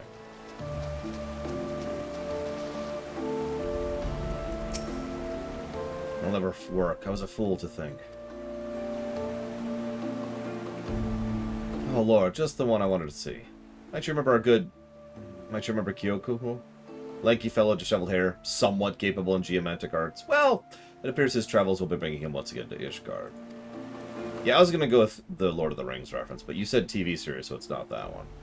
Seeing as he provided me with a wealth of valuable insight into his discipline, the least I could do is to greet him upon his arrival. Unfortunately, I must see to some unfinished affairs with the architects. Could you go there in my stead? Yeah, sure. Let's see. So it begins from a TV show.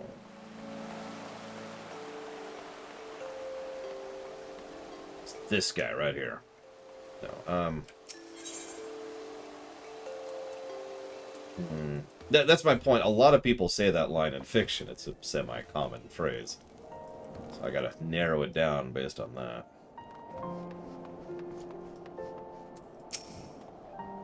Lord, could you imagine us meeting here? Could it be fate? I jest. Slow down. I only just arrived, already recruiting me to some urgent cause. You Westerners don't waste your time. I intended it to be a short visit to discuss how matters have progressed since you vanquished Kinko and aided me in restoring grandfather's wards, but I guess I can wait. To the Athenium, then? Yeah, sure.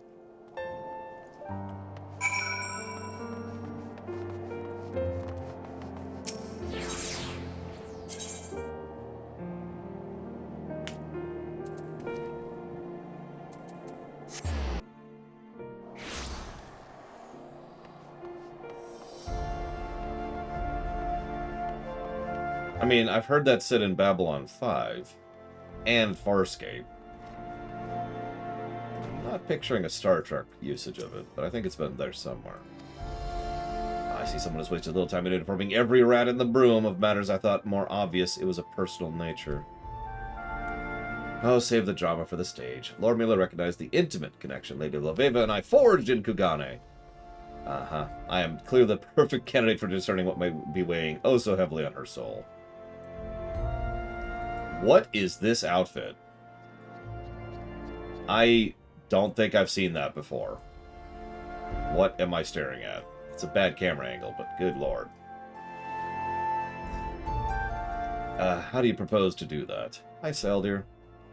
I was actually about to ask how you were doing. Since, you know, there's more cause to be worried about that than about me.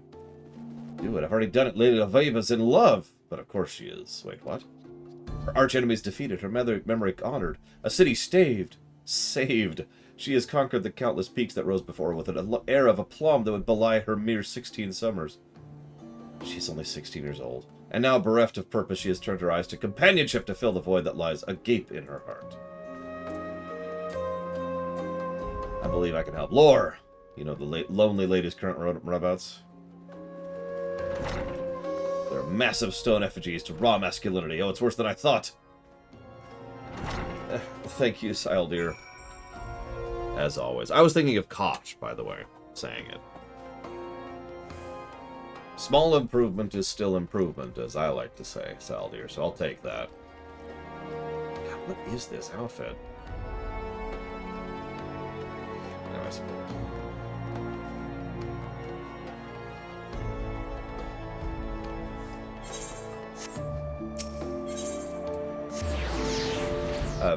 By the way, you didn't put that towards something, Saldir. Yeah, you said even star. I don't know what that means, I'm afraid.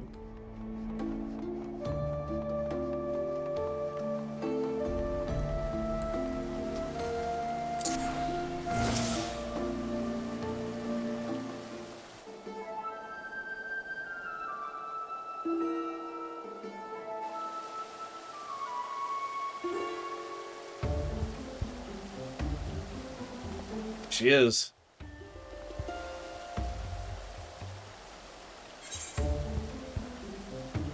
Indeed. There she is. And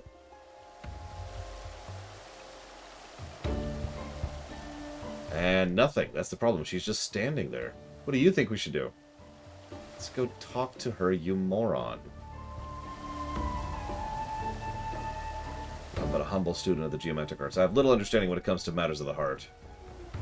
And pray tell, what are you two doing over here? Greetings and salutations, my dearest Loveva. Aren't you looking resplendent this fine morning? Resplendent. Spent a few bells in the books, have we? Time will tell if this new vocabulary suits you, but time is not a luxury I'm afforded at this moment. The city's din is positively deafening. It stifles my thoughts and upsets my humors. What I require is clarity, something unattainable in these stone walls. The camp of Dragonhead may provide me a moment's respite. Oh, and you may cease this ridiculous talk of matters of the heart. Love is the furthest of my worries. I, for one, am already promised to another. Interesting sentences to be said right next to each other. Love is the furthest thing from my heart, and I am promised to another.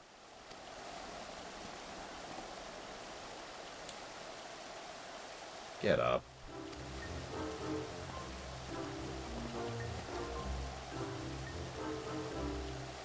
Ah, Kyoko, no need to kneel in my presence.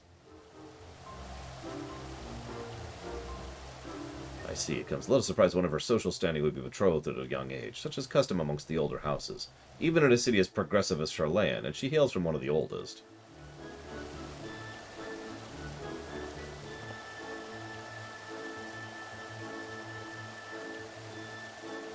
I suppose. It's just that, oh, whether the vim and vigor from our conversation earlier, all this upon learning Lady Leva's be married. A more astute observant might presume a certain emotional attachment to our young protege. But that would be ludicrous. I, for one, know Kyoko's feelings towards Leveva are not but those of admiration for her skill at the astromantic arts. So let's return to the task at hand.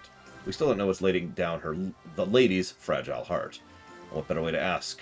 A novel idea, don't you think? Just talk to them.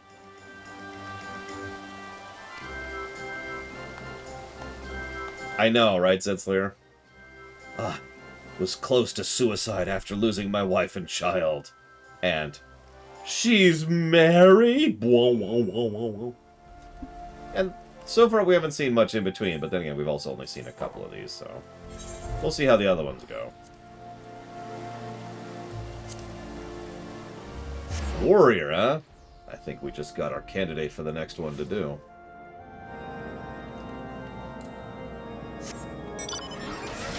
Sorry, betrothed. But whatever. I was just going for the gag. She's betrothed? There, same gag. Bard? Nah, we'll do Bard last. We know Bard sucks. Fine, you've seen through my ruse. I am not, in fact, promised to another. I simply implied as much to silence Kyoko. Alright, there was a time I was promised another. We have my grandfather to thank for that. However, I am officially going to put this sub towards Far Cry 6. I imagine Dark Knight will be good, too. Here's a better question. Is there one that you would consider bad that we could start with? However, since I am now officially deceased, my assumption is the arrangement's been annulled. Not that I ever actually bothered to confirm this assumption.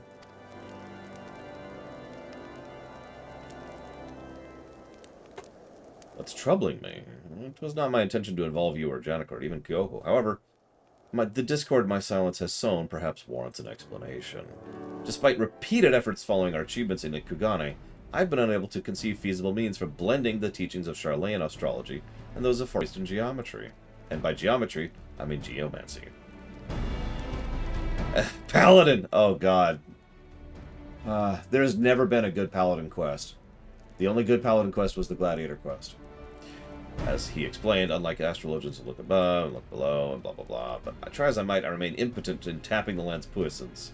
I've spent my life attuned to the slight variations of the ether and distant stars, so much so that when I look to Hydaelyn and her ether, I'm overwhelmed by the potency, the glow, you might say. I think I was trying to open one of the heaven's gates of a world of everlasting daylight. Yeah, I've no idea what that would be like.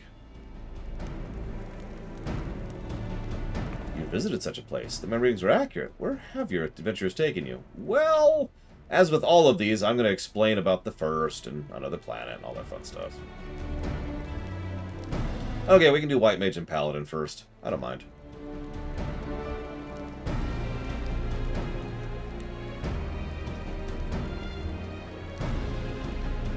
You had no trouble channeling the ether from that world's heavens, despite the fact that you never physically laid eyes on them. Which makes more sense if you presume that that planet is dimensionally changed, but not physically changed, so they would actually be seeing the same stars. Think about it for a second.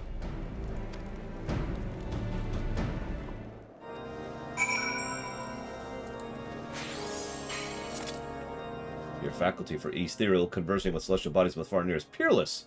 Most eloquent display, and one I should endeavor to learn from. I have committed the most grievous of sins by allowing things such as light, distance, and dimension, things that hold no dominion over the realm ethereal, to prevent me from unbinding my full potential. You, however, help. Is there a battle going on? There is a battle going on down there.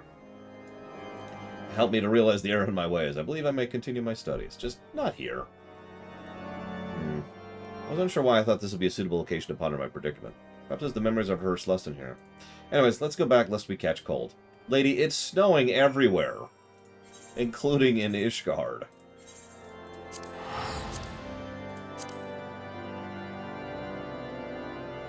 Oh god, Omega Legion. There's a fun story idea. Crude spaceship takes off, lands on another shard, and it's like... Where are we?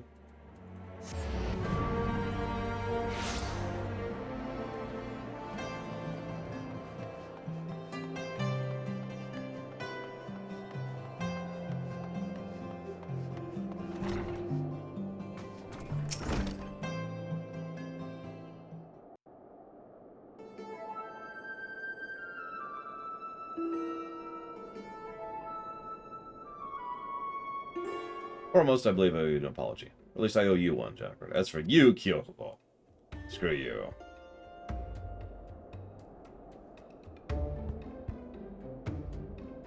How did you arrive at the ridiculous notion I was somehow languishing in the throes of love? When Lauren Janko mentioned you were not yourself, I just assumed that... Hey, don't blame this on us, dude. Do you dare suggest we had a hand in this? You were not a quarter bell on the pillars before you're telling everyone who would listen about the cavernous maw that yawned in the heart of poor lonely Master Rufin, and how you were to fill it. Far from lonely. In fact, I've already promised my heart to another.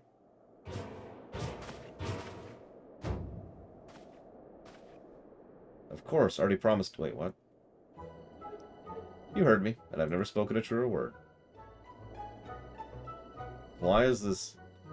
It couldn't be Lore or Kyoko. Yes, there's only two people in her life.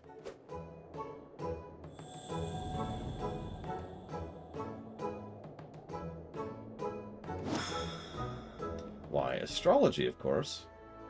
I will take the world! Oh, sorry, what I should say is, the world is not enough.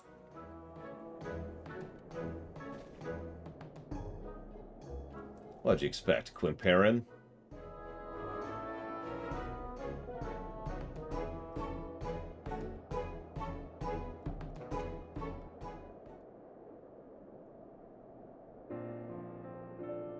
You see, I learned something today.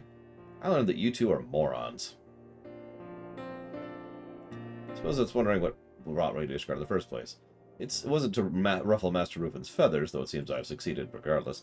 Our triumph over Kinko and having restored the people of Kugane's faith in geomancy. It was not long before a gaggle of either mages were clamoring at my door, seeking guidance in art of wind and water. To accommodate, I transformed my grandfather's study into a place where I might train those willing to invest the time and effort, which reminds me, my students are wondering where their sensei is. Farewell, Lore. And no one else.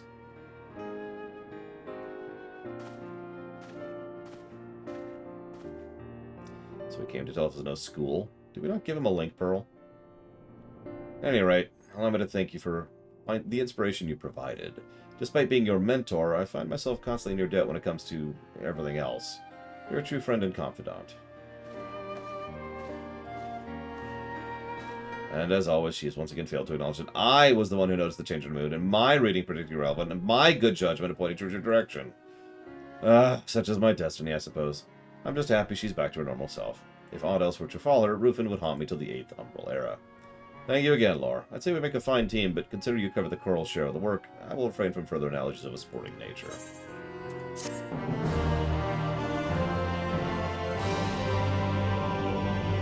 No, it makes sense to me since our end show.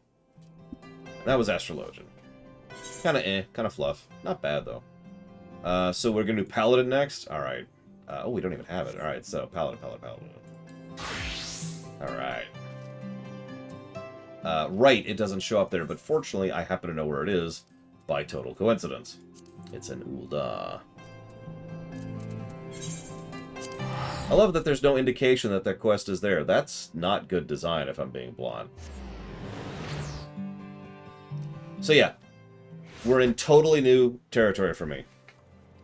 We have officially reached unknown territory, so I'm kind of curious now. This is it. This is it. We have finally, officially 100% converted into a Premier run.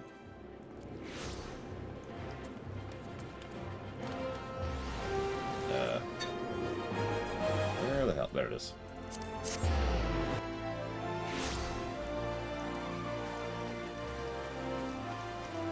Yeah, sure, I'll change the title.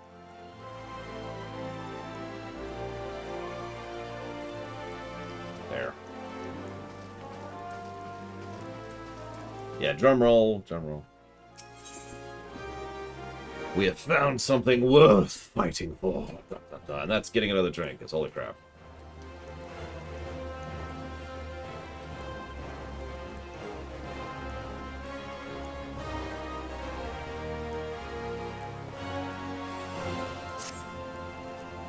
Ah, Vincent Lore, how fare you, friends? Still keeping up your training, I trust. The Sultan Sworn have not been idle either, seeking ways to better serve our nation.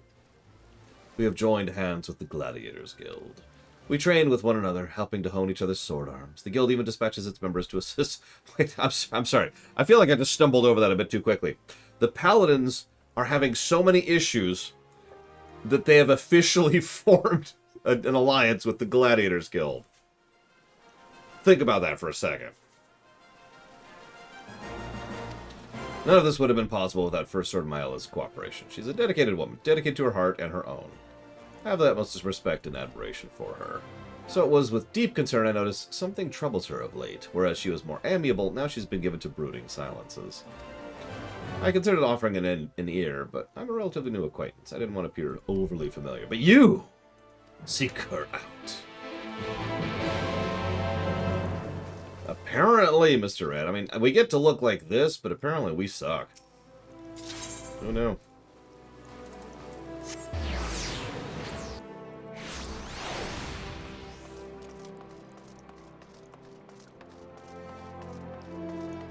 No joke, I actually like a lot of Paladin gear in this game, which is kind of a shame because it's Paladin gear.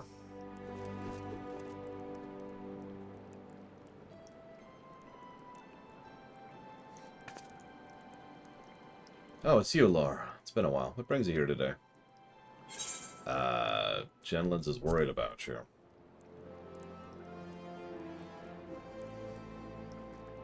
He is? God, am I being that obvious? I don't mean to sound ungrateful. It's kind of him to worry about me. You see, Aldous is returning to Ul'dah. He's been pardoned, so he has every right to be here. But it's just, I don't understand what's going through his mind. Oh ho, if it isn't the very man I've been longing to see.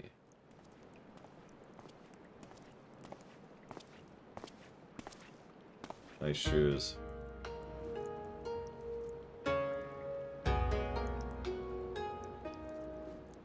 Greetings, Laura. You look well for someone who's been raising hells all the world over. Oh, I see my attire intrigues you. When I took my leave from the Yule Cup, I believe I said something effective having much to learn. That's what I've been doing. Learning. I remember the elderly samurai who was making short work of our gladiators. So I decided to journey to the Far East and train in his style. Remember that? That was actually part of the samurai chain we did. You never cared for convention or tradition, and you wonder you're confused to see you actually look the part? I guess you're right. You have to admit, I look pretty good in this.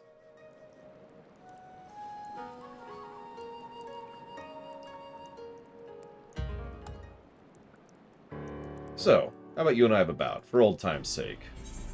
Do you really want me to beat the snot out of you? Again?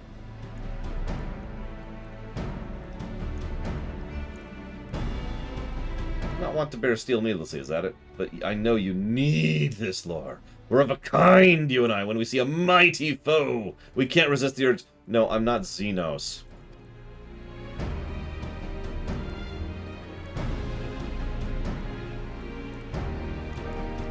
Now, as much as I fancy a rematch of the Coliseum, we'll have to settle for a humbler venue. Let's see. How about Scorpion Crossing? There's space there, and if not a lot of people to watch our glorious match. Oh, don't you even think about fighting in the city. If you must feed your vanity, I'll attend as a witness. At the very least, I can explain the situation to the brass blades should they appear. Thanks, I appreciate it. There you have it. I'll see you at Scorpion Crossing. By the way, I just noticed there's, in the Gladiators Guild, there's this gargantuan two-hander being held up by multiple plates. You see this thing up here? Look at that thing. That's like twice the size that I am. Oh god! It's Zera! Run! Run! That's the Dark Knight level 100 relic. Is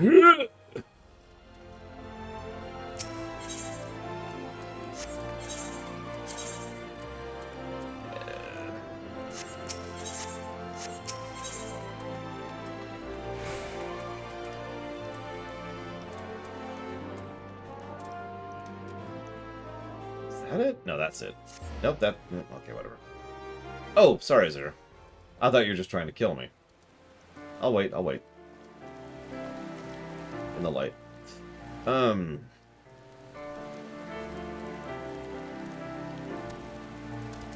mean, I guess, Pyro. It's just that, you know... They suck. Oh, I like that.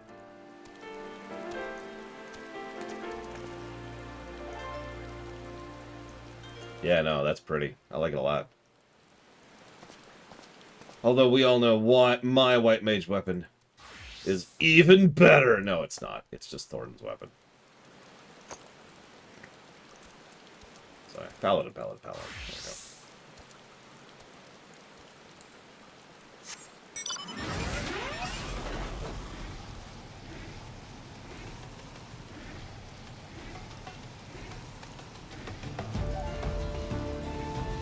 I'll say, I think I'm further than Zera in Gunbreaker weapons right now. I'll be satisfied. I've been looking forward to this. Come, my friend, let us begin. Okay.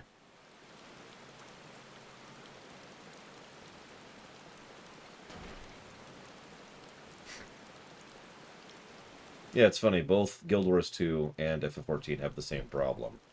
There's a barrier of slog to get through to even get to the good stuff. Although in both cases they're not that bad, but they're not good. Impossible.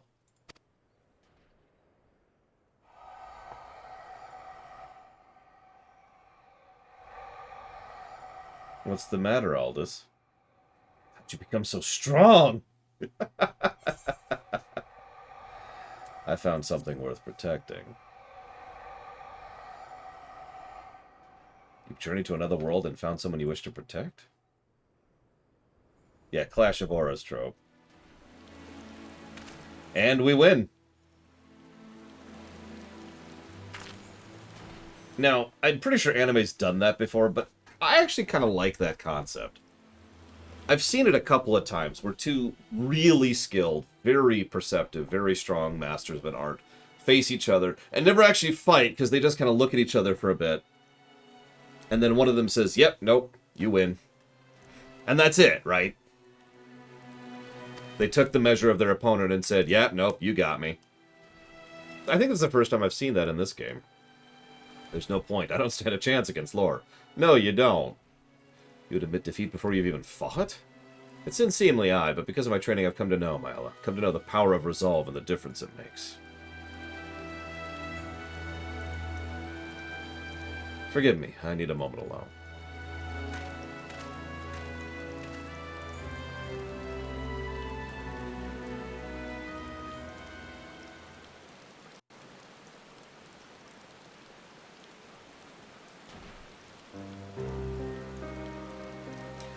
The Aldous I know, he've never backed down from a fight. I don't doubt you've grown stronger since we last met. But so has Aldous. That's why he challenged you, to put his training to the proof. But by that same training, he'd see he was no match for you. I don't know what to say. Well, there's no use pondering things here. Else we're... Yeah, so far this is actually alright. The first good Paladin quest is the very last one, and what might be the last one. It's possible they will not do class quests after this.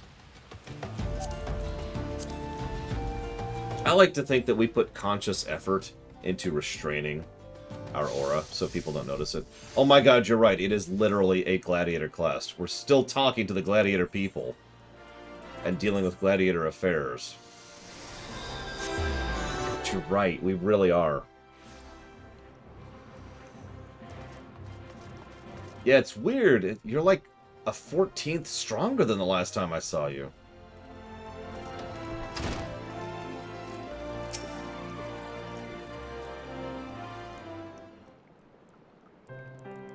Whatever. Aldous hasn't returned. I'd be surprised if he left Ul'dah again. Wouldn't be the first time he disappeared as quickly as he arrived. We are kind of, yeah, Zarakik and Pachi. We kind of are. Just not, you know, crazy and stupid. At any rate, don't feel compelled to linger on his account. I'm sure you have much demands on your time. Come visit again when you get a chance. Sorry for taking off like that. Truth be told, I'm ashamed to show my face, but there's something I need to tell you.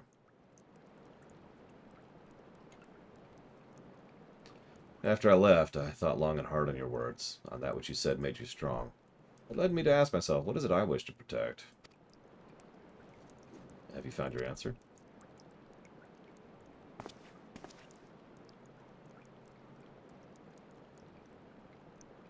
Aye, I did. Fool that I am, it took me a long time to realize it, but I realized it was always close by.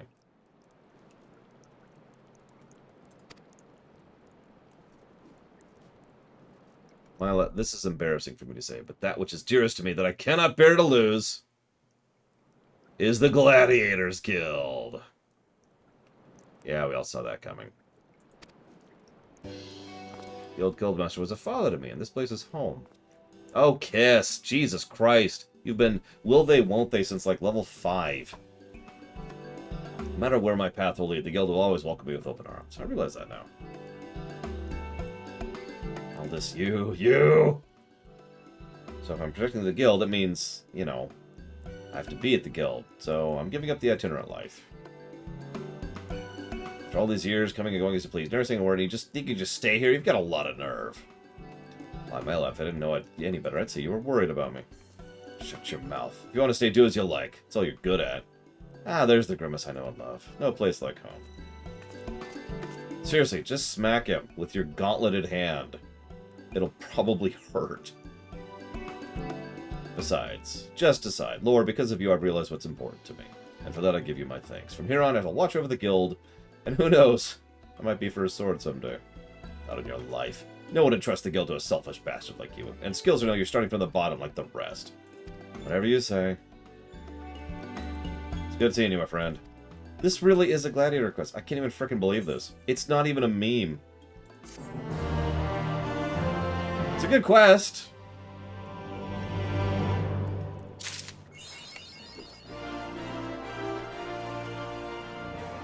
Oh my god. Alright, whatever. The other one was White Mage, I believe? Oh god, where's the White Mage quest?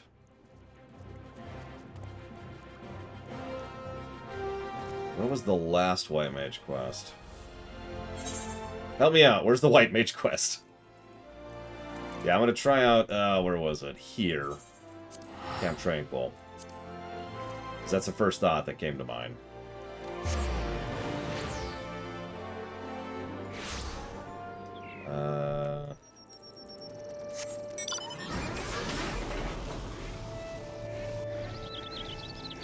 Oh. Right. That's why it's not there. It's actually going to be here. Yeah, there.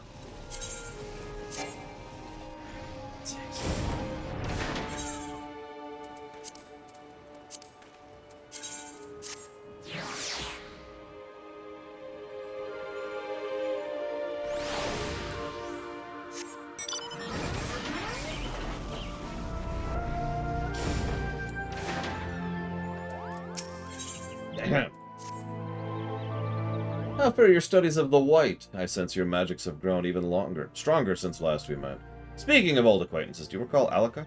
The Ari girl, responsible for the taint of the corruption. As a form of atonement, she's begun training in the art of conjuring. Maybe you could visit her? I'm sure she'd be glad for it. You might also come across Gaddy while you're in town. Considering her unorthodox upbringing, my fellow Bajal have been given leave to roam somewhat more freely than otherwise allowed. Give my regards to her and Sylphie, should you see them.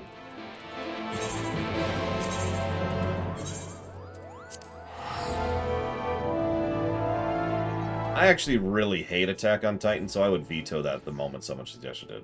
In fact, I'm pretty sure I have vetoed Attack on Titan at this point. No thank you. Sorry. Nothing personal, just very no for me. That's all that is.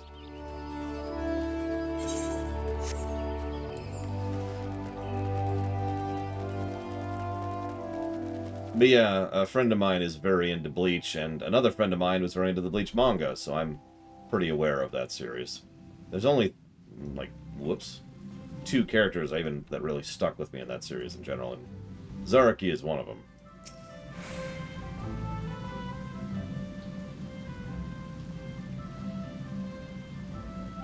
Hi. Lore?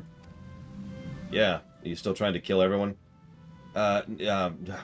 I didn't imagine you would seek me out of your own accord, considering I once wished you dead. Which one was Urahara? Oh, no, I think I know who that is. Hang on. Let me look up a picture. Yep, no, yep. Yeah, Urahara is...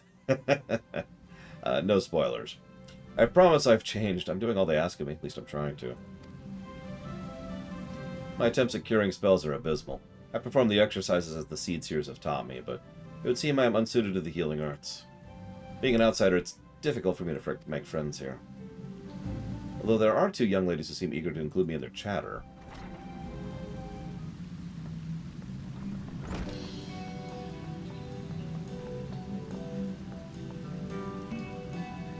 Alaka, I didn't know you knew lore. Remember these 2, Sylphie and Gaddy? Are you 2 talking about your adventures? You know, I hate to keep reiterating this point, but you remember how I've said twice that at 2 separate points Shadowbringers would be a perfectly acceptable end to FF14? You notice how the level 80 quests are almost entirely wrapping up plot threads and concluding them? Like, have you caught that? It really makes me wonder. I mean, obviously, since they weren't planning to do more class quests, it makes sense. This is the end of the class quests. But it adds to that whole, this is the end of the game kind of vibe that Shadowbringers has in general. The Legion parallels continuing, for lack of a better way to put it.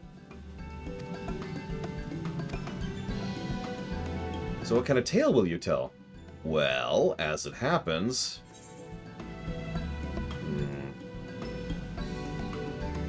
I'm going to tell them about Garahatia.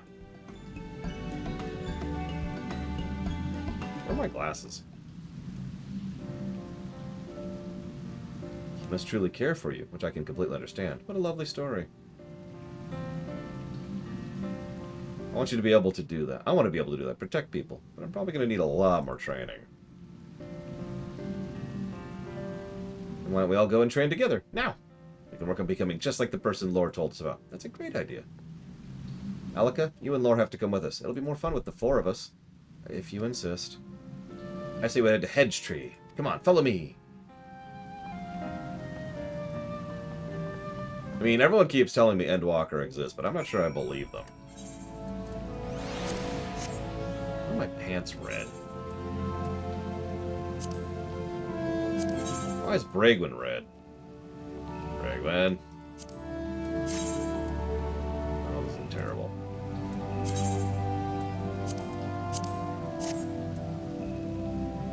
Nah, looks pretty bad too. I'll just keep going with this outfit. It's not my fault Imperial outfits are just better, okay? What do you want from me? Hi, Bragwin. Glomp. Oh, I missed! Glomp. There we go. Oh god, Elden Ring doesn't exist either. So I get counter-glomped. I mean, you obviously say that joking, Von Falkenstein, but there are multiple MMOs out there, including more modern ones, which would do exactly that. Here's an expansion. It contains a new class and some class changes. EverQuest. Oh, excuse me. Sorry.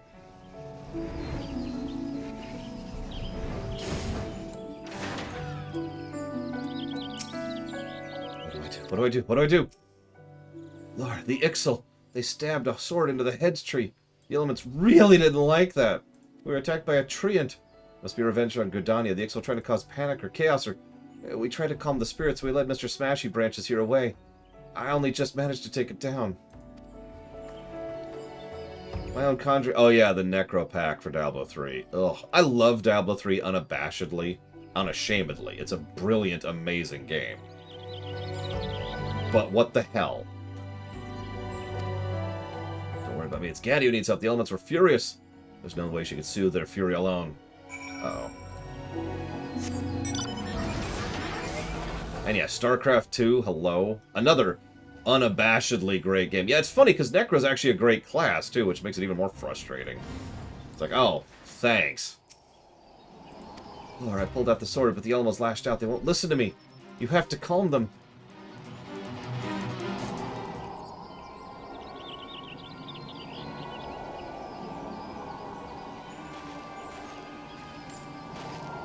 By the way, I've actually purchased, like, every co-op commander in StarCraft 2. And yeah, you notice how, once again, Gridania is just the worst. Alaka, you have to heal her. I have no mana left. But I cannot. You must. Can't you see she's in pain? I'm actually pretty sure the elements do not have a concept of being happy. And I'm not saying that facetiously. They're either unhappy or they're neutral. And that's the only two states we have ever seen them be. I want to help, but my conjurer is so weak. I will try. No one should suffer so.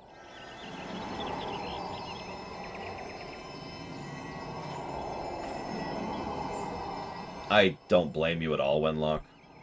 I don't. I never have. It's you can understand how frustrating it is for someone like me, who A, unabashedly loves Blizzard games, and B, thinks they're incredible as they are, and C, is really big on workers' rights in general. Never mind specifics. Thank you, Alok. I feel so much better now. Your healing was like being wrapped in a soft, warm blanket. That's an interesting way to describe that. Makes you wonder what healing feels like, you know? I'm glad to hear that, Gaddy. To be honest, I did not expect the spell to work at all, but I'm glad it did.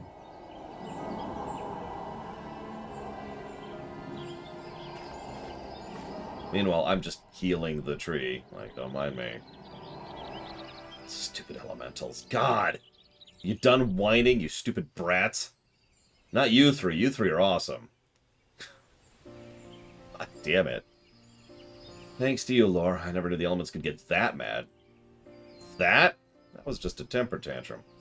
I'm a long way before I'm strong as you. Yeah, I was going to say, to me, I would think being healed would be bracing, right?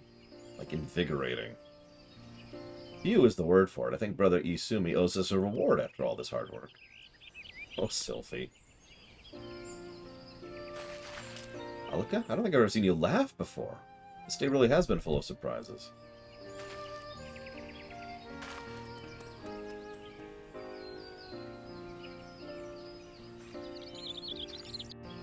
Yeah, menthol waterfall. Ooh, yeah, I can picture that. Ooh. In a good way. Alaka's even prettier when she laughs, don't you think? She's not much for talking, but she really is the sweetest girl at heart.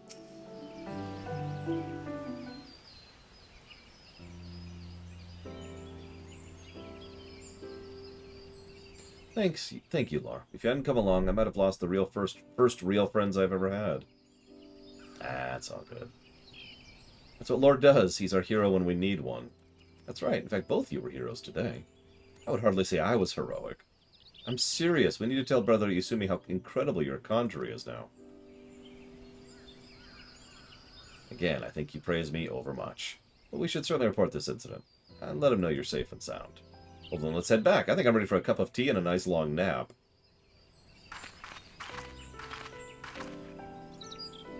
Lore, I may just need to find my place here after all. Or, excuse me, I may just find my place here after all. Listening to your tale earlier, I was convinced there was no one in my life I cared about that much, or whom cared about me. And I saw how Gaddy was hurt. I've never felt my heart beat so wildly. I never felt such relief as when my spell healed her. I wonder, was this how people in your adventurers felt too? I will continue my studies, and should you need me, any of you need me, I will be ready. Again, would you mind letting Rayo know my decision to stay on? I'm a little embarrassed to display sentiment in front of the seats here. Yeah, I gotcha.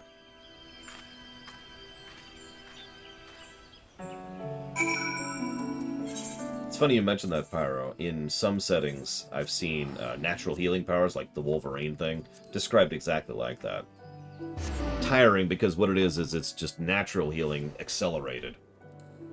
Also makes you very hungry.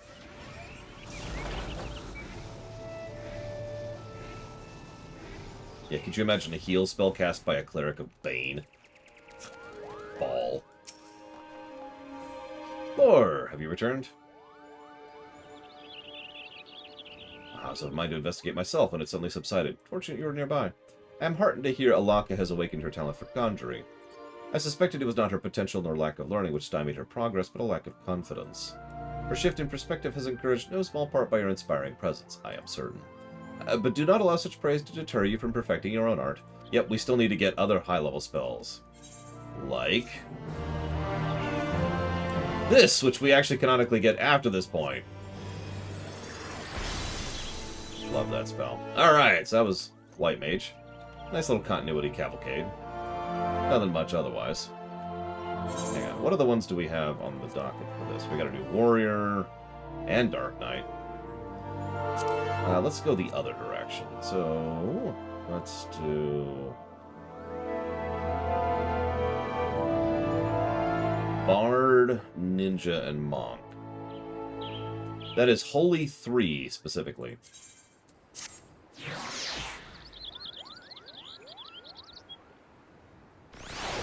This one's Ninja. Hey, look, it's going to pop up here when you're doing New Game Plus, which is funny. Which, it's right here, too. That's weird. Oh, no, that's because it's Bard, you moron. Yep, it's an AoE attack that is also a stun.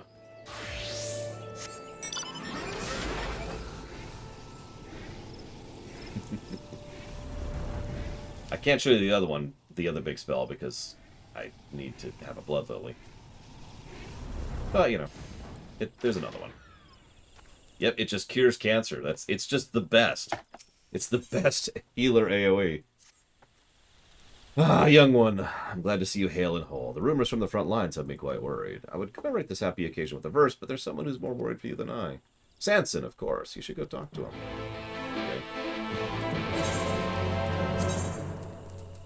Now, there's a thought. Can you cure Twitter? Let's see. Physically find the server. Get an axe. That character name is Rainbow Skittles. They're, of course, a Mikote. What else would they be?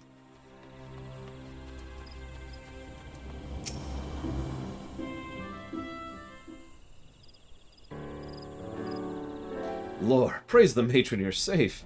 I've been beside myself with worry ever since I heard of your mysterious disappearance after Gimlet. Yes, back to archers. Why would we do bard stuff? What is with this trend? I'm just joking. I get it. Wrapping it up. I'm with it. We fought the Empire, my unit and I. Never had such experience as a bloody battle. You've done well to return, all of you. We owe our survival in no small part to Guide-a-Lot. His song spurred all who it reached on the battle. Yeah, so he stayed more, like, militant and actually got a charge of his own thing, and Guide-a-Lot, well, he's barding it up. For his valorous service, he was awarded a medal. Not that he was ever interested in trinkets, of course. Lieutenant Guide-a-Lot was an inspiration to us all, but we may as well not have been present for all the good we did. May I introduce you to our recruits? They are disappointed with their showing at Gimlet. To be sure, they did not shame themselves, far from it, but in moments of hard press, their songs faltered and lost power. As you know, our songs are given power through fervent desire to aid our comrades. I don't think you lacked this desire. I was simply overwhelmed by the terror of being confronted with death. In his capacity as their senior, I wanted Gadala to train them, but no matter how many times I asked him, nay, commanded, he refused to do so, saying their songs do not have heart. Is that what he said? Not to discourage you, but there may be truth to his words. Remember, if a song is to touch the heart, it must have heart. Without it, not even an expertly performed anthem can hope to inspire. Yeah, that'll just be the modern Disney film songs at that point. The live-action remasters. I believe it would behoove you to experience an exemplar of song, and conveniently we have an exemplar of our art right here. Lore, will you not play for them? Me? Alright, alright. It's over now, I know inside. No one must ever know the sorry tale of Edward Hyde and those who died. No one must ever know.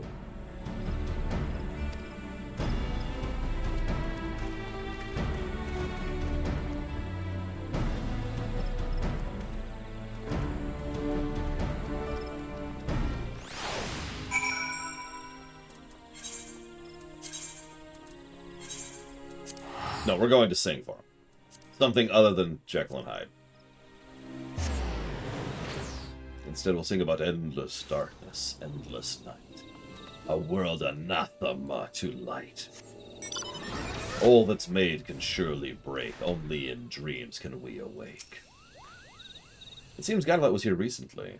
Right, Kupo. He went into the woods saying that Nansen nags like a bloody fishwife. And by Nansen, I mean Sanson. Gadol respects you. Maybe you should call for him. Really?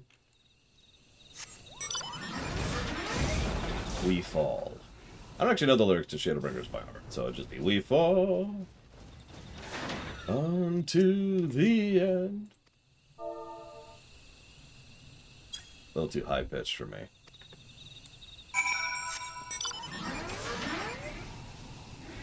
I forget what it's called, but I tend to sing down here when I'm actually singing, when I'm actually putting real effort into it.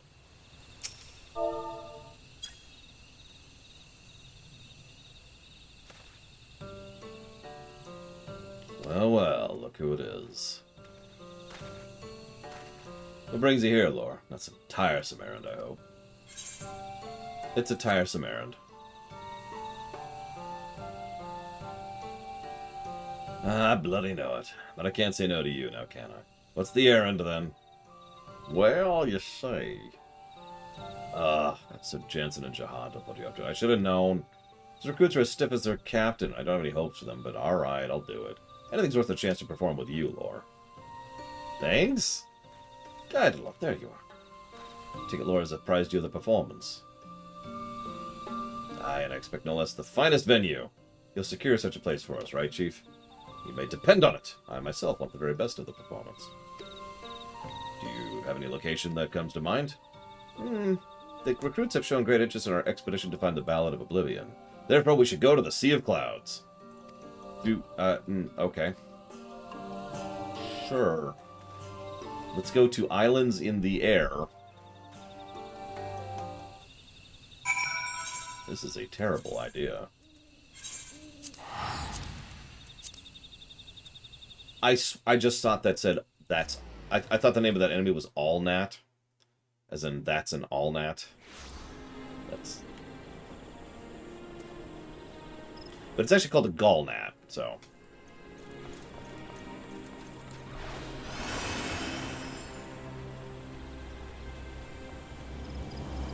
It never fails to amuse me how many MMOs have people just recruiting to guilds. It's kind of weird, actually.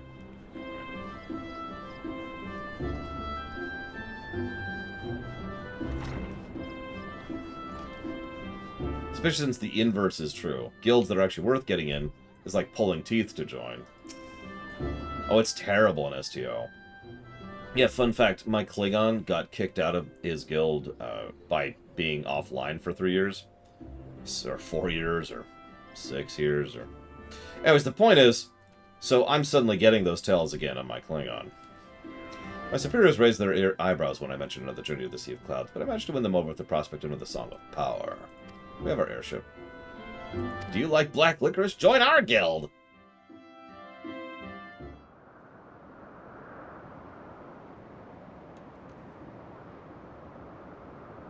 it is unfortunately especially bad in WoW, because WoW's player search is really, really good.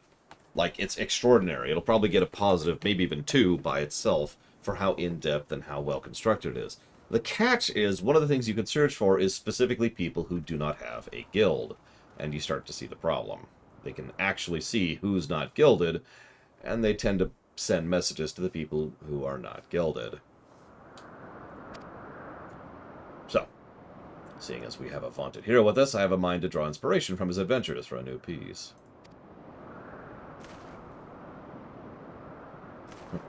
It's a great idea. Laura's stories will make a bloody fine song.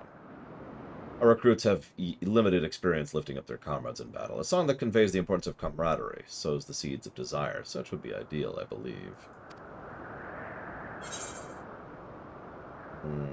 Let's go with her. Exactly, Wenlock. Like I said, it's a great feature, except when it's being abused by assholes. I have actually, those that never were, which is my guild in WoW, has actually invited people who have requested to join, specifically, people I knew, generally, specifically because they wanted to stop getting spammed. They didn't want everything to do with the guild, they didn't want to interact with anyone, they didn't want the chat, they just wanted to stop getting spammed, so yeah, sure, guild invite, here you go. Alright, this is a rousing tale, let's do it! Come, my friends, let us lift our voices together in heartfelt harmony. Hi, Sean. I'm not reading it all out.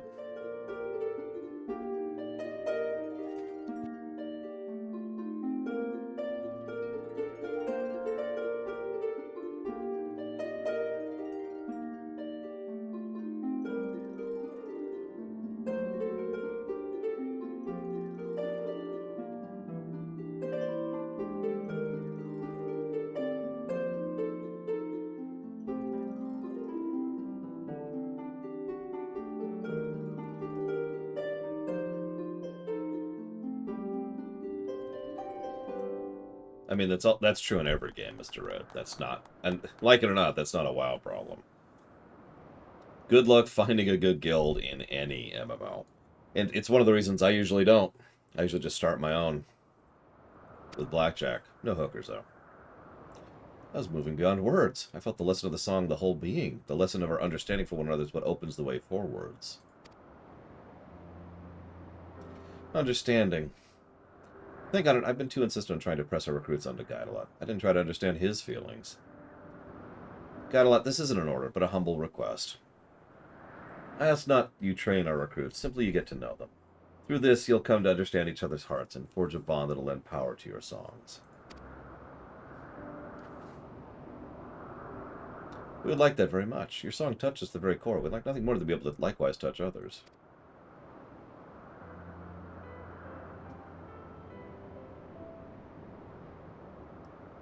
Alright then. We can get acquainted when I'm in the mood. Not you know what a real song feels like. I reckon there's hope for you lot yet. Have we decided to do a Lore Walker's fleet?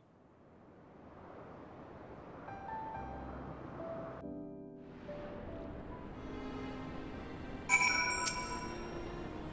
cannot thank you enough, Lore. Our recruits are more motivated than ever before. No sooner did we arrive in Gridania than they rushed off to train. I believe we'll go and join them. I'll continue what you and Jahantel started, and help become one of the finest bards they can be. Guidalot, you're coming too, right? You did say you'd get to know them.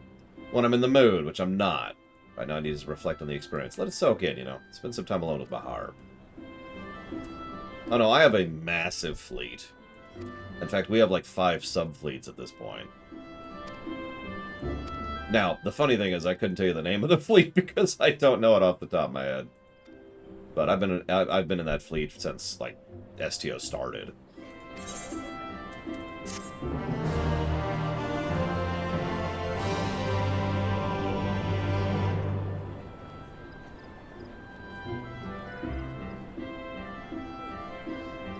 So that was Bard. That was actually probably one of the worst ones so far. I don't know if it qualifies as a negative, but calling that good is not something I'm prepared to do.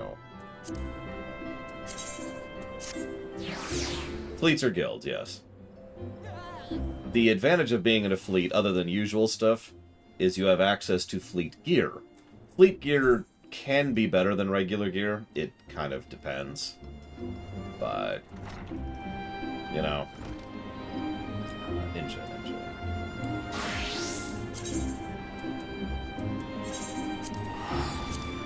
You also gain access to certain facilities and certain missions and some other little stuff. And of course, yeah, fleet ships, which can be better than regular ships. Again, I keep emphasizing that.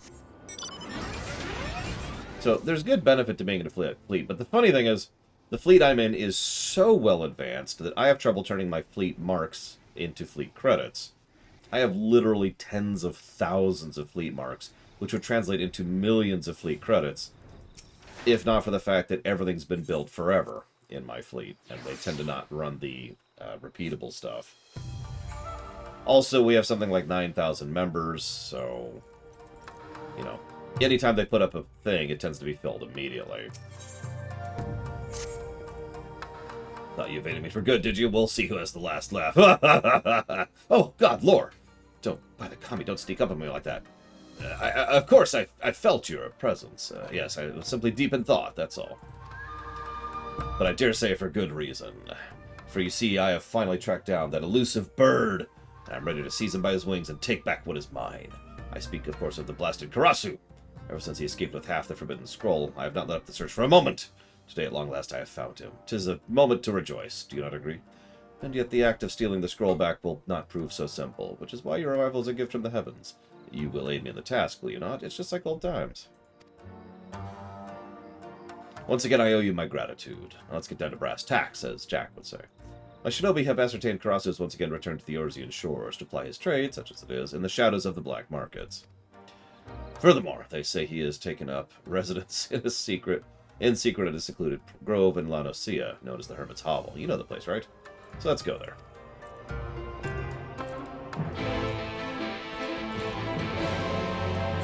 Yeah, whenever we review STO, I have a feeling that the entire fleet mechanism will probably get a negative or two. Because, for those of you not aware of how this works, fleet credits are how you buy fleet gear. In order to turn... So you can't gain fleet credits. It's impossible. You gain fleet marks. You turn fleet marks into fleet credits, and I might be getting the order wrong, but whatever. You turn marks into credits by running projects. So what that is the fleet itself, like the fleet leader, the admiral, will set up a project. We want to upgrade this part, or build this part, or whatever. Now, all projects take fleet marks. There you go. You turn in fleet marks, you get fleet credits. Hang on. That's fine. The problem is all the projects also take everything else in the universe. They take regular credits, they take specific items, they take DOFs, which is the worst by far. They take dilithium, they take specific equipment, they just take all sorts of garbage, which is just a colossal pain to fill out. And it makes it really, really frustrating, because most people have fleet marks. You can get them from doing your roulettes. Nobody tends to have any of the other stuff unless they're specifically doing it for the purposes of advancing the project. Yeah, the amount of grind for upgrading a fleet is silly and actually arguably badly designed. Because again, just getting the stuff in order to dump into it is irritating and frustrating to do. Thank you for coming, Laura. Without further ado, let me explain how we intend to recover the scroll. My colleagues and I have been observing the man closely for a fortnight or so, though one would assume otherwise. He's actually a man of a remarkably consistent routine. He carries the scroll in a case that never leaves his side, save that is when he goes for his daily bath at precisely the same hour each day. I had in mind to lift the scroll from his possessions when he was otherwise occupied, much as he did with Sakura that one time in Kagane, but, would you believe it, almost as if by magic, no sooner he entered the bath than he's out again, scroll at his side, fully dressed in that garsh garb of his. This is where you come in. Worry not, it will not involve a high wire walking or elaborate disguise. Just invite the man to share a drink, delay his departure. In the meantime, sneak into the basilisks. Ingenious, wouldn't you say? Okay, so let's make for the hovel. Separately, of course. Meanwhile, Zira, the great assassin. I like it. Zira's ice and I'm lightning. Good combo. Oh god, I know von Falkenstein. Some of that stuff is just absolutely silly grind. Uh-oh. Run! Why is everyone trying to kill me today? God. It's the Star Trek talk. It's the Star Trek talk. Look, I'll talk about WoW, Zira, I swear. Just give me a chance, okay?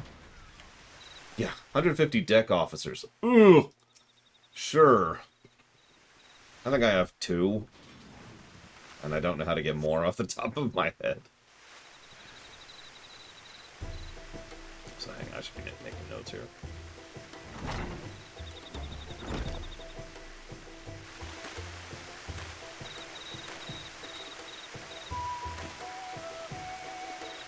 Oh, what's this? Our hero arrives for a relaxing soak in his favorite spring, only to be stared down by a self-styled rival and realm-renowned oaf of Borrow the Dim. Have you not yet had your fill being outwitted and embarrassed by your betters? Scream with a bombast and bluster. I stand before you with an offer of peace. You're a countryman. Was there not a time when we called each other friend? Has our conflict not persisted long enough? Let's lay down our weapons for a day. Soak in these soothing waters, reminisce about times gone by. See if we can't put our petty differences behind us. I even bought a bottle of Hingan rice for the occasion. Astonishing. Incredible! How do you stand like that in the water? Has the dim one lost his wits? Does he believe that a few flowery words are enough to pull the wool over the crow's keen eyes while he steals away with the scroll? The audience gasps at the sheer audacity. Believe it or not, the choice is yours. But this I swear, I have no interest in seeing the two halves of that accursed scroll reunited. On the contrary, with one half sealed in our village and the other in the hand of the realm's most elusive ninja, the forbidden mudra will never be wielded again, and I would not have it any other way. Furthermore, I recently found enlightenment of sorts. At long last I realized that your skill with ninjutsu exceeds my own. Even had I once desired to steal the scroll back from you, I am painfully aware that to do so is entirely beyond my abilities. Oh, consider me surprised. The boy's grown half a brain since last we met. Aren't you being a bit naive? After all, what's to stop me from just returning to our village, effortlessly incapacitating our elders, and seizing the other half for myself? I know you too well. It's not power you crave, but freedom. You've worked too long, too hard to cast off the shackles of our village to risk it all over a single scroll. The audience gasps. I do believe the single most intelligent utterance that's ever escaped from the dim one's lips. Very well. I'm feeling generous today, so I believe I'll entertain your offer. Though for your sake, I do hope the rice wine you brought is a good vintage. I can't abide poor taste in beverages, you see. Right.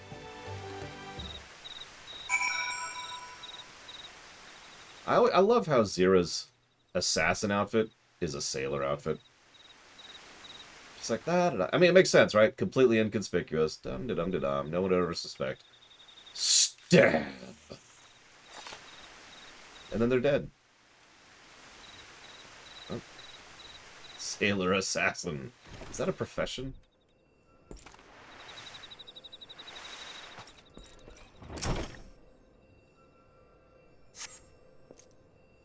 I found a scroll. Mastering Dome and Mahjong. A primer for apprentices. That's probably not the scroll I want. Big ears and bushy tails on the breeding and rearing of rabbits.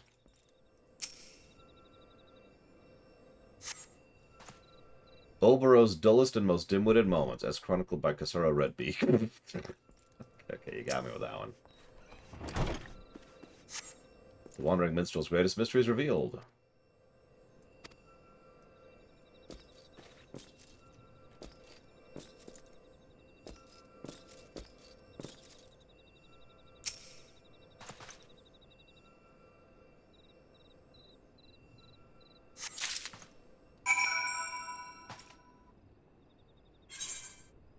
And now, I would teleport away, but there's no reason to.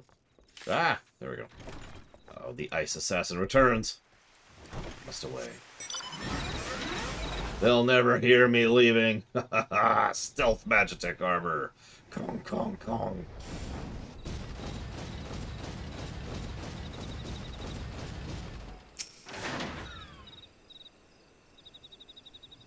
I'd take the Mahjong one, too.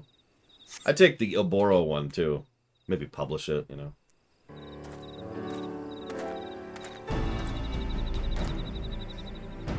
You returned, friend, and with the scroll safely in your grasp. No doubt. Let me examine it that I might ascertain its authenticity.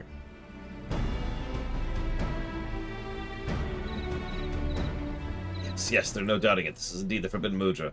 After all these years, I have finally outwitted the accursed crow. And yet we must be wary. No doubt he's already realized something is amiss. Let us reconvene before he can pick up our trail. Yep, there you go. this is a perfect stealth vehicle right here.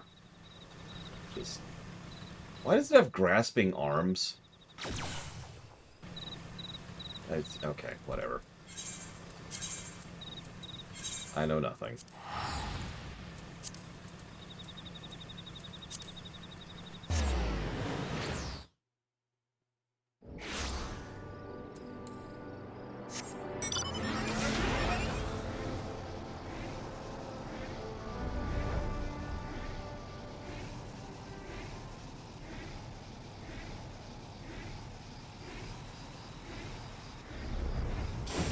Weaponized cuteness.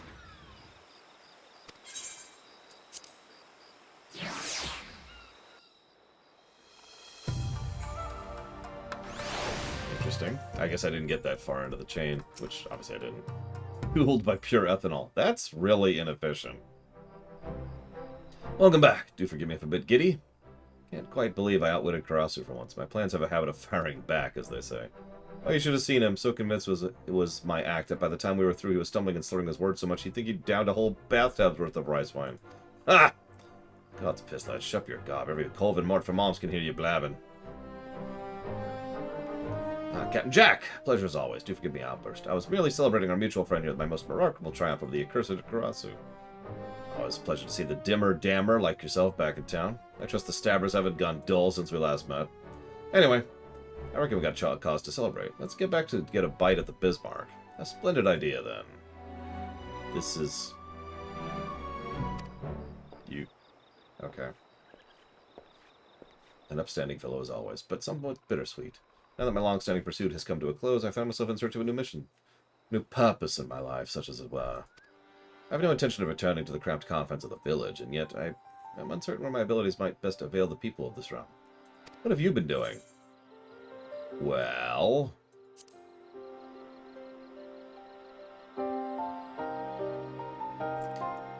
there exist worlds outside there other than our own?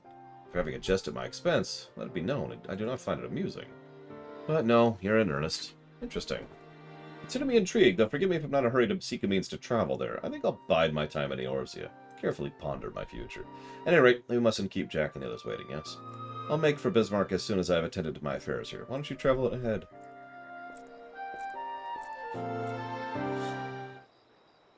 It really was, Mr. Red. It really was. It was just drag, and then okay, we're good. We vented all the toxicity out, we cleansed the pores, cleansed the narrative. We're okay, everything's okay.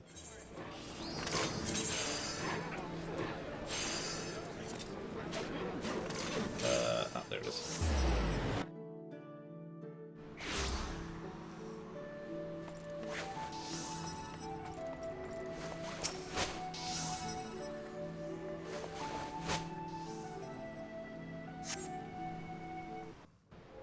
So I'm just waiting for the other foot to drop on this nonsense. Culinarian Guild, here, I'll cook for you. Just like that scrolls mine again. Who's the dim one now, you damned crow? You've told the tale thrice over. Is there any mutton here? I'm right banded. I'll tell it over and over again, my good captain. After all, it's no small feat to triumph over Karasu. Quite possibly the most supremely skilled shinobi in our village. Nay, in the entire world. You could say that again. Wait, you already have. Hi, Aboro. Yeah. Duh. Honestly.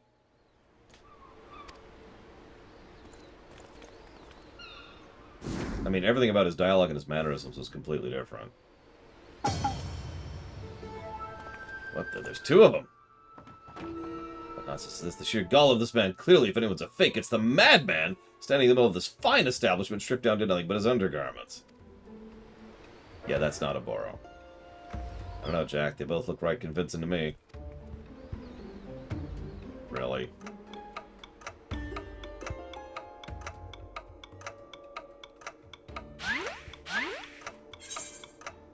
Yeah, I mean, honestly.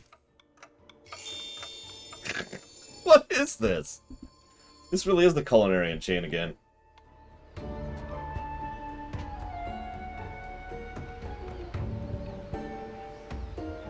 It's actually too obvious.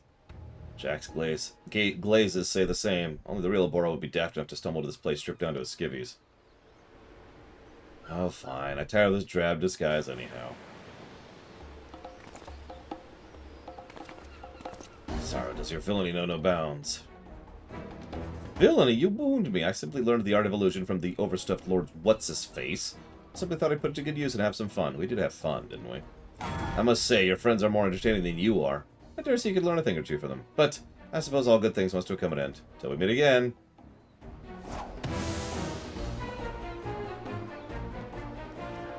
Don't be too hard on yourself, boy. He had us all rooked. No, he didn't. Anyway, all that's up. I reckon it's time we got our do-beaters to the sisters. You come along too, Abor. I'll get you something to cover yourself up a bit. Can you at least have some of the food? You were right. There's either dark seriousness or this in these class quests. Oh my god, look at his... Oh my god! Look at him! Look at him! Captain Jack was kind enough to lend me some garb from his personal wardrobe. They are... sophisticated, stylish, dazzling, delightful. Never tell you, did I tell you? Jack's got better Benar than ever before. Every rum and doxy and limbs will be able to take their glazes off you. Nor can I. And not in a good way. Any event, I owe you all an apology for this unfortunate turn of events. I thought my plan flawless, but unfortunately I neglected to account for one thing. The possibility that his tolerance for Hingan rice wine was higher than my own. I cannot say for sure precisely what happened. All I know is that in one moment we were engaged in a most delightful conversation, the next I was lying in a cot in the hovel with nothing but my undergarments on me. Suspecting something was amiss, I dashed back to the dock as quickly as my legs would carry me, only to find neither you nor Karasu present, and my personal wardrobe completely empty. Dimmer as always. Getting you to duds is one thing, but climbing back for a stroll to Karasu is going to be a whole other matter. Damn it all! Mark my words, that scoundrel won't get away with his villainy this time. I will go retrieve what is rightfully mine. For all the lads whinging, damned if he doesn't seem pleased at this turn of events. Well, Lore, reckon you've got adventuring to get back to, huh? Just promise me you'll drop in on Abora and let him be your daddles from now on, Diane. He's a good lad. Bit of a habit tripping over his two do-beaters, if you will me. Now I'm sounding like the boy's father. Anywho, don't be a stranger.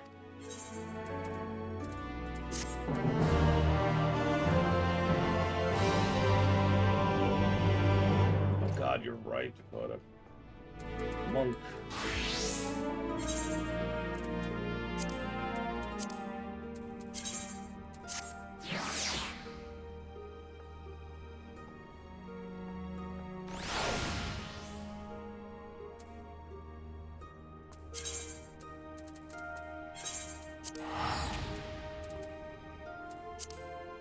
Actually, Akabe, the Mikote woman, says, I can't stop looking at him either. And not in a good way. So that was her comment thereof, von Falkenstein. Wait.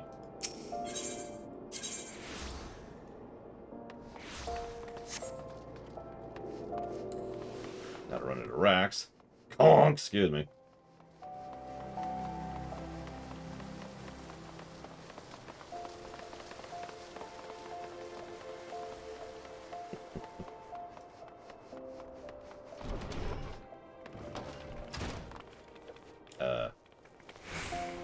Wait, where's the... Oh, god damn it. It's over by... Right, Goldsmiths. Damn it, damn it, damn it. Hang on. You're fine, Rax. I definitely wasn't clonking you as I walked by.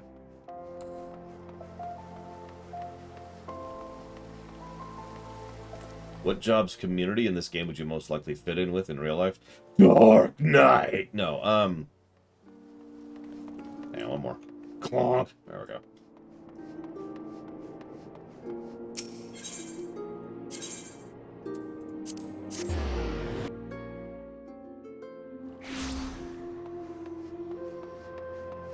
Gladiator. No!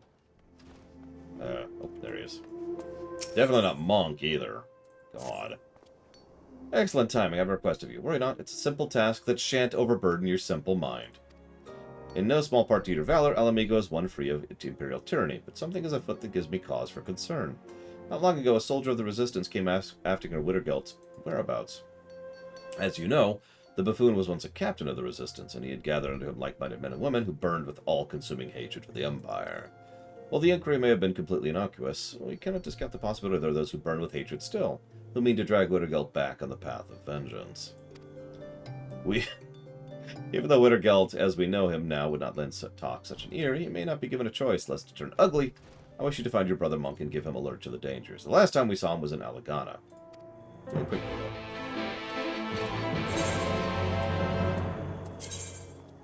Well, the question wasn't for which one would I fit for, like, as a job. The question was the community.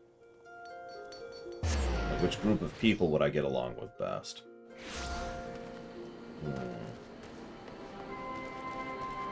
Well, wouldn't we warrior?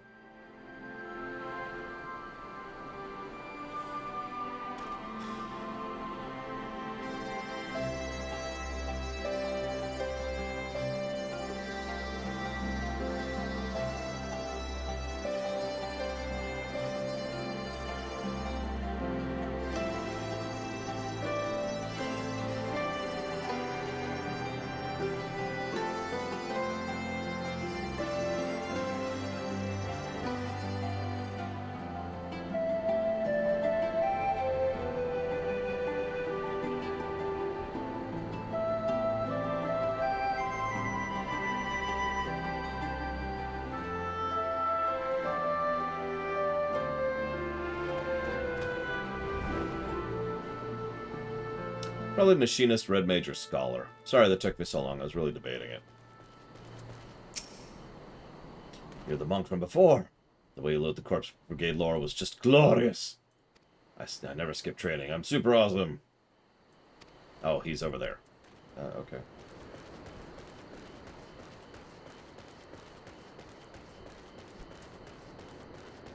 Listen, von Falkenstein. I'm sorry that I have standards, okay?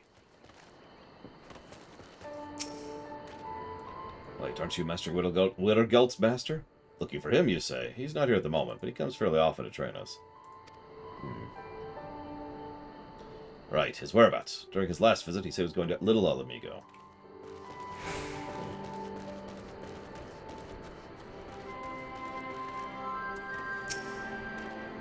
Ah, yes, I remember you. Is there something you needed? Master Wittergelt. He's spreading around Eorzea, spreading the teachings of monkhood. To Little Alamigo, then.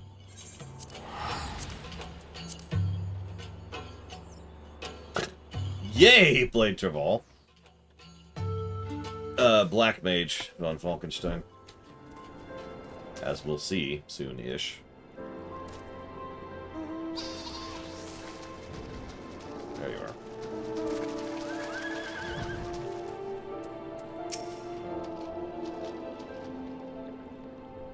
I mean, as much as I like being a giant amongst other people. Lore, I did not expect to see you here. Oh, the archers and they're racist! Yeah! This grave, do you know who lies here? It's the man who called himself Theobald, my closest brother, Ardry. We had brought him to Alagana for healing, but he fled in spite of his wounds. So he looked like a hunted man, so do the witnesses say. I don't believe that. Audrey was not one to flee. He'd used the Corpse Brigade. He knew they would come for him. Rather than wait, he went to them, and now he is gone. I wanted him to live, to stand at my side again. I should have done more. We tried your best to have him see the light, like you did for us. You mustn't be so hard on yourself. Oh yeah, Machinist would be another one I could see. Speaking of which. Much has happened to you too, brother. That much is plain. Tom, tell me your tale. I'm going to tell him about Lurik. I mean, look at my outfit. I clearly belong in Ishgard.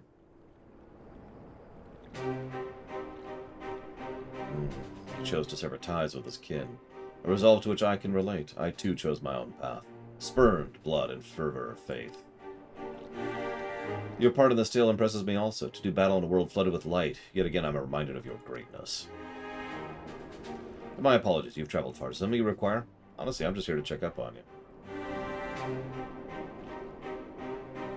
soldier of the Resistance seeks me. What purpose could it be? I suppose they're coming after those of Theodric's line. It seems to me the Resistance would be above such acts, but I can offer no alternate explanation. Captain! You. It has been a while, but I am no one's captain. I have long ago left the Resistance. Forgive me, sir. It's old habits. It's hard to regard you as anything save my esteemed captain. But that's not of your preference, Master Wittergelt. May I ask you to accompany me to Rhalgr's Reach? There's much we wish to discuss with you. Is that so? Very well, lead the way. Please wait here. I will return anon.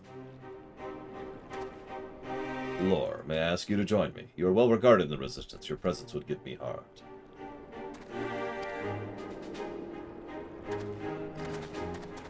Oh, Lord. Imagine being at the Warrior Guild. Just, whatever. You know? Just, yeah. Like, it's not quite hell, but I can't imagine it looking any worse than that. Shut up, the Warrior Guild. I have given in to my inner beast for tacos! You know, everyone else is just losing their inner beast. I bet you Warrior's going to be another losing their inner beast thing. What do you want to bet? What do you want to bet? We'll do it next. We'll do Warrior right after this.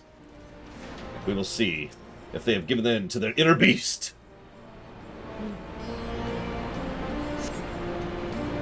That's a good point, Tara. I mean, I wouldn't mind giving in to my inner beast for tacos. Well, of course, it's cloudy. Or foggy, rather. Yeah, just encourage them. Yes! Give in to your inner beast. I just told you, Mr. Ed. Here, taco. Mr. Ed is given a taco. Oh, hey, Elise, what are you doing here? The monk chain. Shouldn't you be with... Sorry. I can't even finish the joke. Shouldn't you be with the Paladins and the other failures? Lord, don't tell me you know Master Wittergelt. The only way to satisfy the beast is to feed it, Mr. Red! Lord, as a dear comrade, I owe much and more. Well, that makes it easier, then. To get right to the heart of the matter, Master Wittergelt, we wish to invite you to rejoin the Resistance. Under the Mad King and the Garleans, the people of Olamiga lived in crippling fear and mutual distrust. In rebuilding the nation, we want to create a place where folk can believe in and support each other. A place where everyone's regarded as friend. Even those who are kin to the Mad King. Yeah. We should have reached out to you earlier, I know, but we feared doing so would incite those who plotted to return to the old rule.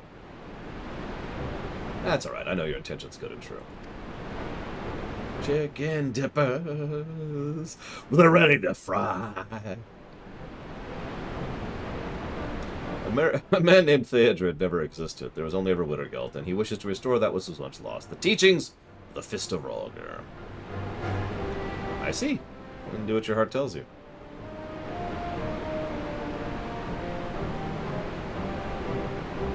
Let's try this again. I put this request to Wittergelt of the Fist of Rhalgr.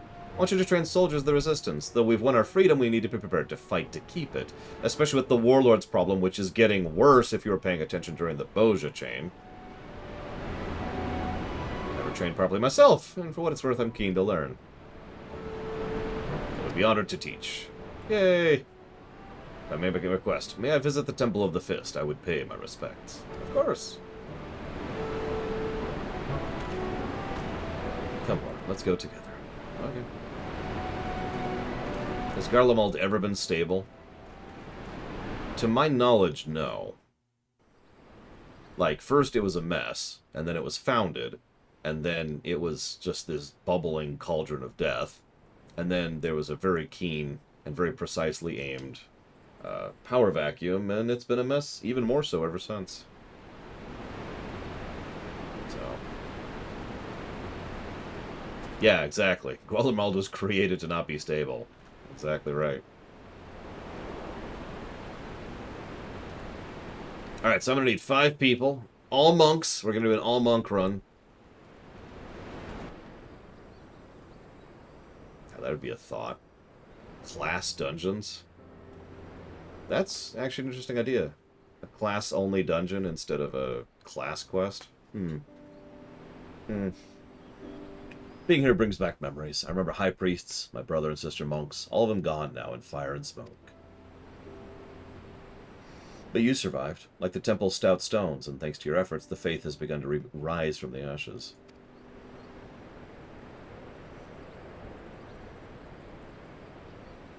Not all my efforts alone. All I have achieved out of others. Professor Eric, Dezensa, Ochaka, and least of all, Lore. Hey! No, not least of all.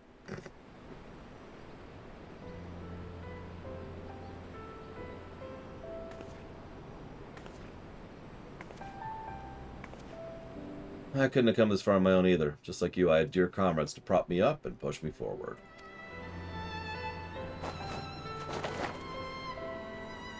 And I'll never stop forging on. For al amigo!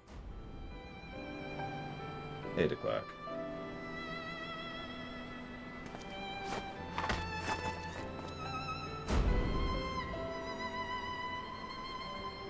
Our paths may differ, but our goals are one and the same. There's no more need for words!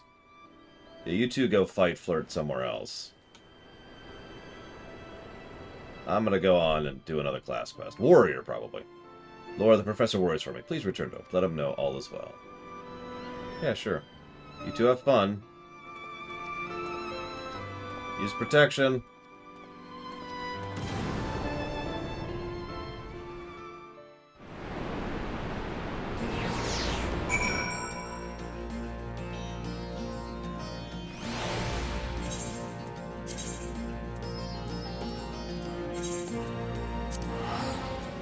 See, the best part is that joke works either whether it's sex or violence that they're doing. They've just got padding, you know.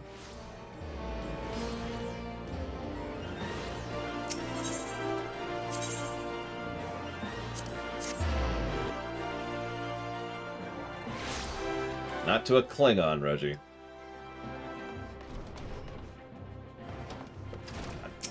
Sorry, I didn't even see you there. Yep, we found him.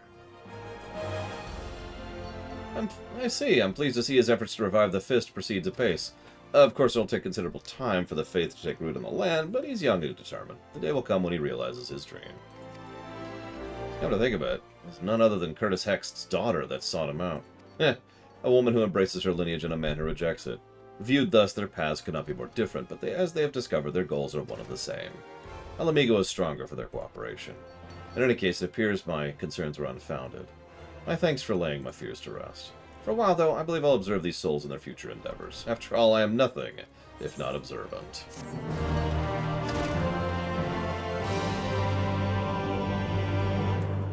So I said I'd do Warrior next. I'm a man of my word.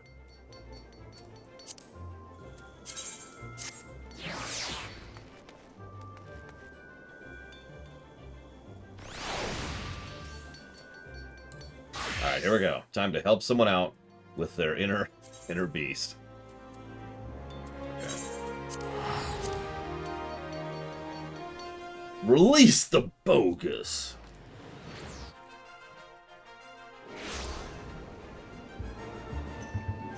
They're fine, FM Elward. They're fine. Cool. Everything's cool. Don't worry about it. Don't worry about it.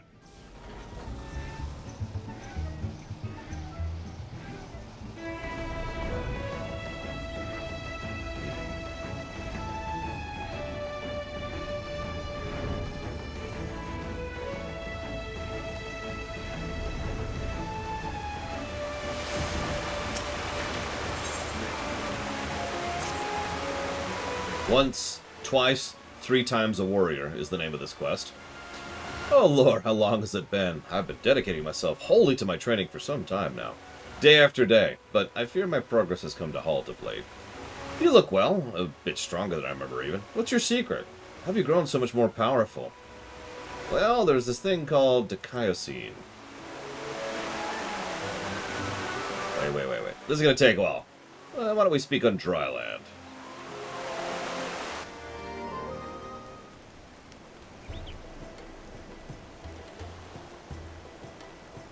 So So there are more worlds than this, huh? That's a lot to take in. And this grandson, ye gods, to see the woman you love taken from you before your very eyes. No wonder he struggled so mightily to pick up the pieces of his life. After listening to your tale, I realized what I've been missing. The one thing I lacked to spur me to even greater heights. Love! Didn't we establish this the last time? I sent several missives to Dagorna, but she's yet to respond even once. I've waited, patiently, eagerly, but still no word has arrived. Fear has crept into my heart. Has she forgotten me? Has she met another? I cannot rest until I know the reason for her delay. I must know! This is no time for training! Nor can I afford to be patient. Grandson's time with his beloved was cut short. Who's to say ours will not be as well, or worse, already has? It is decided.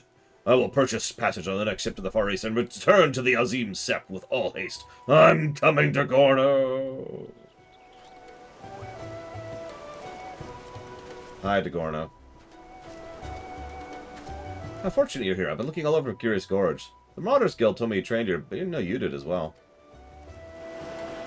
Yeah, he literally just ran off looking for you. What do you mean he's going to the step to see me because he never answers missives? This is a joke? No matter how many he sent, I would have never responded.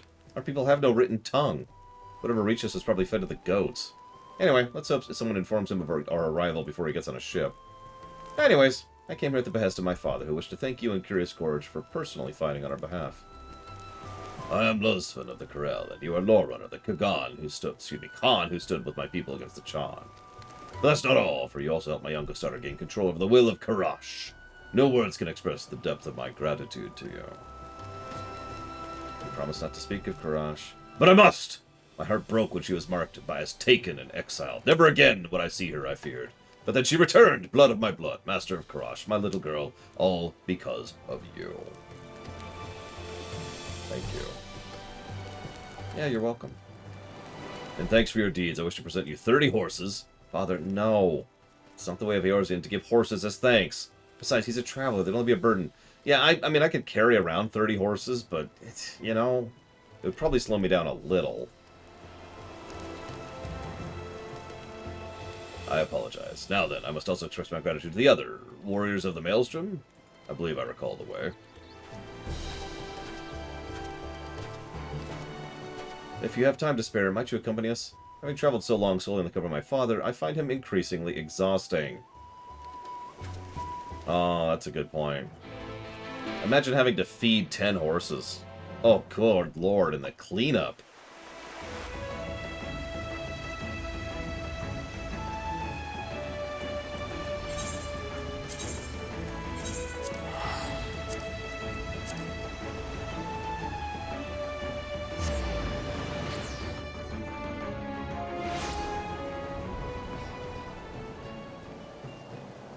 I don't think who we could feed the horses to.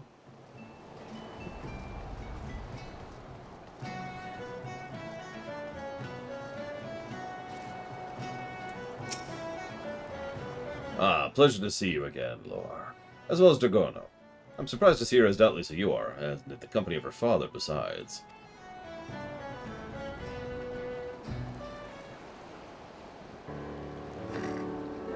I must insist you accept a token of my appreciation. I do not doubt my daughter was quite the handful. No less than 50 goats, I think, should suffice for the imposition.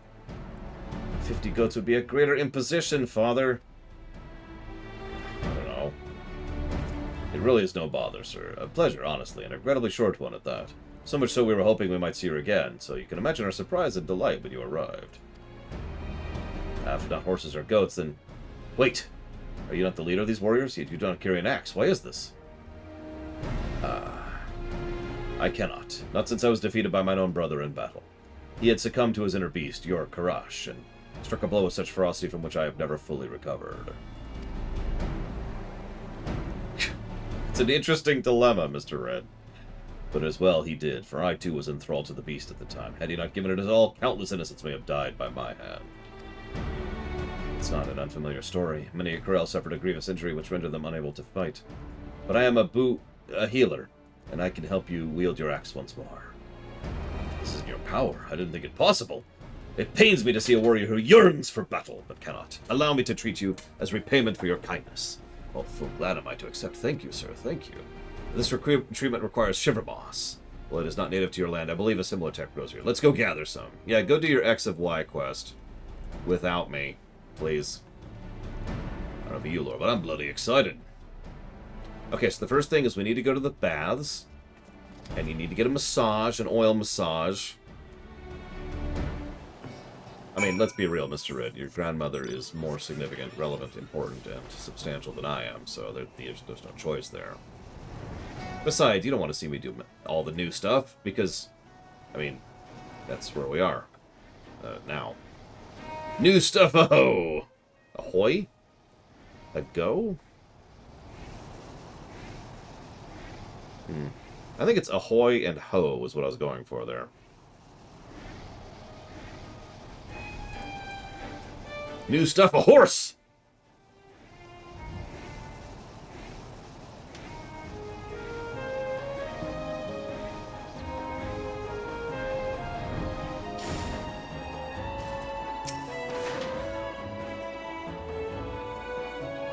The moss of which I spoke, I spied in this place not long ago. We will need a moderate amount. You and Dagorno can both assist me on this. Look for moss and then swing! I remember this game. The modders were always breaking rocks to hold their skills. This should be easy. A little bit. Okay. Hi, Death Eagle. Ready to break some boulders.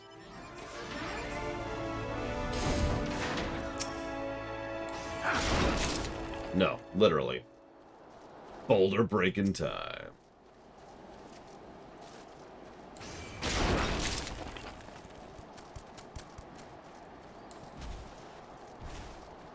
Listen, hoary boulder. If I wanted to break him, I'd just introduce him to What's-Her-Face. You wield an axe with great skill. May I have the sugar moss? Yeah, here you go.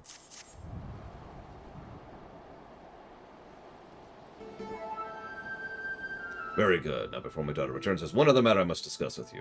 She's a woman grown. I must think of her future. Of marriage. Alas, she has no interest in the warriors of the Carol. First I thought none sooner, then I began to wonder, has her mind made up? Has she already chosen a suitor? Realizing this, I had to come with her. I had to come with her to Eorzea. And now that we have met, I feel more certain than ever. She has fallen in love with a warrior of another land. And I could not be happier for her. Who could disapprove of the champion who stood against the Chan? Lord Runner, I will not oppose the union of you and Dagorno. I offer you my blessing.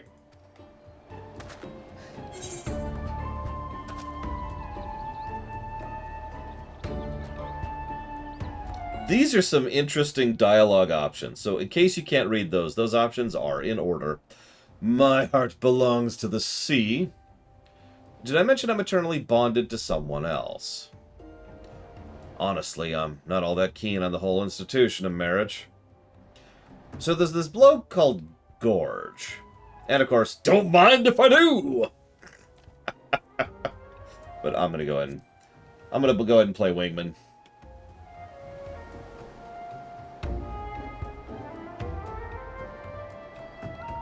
Hey! Who are you to decide such things for me? Also, she is way too short for me.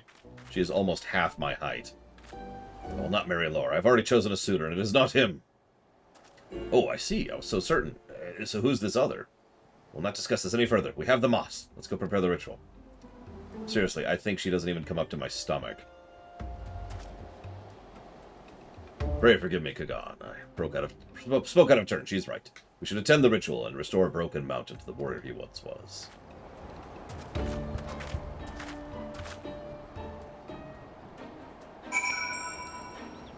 See, that's perfect, Ina Michelle. That means I can never be with an Aura. We all know Silva is the one true love for me. Actually, I was thinking about that last night. Silva and my Warrior of Light would probably work together better than not. I mean, think about it for a second. I have brewed an elixir using the moss. Drink it now. Very good. Your body is ready. You must now receive the power of another great warrior. We must awaken the Karash within him. I bid you, summon the strength of might, Father Azim, and strike him with all your might. You want me to strike him with all of my might? All your might! Hold back nothing. Swing to kill! Anything less and he will be crippled worse or die. You. Okay. This seems like the exact opposite of what would benefit me. Bong!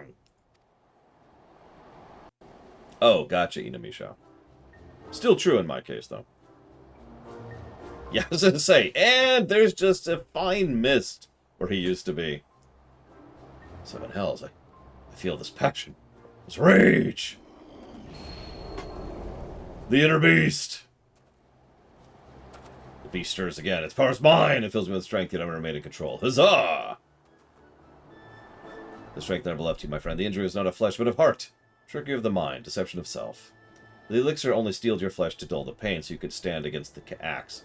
You will not need it again, for the fear that held you hostage has fled. I see. It was all in my head this whole time. It's no secret fear can cripple a man worse than any wound, but I never thought... Gods, what a fool I've been. Thank you so much for helping me to overcome my foolishness.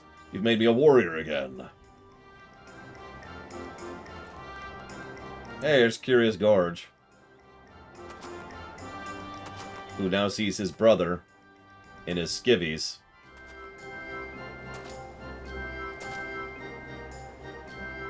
Thank him for a warrior of surpassing strength and power. It is indispensable for this ritual. None other could have served as well. There's no greater warrior than Lore.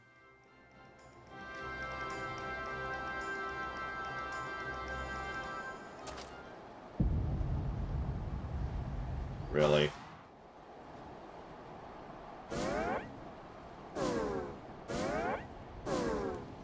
Really? Oh my god. Oh my god. Also, I love how they shoved me down to eye level there, just to make that shot work. How could you? Of course! You and Dargona this whole time. It makes sense now. The letters, the silence, it was you! Oh, hey, Garge. What's up? What's this nonsense which you speak? What's gotten into you? Listen, I've always been a homewrecker.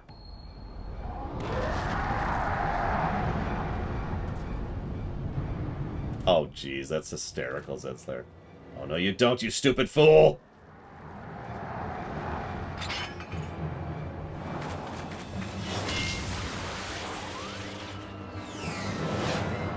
Oh, you should totally share that, Zitzler. Aw. Oh. At some point, you should share that screenshot. And he's dead.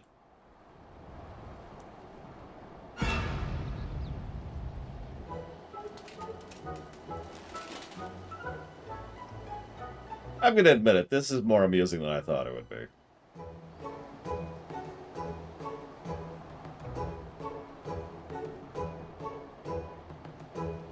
I mean, honestly, dude.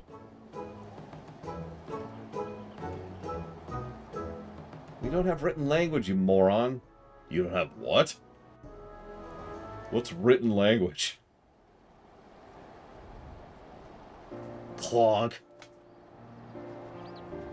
Meanwhile, he's twice her height, too, because he's almost my height. Sorry, when I went to the docks to find a ship bound for the east, I ran into some marauders who told me Dargona and her father had come. So overcome by joy I began looking for them, but when I finally found you, and saw how you looked at Lore with such joy, all my fears came rushing back, and the beast within me seized control. Yeah, twice her girth, too. Actually, probably more than twice. Better not happen again. You're lucky I held back. Next time I won't. That's terrifying looking. And brother, it's true you finally recovered. A warrior reborn. Get it? Congratulations, it's like a dream come true. Indeed, brother. Urgh. First I struggled to believe it, but it is as Loveson says. I must go and rejoin the training sessions at once. Do not fear, the beast will not claim me again. Yeah, his arm is as wide as she is. I cannot thank you enough, Loveson. It's been longer than I can remember since my brother smiled, so you've given us such a gift. It's the least I can do for all you've done for my daughter. Thank you for your kindness and hospitality. Our time is short, we must be on our way. Oh, invite him to go with you. Having said that, Dargona, I'm reminded you are still young and want for experience. You are not a warrior. You are not yet a warrior fit to wed, so I bid you continue your strength and body here in this land. It suits you, I think. He's slightly excited about that.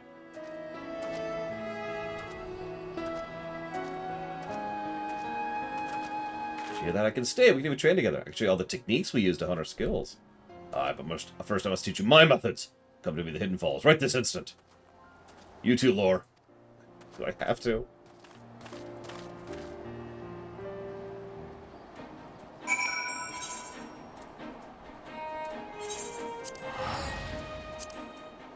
You want...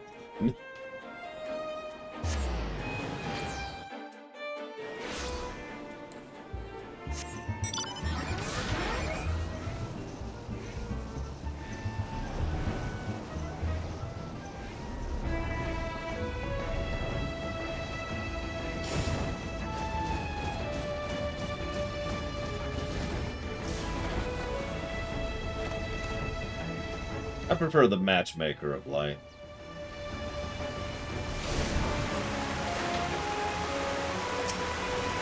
I trust you understand what this means, now that my brother's taken up the axe again. The competition for Eorzea's greatest warrior will be that much more intense. Don't forget, I'm running too, you know? So keep at it, for the time will come when we will challenge you again. Gorge, you never challenged me.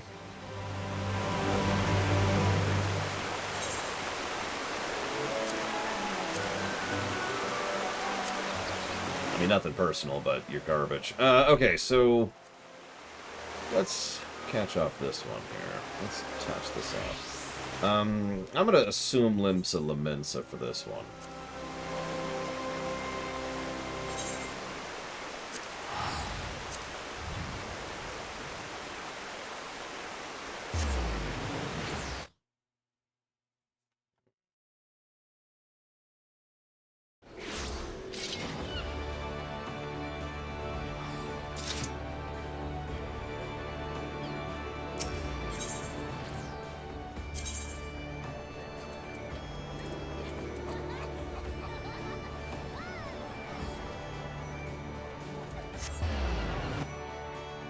I could check Bronze Lake, but I was going to check... Yep, there it is. What do you know?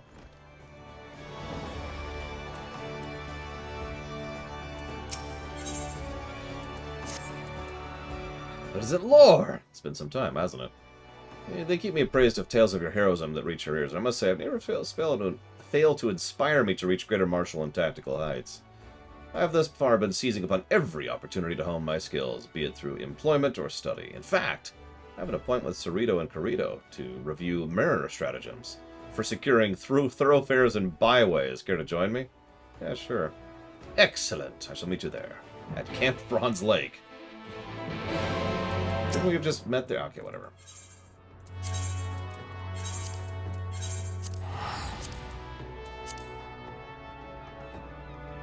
Tell you what, Yosin Corp. I will let you go with a warning if you choose the next class quest we do.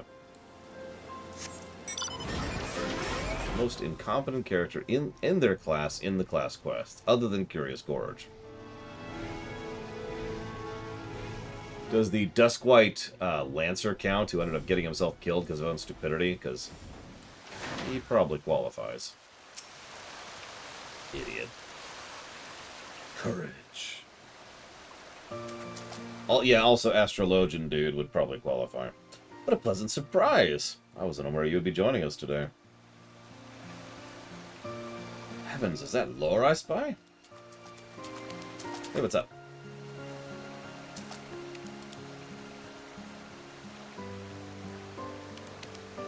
Satoto, a true pleasure to see you. Have you come for exercise as well? Of course! May have been over a millennium ago I began my studies, but I am still a student, much willing to learn. Though I am somewhat hampered by the small matter of my inability to summon a fairy while trapped in this grotesque form. You're hardly grotesque, my lady. I'm confident there's some way we might once again call forth a fairy. We only need to find a way to tap the Royal Marine spirit within you. Come hells or high water. Let's hope you're right.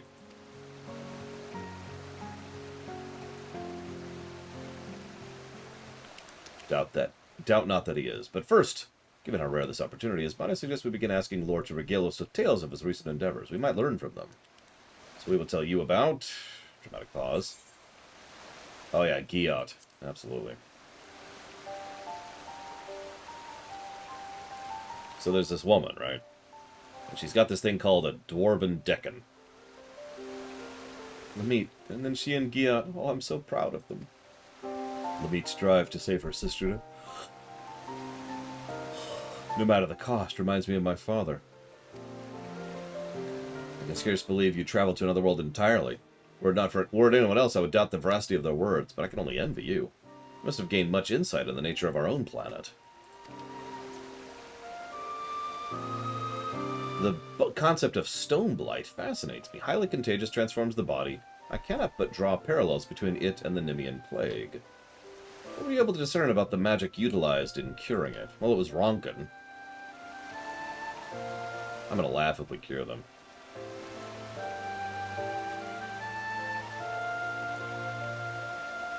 Perhaps the application of highly concentrated ether, but how? Maybe crystals? It may work. The similarities are similar. This may be the key to the cure of the Nemean plague. You mean to say my body and my ability to cast healing magic could be restored? Precisely. It'll be a complex process, trial and error, but I assume you're interested nevertheless. Very good. Your assistance will hasten the process considerably. Satoto, I will have your aid. We will require instruments that allow for high degree of precision. Alcazola, you must consult an expert goldsmith. I'm right here. I believe maybe use a revival route as well. Snake bolt. It will be something of a walk, but I trust I can attach this to you. Very well. A challenge befitting the Royal Marines.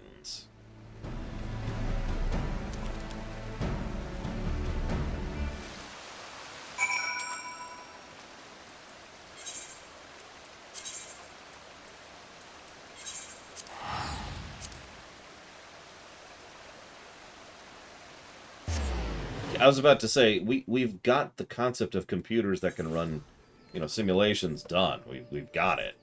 Let's do it, Let's commit. Let's have some continuity in here.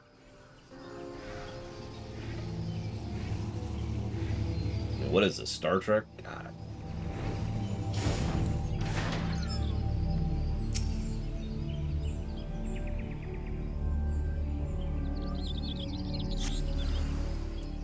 Oh no. A very surprising thing. So here's Broil 4. Okay, that does sound cool. It even looks cool. Looks like I don't have Dialysis 2 yet. Do I get a Dialysis 2? I do not. But I do get an Art of War, too, which I actually already have. Oh, I like that, too.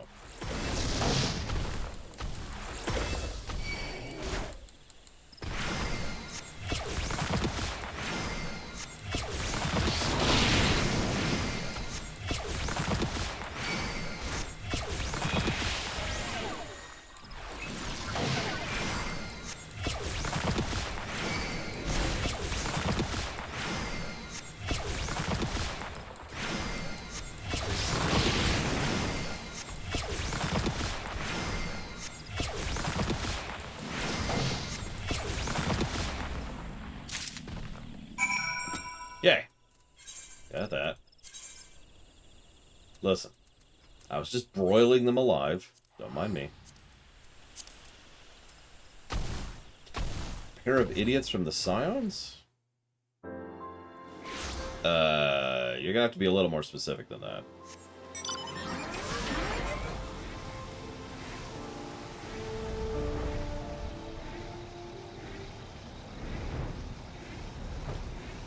You talking about the traders? Because I don't think we've actually specifically heard of the end of their story yet.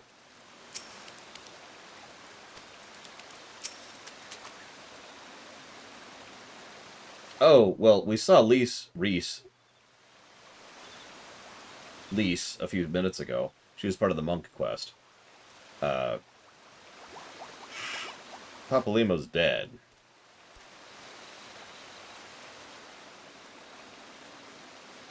A girl puncher who isn't Lise. Ida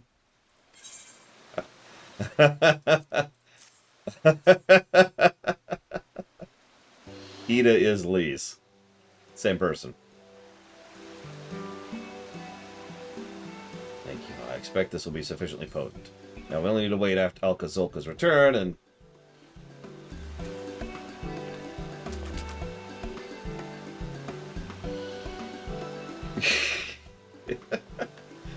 Apologies, I've only just escaped. I am acquainted with a goldsmith of some repute, and he agreed to fashion the instruments in return for my massaging with salamander oil. Again. However, the goods themselves should be more than adequate. They're a bit oily, but presumably that will come off. In any case, we will prepare the compound at any time, but the matter of what follows is problematic.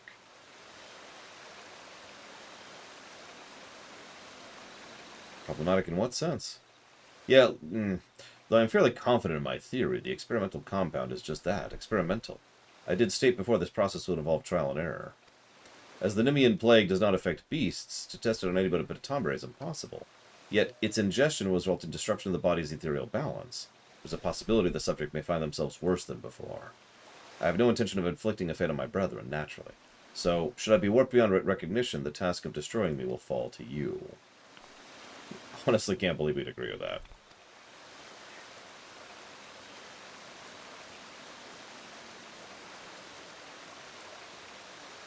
What if you were to test it on me instead? No. You heard what he said. The test might turn you into a monster. I am prepared to take the risk. Well, I'm not prepared to let you. So you'd rather Cerrito Corrido do it? If the test fails, he becomes an abomination. Who would remain to continue researching the cure? It follows I ought to be the subject. Aren't there other tomberries?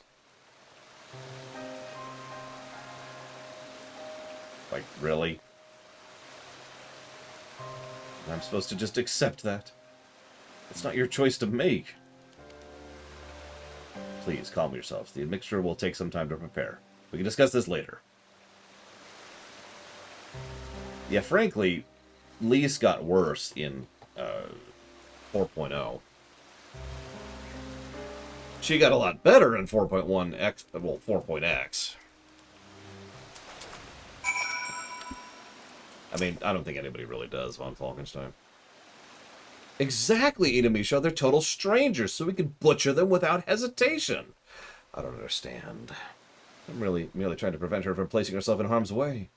I believe you would serve by a reprieve. Maybe a bit of exercise?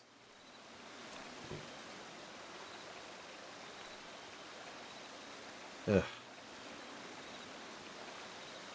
If you insist. This would be easier if they were just honest with each other. As you are doubtless aware, they are she is quite enamored of him. She seems disinclined to pursue the matter, however, given her current condition. Though she raised a salient point, I would not have her volunteer if her primary goal were to remove that perceived obstacle. For Alka-Zola to be forced to slay her, only to later learn it was all for it, doesn't bear thinking about. Could you go speak to her? Of course, she's over here.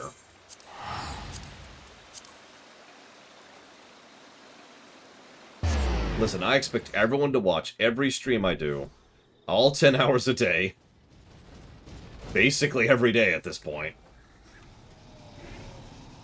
I mean, this week it'll literally be every day. Well, I won't do 10 hours today.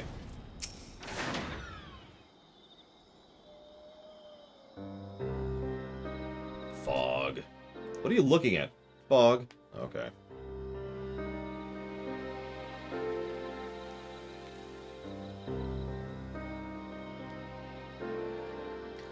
I apologize for my earlier misconduct. I have no intention of changing my mind, though. My logic is sound.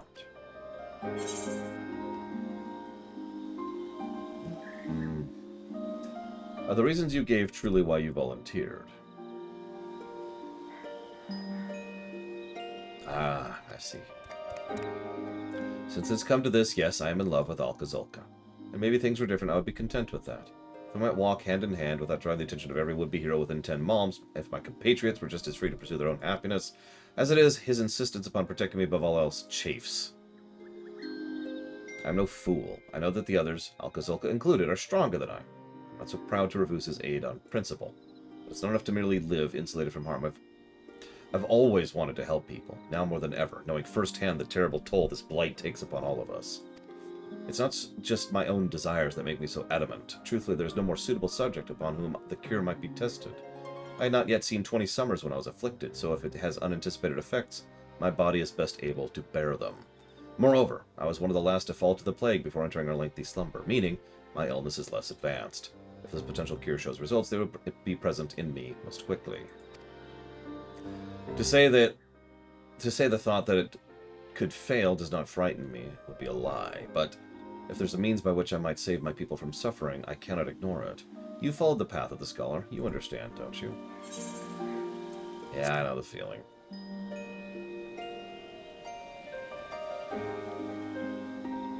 Thank you. Talking this through with you has helped to clear my head, I believe. I'm ready to speak with the others. God, they're so cute. Oh my god, they're so cute. Waddle, waddle, waddle, waddle.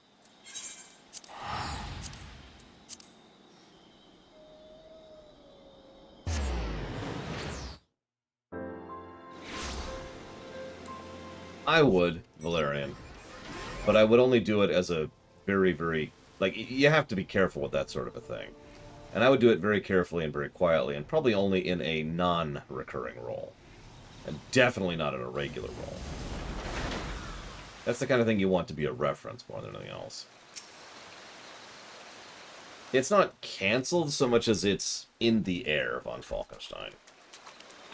It's actually more complex than that. I already talked about it in a lore week, but the long and the short of it is the studio's much shuffling around, and the project's shuffling around, and some pre-work has been done, but no actual work yet.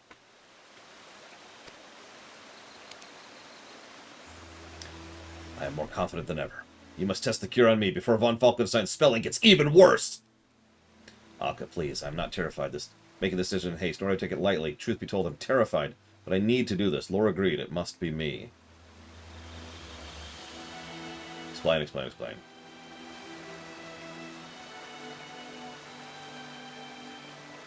Yes, your reasoning is sound. I appreciate you worry for me, Alka. It means more than you know, but this is my duty and my battle to fight. You can trust me to meet this foe with all I have. I vow not to quit the field till the bitter end. But if the time comes when I'm no longer myself, I need to know that fate is in good hands. In your hands. Yes, one of the studio heads has said in a private, non-binding meeting with JMS that he wants to put the show together and why it's at the top of the eventually do it list. That's where we're at right now. I'm not saying there's no hope, but to say it's currently in progress is inaccurate. So, here's how the process works. First, you drink the compound. This will destabilize you. Once then, you will stand ready with this, the gemstone from Amdapor. It'll serve as a focus.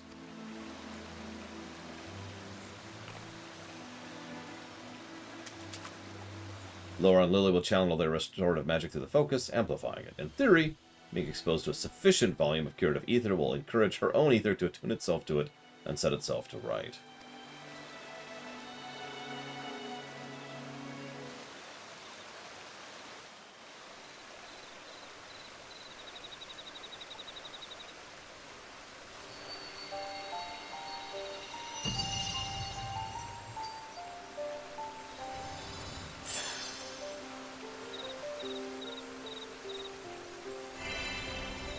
Beatul shows up. Excuse me? Who's this fairy? If all are clear on what must be done, let us commence.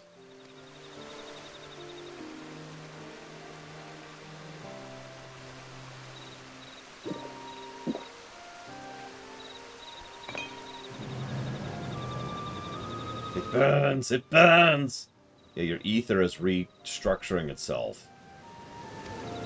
Think about what that would feel like. Imagine your atoms restructuring themselves for a second. Just picture it.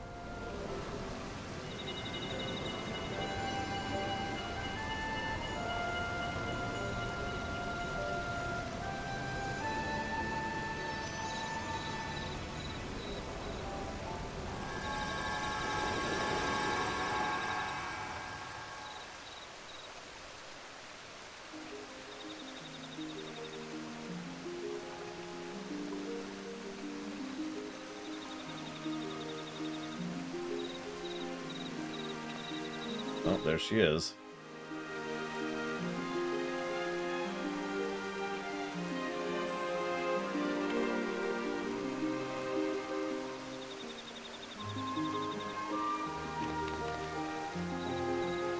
Yet we have cured Sin Eater sickness, Tomberries, and tempering.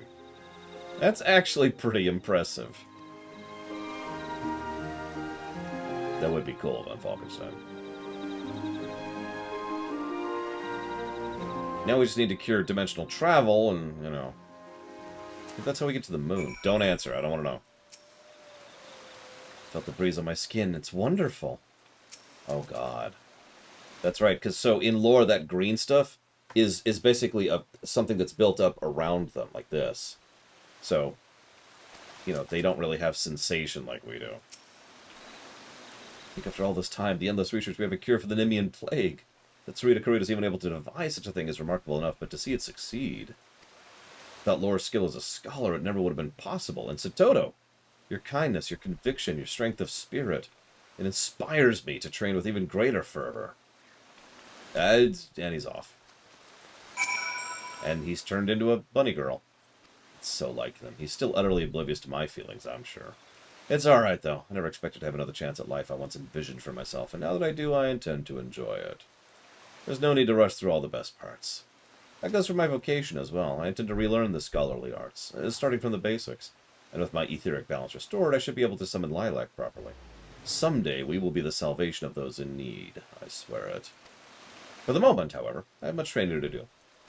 Off to find my hubby. Bye.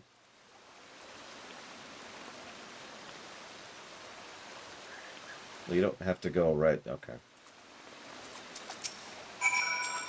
I labored so long, so fruitlessly, and then to see the cure realized at last, I'm at a loss for words. I'll need to monitor Satoto's condition for a time, of course, lest there be adverse effects that were not readily apparent. But this is the progress. Astounding progress. Towards the day when we might see all Tomberries restored to their former selves. They'll go from being avocados to potatoes. Fare you well. I was just about to do that, Omega Legion, because I was kind of curious. Because obviously she wasn't there, you know, because I haven't actually done this one. This is a New Game Plus range. That's right. Who would want delicious, nutritious, fantastic, good-tasting avocados when you could have potatoes? Dime a dozen. Actually, potatoes are kind of a miracle food in their own right, but... you know.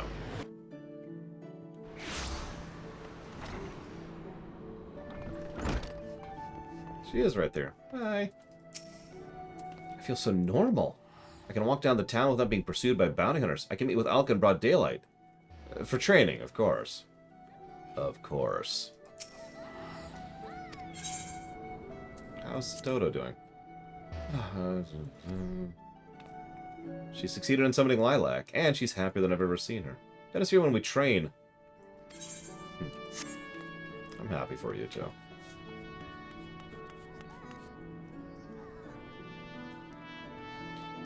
Okay, that's almost all the tanks. That's all the healers. Where are we at with deep? I think it's just the ones I haven't done left. So that's Machinist. That's actually a lot. But, you know, whatever. Summoner, Black Mage, Machinist, Samurai, Dragoon, and then Dark Knight. Okay. So, let's do Summoner first.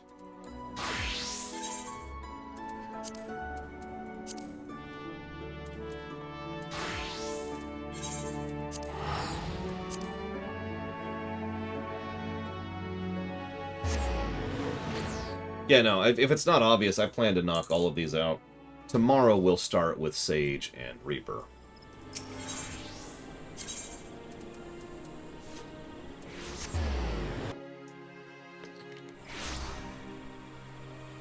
Well, I intended to do Dark Knight last, but whoops. But other than that, I have no preference one direction or the other. If somebody has a preference, feel free to jump in and be like, "Hey, Lar, I have a preference. That's that you stab yourself." And I'm like, alright, the only thing I have sharp here is my, you know, fingernail thing, so, there. Stabbing has ensued.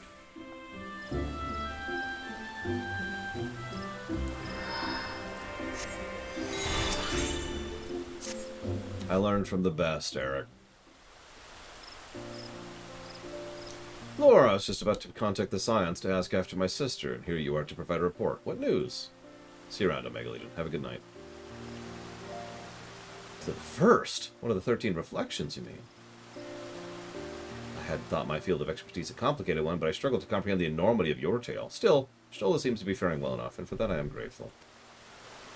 Ah, yes, before I forget, I have a message. Did you recall Summoner Jaja Samu, formerly Company of Heroes, currently member of the Immortal Flames?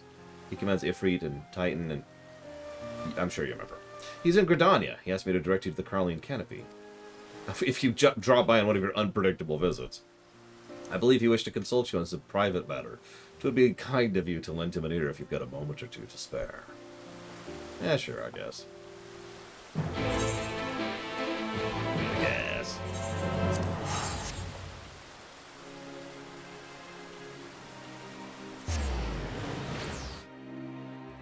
So far, these have been more good than bad. Honestly, the only one I'm leaning towards a negative for is the Bard one. Oops. There's so many people in Gridania. I don't know, Eric was here too. It's weird. That person's name was Clawtastrophe. Bloody hells, I was just thinking about you, and there you are. Dimitra had a word on your behalf, I take it. Let's not stand on ceremony.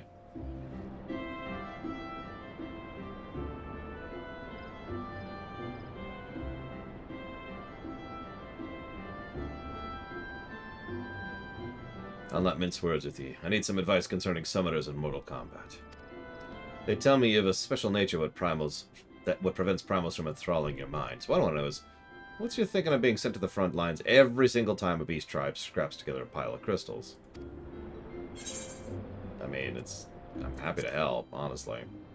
And we kind of have a cure now. It's a bit hard to implement, but we do have a cure. You just see it as your rightful place. Folk need your help. You've been blessed with the means to help them. That's one way of looking at it. Me, I'm in it for the coin. I've been ever since I sold my spells with the Company of Heroes. Most of the soldiers I march with ain't much different. We're happy to put our lives on the line so long as there's a purse waiting for us at the end of the day. The pair what joined in our last skirmish, though, now there's a whole nother story. You heard of Arnivald and Fordola? Arenvald? God damn it. But yes, I have heard of these two. Lad's one of the Scions, same as you, no mystery there. For the last, she's a bit more complicated. I know who she is. Barely more than sprouts, both of them, and they were deployed to the flames to assist with downing Ifrit. From what I hear, they share their resistance to primal influence, and that's why. The whole reason they had the dubious honor of standing in the thick of the flames.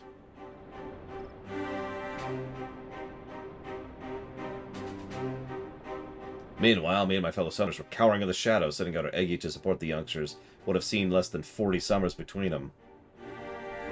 Can't say I cared much for the experience. It bothered me to think they was being made to fight a battle that wasn't theirs just because of who they were. Do you think you could talk to them for me? Ask how they feel about the whole thing. You're the only person I can turn to. I'm not sure Fordola has heard about Gaius yet. She might have.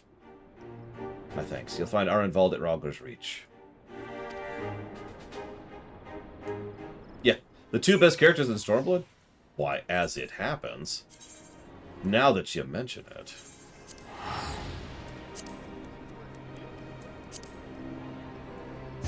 Yeah, Eggy is not something that works for me, but whatever. I get it. I just don't like it.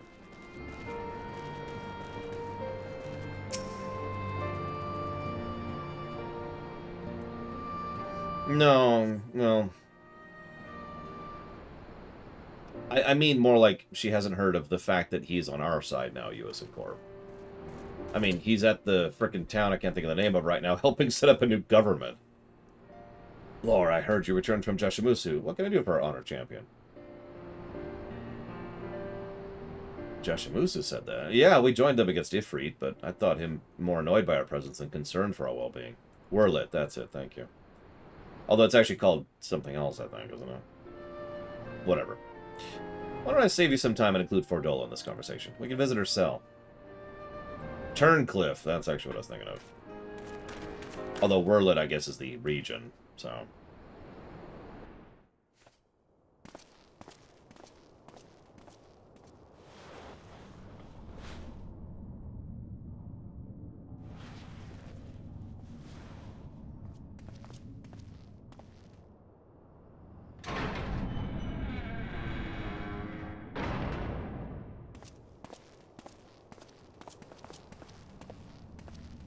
Good evening to you, Fordola. You again. I see you've brought company. What is it now? Hey.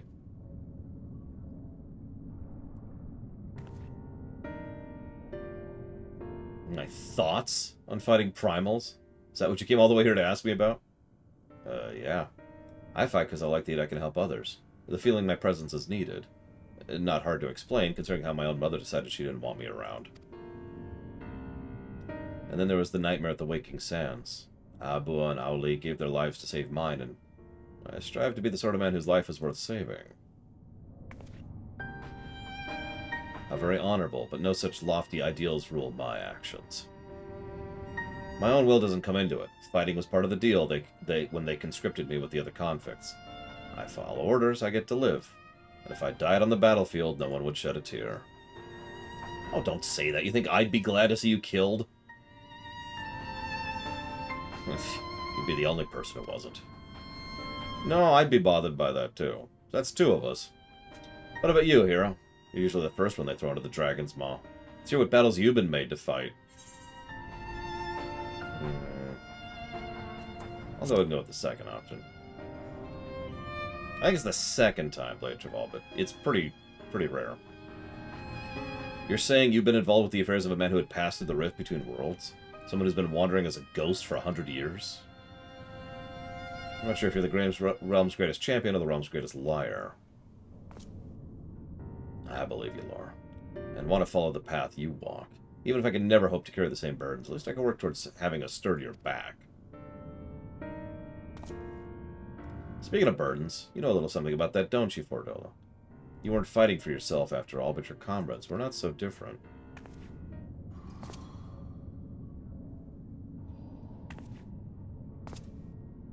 Don't pretend my gift is anything like yours. I wanted it, asked for it even, but got more burden than I bargained for. How many souls were sacrificed for that research? No, the power they gave me was tainted from the beginning. But if I can do some good with it, then maybe they didn't die for naught. Satisfied? Well, let me be. I got training to do. I believe she's a paladin in game terms, von Falkenstein, but don't quote me on that.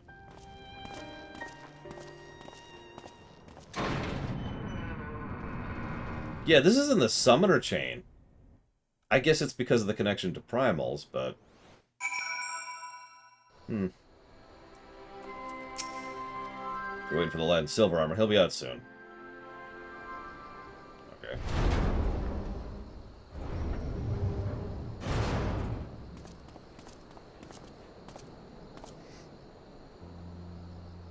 She still snarled like a chained dog. Amidst all that growling, though, she gave a glimpse of her true self. Enough that I'll know when to lend a shoulder, even if she wouldn't let me see her suffering.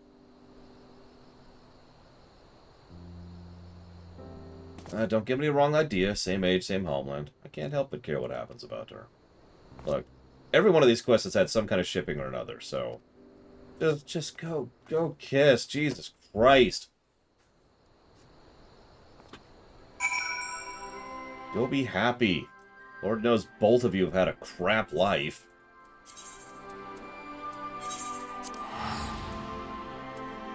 Right? Am I wrong? Am I wrong about this?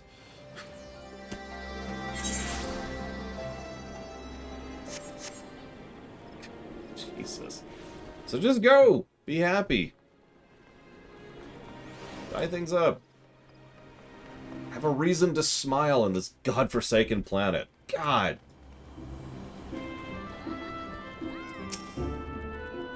You see to the youngsters, then. So that's the way, but, well, I shouldn't be surprised considering the example they've been given to follow. Now that I know how they're approaching these fights, I can adjust my own tactics accordingly. One's passionate, the other's reckless, so both need some watchful support. I'll do what I can to stand in for you, though I don't suppose I can ever replace you. They'll call me the second best summoner in Eorzea. How's that for humble? Right, I think it's time to pass on my way. Give my best to you, Mitra. Thanks for humoring my request. Yeah, sure, it was a good story arc. Like, really. Wedding bringers. Okay, that would be a terrible expansion, but, like, imagine a quest chain. Alright, your job is to play matchmaker for these characters. God.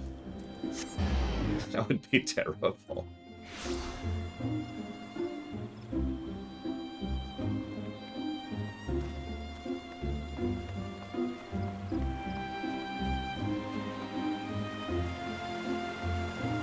What? What? I didn't even know you could go down here. Oh, jeez. Oh, jeez. Okay, hang on. The Divorce Eaters. And yeah, it's the new Disciple of the Land trick. Or class, rather. Look, all I'm saying.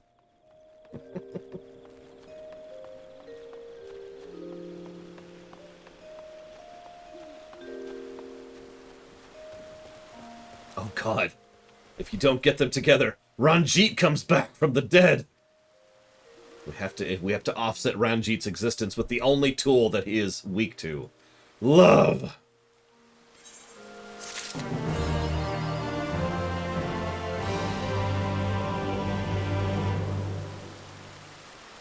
White Mage? Actually, White Mage kinda had romance. It's more like a, young love kind of a thing. But if you're paying attention to the way that the Al-Ra woman, the Al-Ra girl was reacting to the other girl. Yeah. Anyways, moving on. What's next? Hang on. He's next. Scroll down a little bit. Scroll down a lot more. There we go. Black Mage. Sure.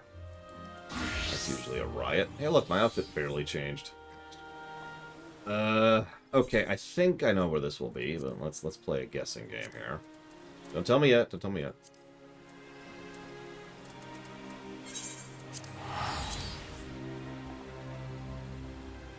It's just Ranjit's dragon.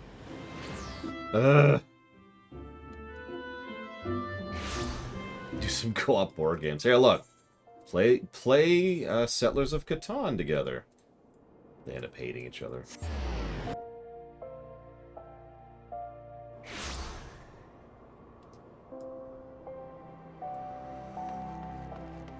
Hey, memory go. I was right. Triple Triad and chill. I'm sorry, what? Okay. Welcome back to the halls, Lord of the Black. Just funny, because I'm also Lord of the White. I sense the dark powers in you are ever burgeoning, pray tell. Where have your travels taken you since last we met? Well... Oh, God. 7 months from now, von Falkenstein. Maybe 12, maybe 13. A journey to another world, you say? Intriguing. Consider me impressed, even a bit nervous. Or envious, excuse me. How were you able to peer into the past of the Archmage Nilebird and form a bond across the ages with his young friend Tainer? Though the circumstances are not the same, I cannot help but think to my own encounter with the great Shintoto. Speaking of which, I have been keeping myself occupied. I've recorded every detail we learned from our adventure in writing, that we may preserve her knowledge for posterity and avert any similar calamity that may threaten future generations. Just the other day, I put the finishing touches on the final chapter of the final volume. There's one lingering... Fancy that! Come to check up on the line, who do I find but Lore? Hey, what's up? Well, if it isn't everyone's favorite mutton-headed hero, I need neither your support nor your sympathy, but I suppose you've never been one to let that stop you.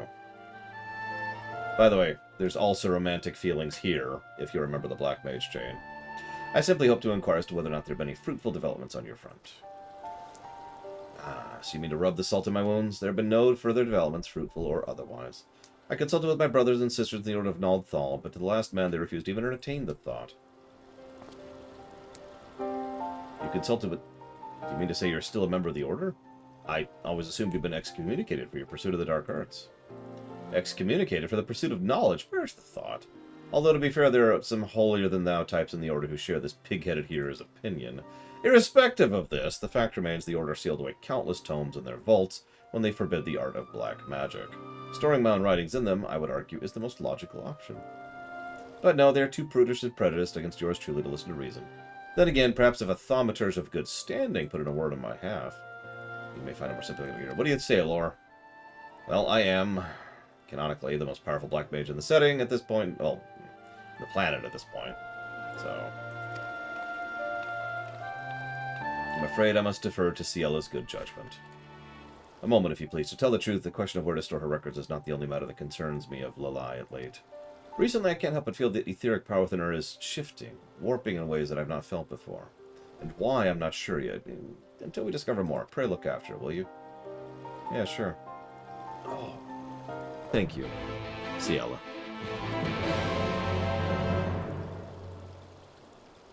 I do ever and always appreciate. Once Blackfile decides, we will see where that goes.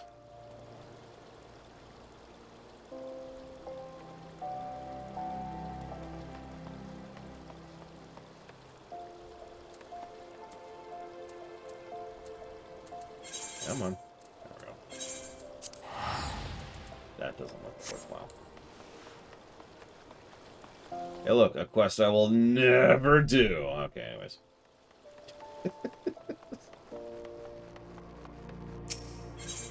It'll be the only blue quest that's just sitting there forever. I mean, honestly, we all know Mario Party is the real friendship breaker.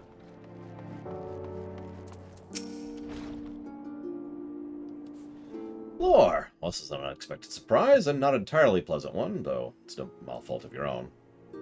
The unmitigated gall of you, Lalai. Did you honestly believe dragging Lore here, against his will, no doubt, would convince me to agree your shameful scribblings have a place in our archives? I've said it once, I'll say it again. Until the day you announce the depraved teachings of Kukuruka, you'll find no friends here. I would see those books burn before I give them home here, for our sake and for yours. I swear that despite that pretentious monocle, you remain as blind as a bat to the big picture. Lore of the Black. Talk some sense into this overstuffed secretary. I mean, isn't this not a thing where they should be sealed away for safekeeping? Well, at least one of us is capable of communicating like an adult. I will grudgingly admit there are others who share Lalai's sentiments. In fact, none than an old guildmaster, Master... what was his name again? Kokabuki. Ha! Doesn't surprise me. Come, Lore. Let's present our case to someone wise enough to understand it. Oh, okay.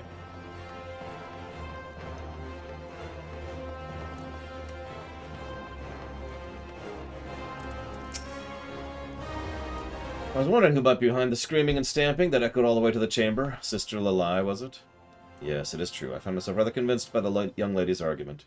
It has all been impossible for us to prevent any and all from studying the dark arts. Why, then, not keep this dangerous knowledge close at hand, where we keep an ever-watchful eye on those who would pursue it? And yet I fear my view is not a popular one, and my power to influence others is far from absolute. So I would offer you a proposal. Let's state our case directly to the head of the order, Prioress Dulala herself, that she might pass judgment. You and Lalai shall argue in favor of accepting the tomes, and those opposing shall argue against. Should all go well, the Prioress will agree to the proposal, and the tomes will have a safe home. And yet, the plan is not without risk. Should your argument be less than convincing, there remains a chance she may expressly forbid further research. In fact, if she is in a foul mood, your place in the order may suddenly become quite tenuous. As if there's a chance my words could be anything but persuasive. Well, that settles it. Okay.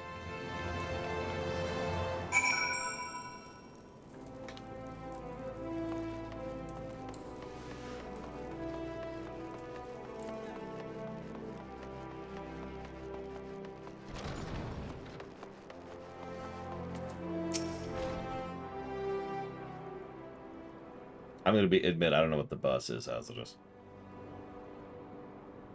It's our chance. We simply must convince the prioress at all costs. I mean, thaumaturgy and black magery in lore are separate arts, Mr. Red. That's why you start as a thaumaturge, and then you go train as a black mage. It's a nice way to tie these together. Oh, no. No, no, no, no, no, no, no. I knew something was amiss. The ether within you is transforming in a most unusual way. I must admit, I've not felt myself lately. My head is as heavy as stone. No, this will not do. I'm afraid I must submit you a full examination before the hearing commences. Or you could pass out in front of me. Lalai! Someone fetch a healer! Wait, that's me.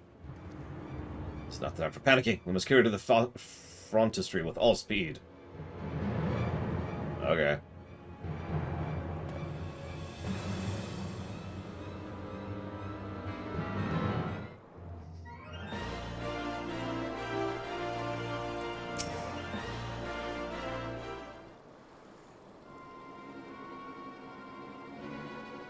It is as I suspected. The etheric balance within her is broken down entirely. Unchecked energies are eating away at her from within. I can only assume that playing host to Shantota's memories has put a terrible strain on her, one from which she has yet to recover. It would seem her mind and spirit are in mortal peril. I've never witnessed this degree of etheric imbalance. I don't suppose you have. Well, you see, as it happens... I see. I can scarcely imagine all you've witnessed in your travels, but an imbalance of ether similar to what you describe in Lalai would appear to be behind the phenomena you describe. If we can assume that memories of Shantota taking up residence in her corporeal form stimulated etheric flow, causing it to shift in an astral direction, it only stands to reason we can restore balance by introducing a counteracting umbral aspect. By the 12, I think I've got it! And yet the process will not be quick nor easy. We must ask them to delay the hearing. Delay the hearing? If you lost what wits you had, why, if word got out my condition was the result of my pursuit of the dark arts, it would all but seal her case against me.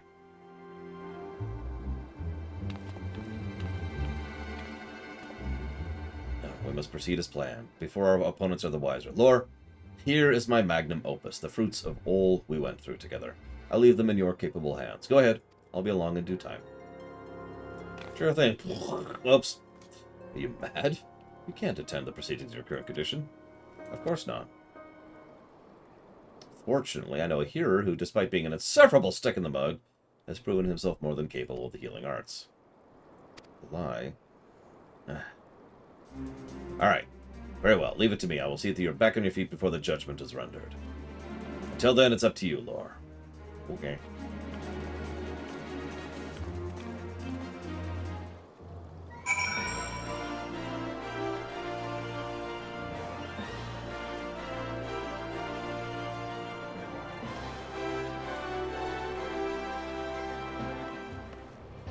Interesting outfit.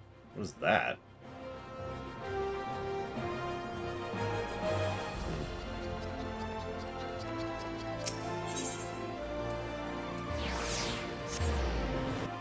Yeah, why do you call someone else to drink? Wait, that's from Crystal Tower? Wow. I haven't looked at that gear in a really long time, so...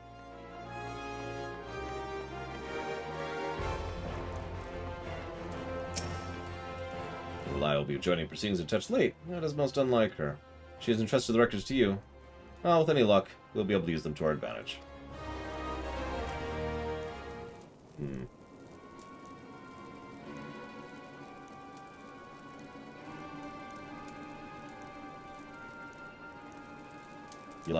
Lalai has not even afforded the courtesy to arrive on time at a hearing she herself requested. I swear the woman's selfishness knows no bounds. I move she request be dismissed immediately, for her own good. Our own good, yes. It's as I suspected. You speak from experience, don't you, child? I recall you, too, once took an unpopular position in support of your erstwhile master Mumuepo, one that earned you only the ire of your brother and sisters.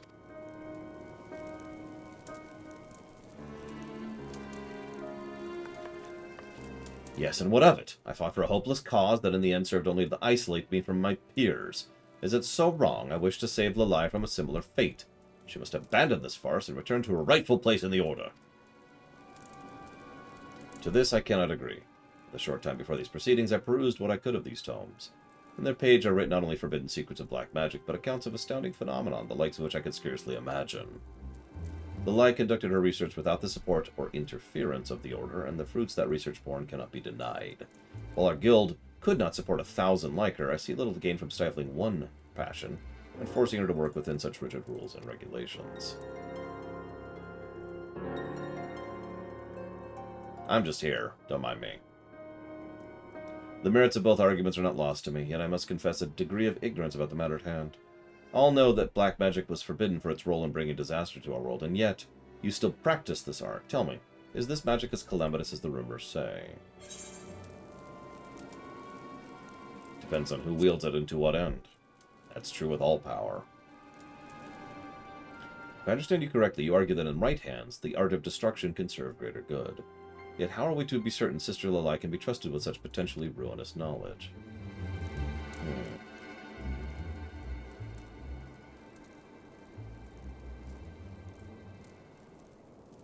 My apologies, Prioress. By your leave, I would tell my tale.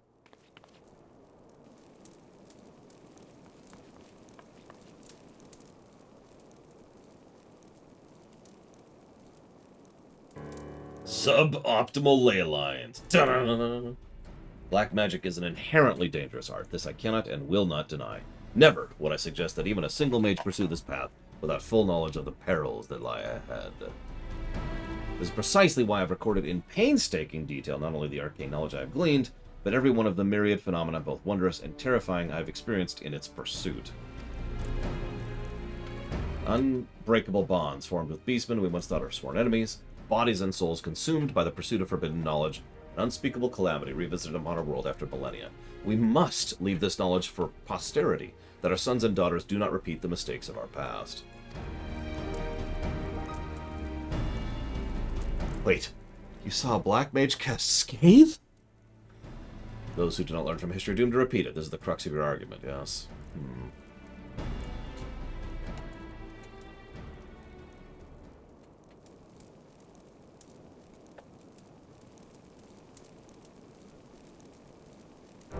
Very well.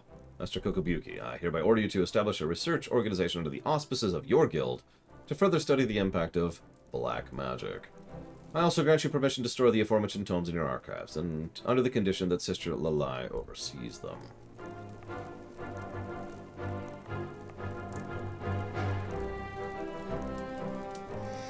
Understood. I will see the tomes and Lalai herself find a safe home in our halls.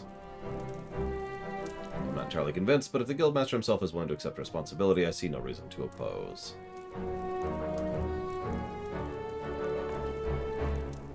Prioress Dual, Master Kokobuki, I cannot thank you enough. Mark my words, you will not regret this decision. I will see to it this knowledge is passed down as it should be, the errors of our past not repeated.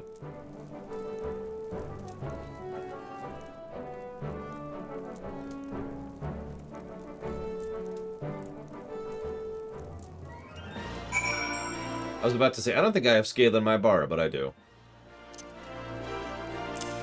I don't have Scathe on my bar.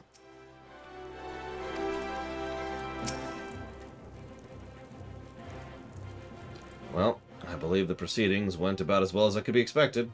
I suppose this means Lalai is now directly under my supervision. I don't think you'll be getting free rein of her just because I vouched for you. I expect regular reports of any and all your findings. Only through transparency can this... will magic ever be accepted by doubters and skeptics. Understood. I shall begin to prepare my report at once. Before that, there's another whom I'd like to share these tidings. By your leave, Guildmaster. I believe you know whom I speak.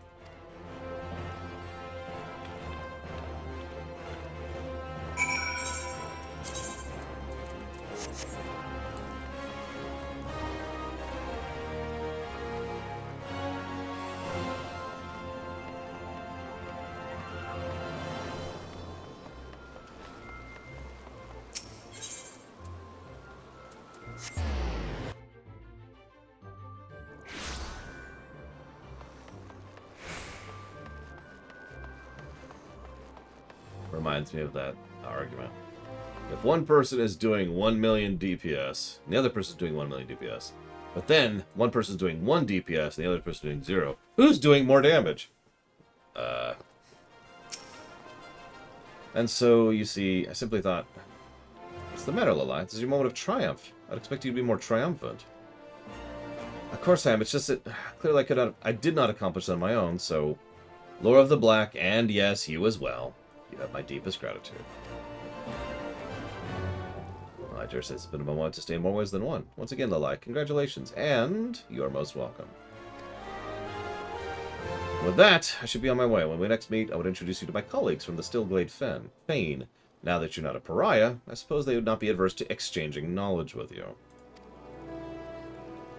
Yes, Scathe an instant cast. That's its purpose. And just when I was beginning to take a liking to that dolt. Oh, go kiss. At any rate, though my official position has changed, my mission remains the same. I will do all in my power to preserve our art for future generations. Pray continue to lend me your aid, Lord of the Black.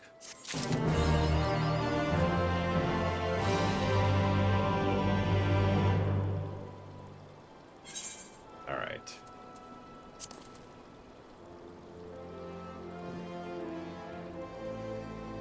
Yeah, I'm going to take a brief AFK break. Actually, here, hang on. So, next one is... just going to go up the list at this point. Machinist. Pretty sure I know where that's going to be.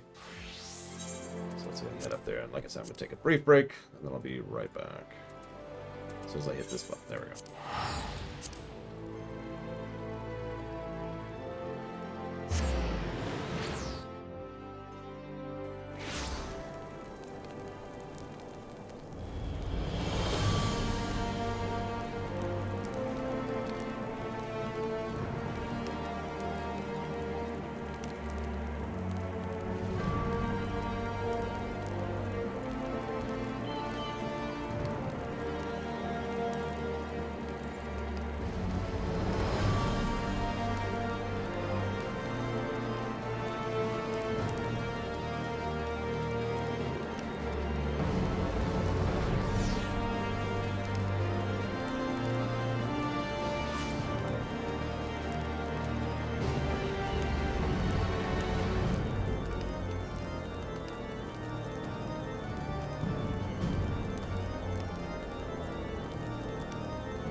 Well, we do have what's-her-face, and what's his face, and what's his face, but I'm not sure who we'll have for the Machinist line. We must ship people. There must be ships.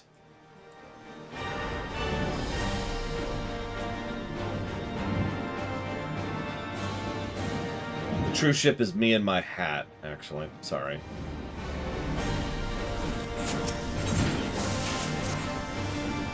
Lord, my prospectometer never fails. I knew your well-honed instincts would alert you to my current turmoil.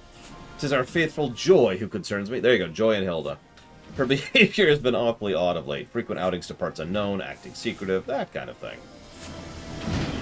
Reminds me of the time her father is being held captive, and I worry she finds herself victim of nefarious circumstance. That is where you come in. Go figure out what's going on. Anyways, she only left. Okay. I will destroy everything in my way of Joy.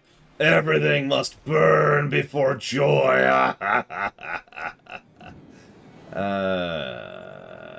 This lasts a while, doesn't it? Look at that. Oh, wow. Okay, we're done. We're done.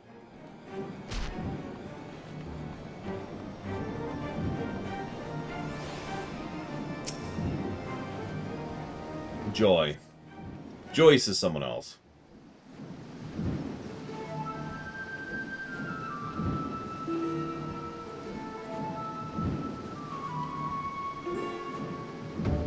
Sorry, Joy. Hope I didn't get you waiting too long. Keep you waiting too long. It's Hilda! Oh my god, I was joking. I just got here myself, as a matter of fact, but we best be getting along all the same. Today's the day. I can feel it!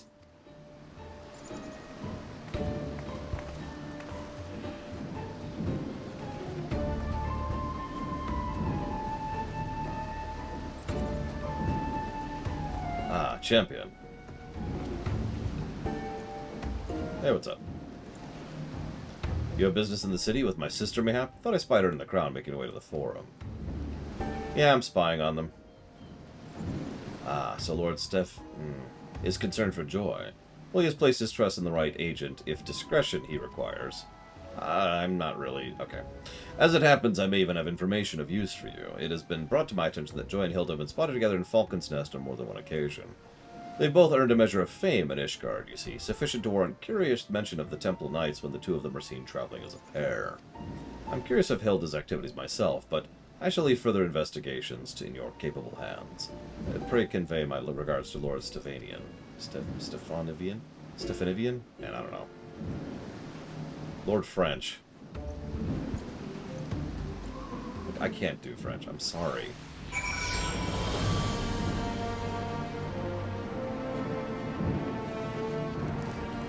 Actually, I mained heavy back in TF2. I thought I'd like Pyro, and then I actually played it. Ah, welcome back. You able to learn anything? Well, kind of. Hilda! My goodness! What are they doing in Falcon's Nest? Not a peep from my prospectrometer. Pray lend me your assistance. Okay.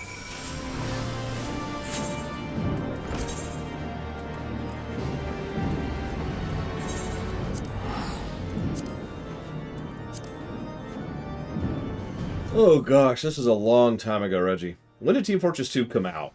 Is it somewhere around there? Not too long thereafter. There you are, Lore. Have you any idea how famous our machinists have become? Yeah, that tracks. That would have been about 2008 then. That sounds about right. Have you had any idea how our famous machinists have become? I only had mentioned Joy and Hilda by name to be inundated with a veritable flood of rumors. So it would seem our unlikely pair en route to Black Iron Bridge. And just like that, we have our next destination. Yeah, I've actually only really played TF2 3 times in my life. Once in 2008 with my friends. Once when the bot, the automated patch went out. You know the one I'm talking about. And of course once on stream, which I still have a highlight in one of the highlight reels about. Man versus Machine, that's the one. I liked the idea of playing TF2 co-op. Unfortunately, all my friends were not interested by that point in time, so I didn't stay long. But it was fun while it was there.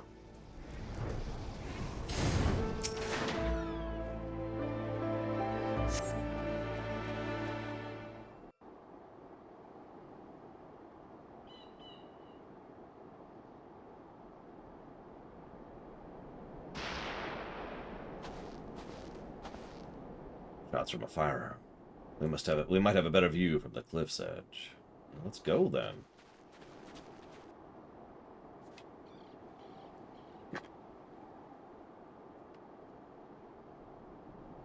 I mean, that's an occasion to mark, if I'm being honest. It's no good, I got nothing. What about you, Joy? Nope. Mine's a blank. Easy enough to say, but a damn sight harder to do, isn't it? I have not had lunch yet, no. Nor do I plan to. Until, you know, I'm done. I'm not done yet. I don't know if you've caught that or not. Maybe this'll work. Sorry. We've always had an instructor before showing us the way. Not surprising we'd stumble a bit coming up with stuff on our own. I suppose we'd have more progress by now. Are you sure we shouldn't ask his lordship for a little advice? That'd defeat the purpose then, wouldn't it? For to stand on our own 2 feet, we need to work this out ourselves. Ah, you've the right of it. We just keep shooting then. Hope I find our target. Do you have to... Okay. I keep being asked, how the bloody hells do you do that? Do you flick off the hairbands when you draw the weapon, or... No time for questions! What's a mukbang?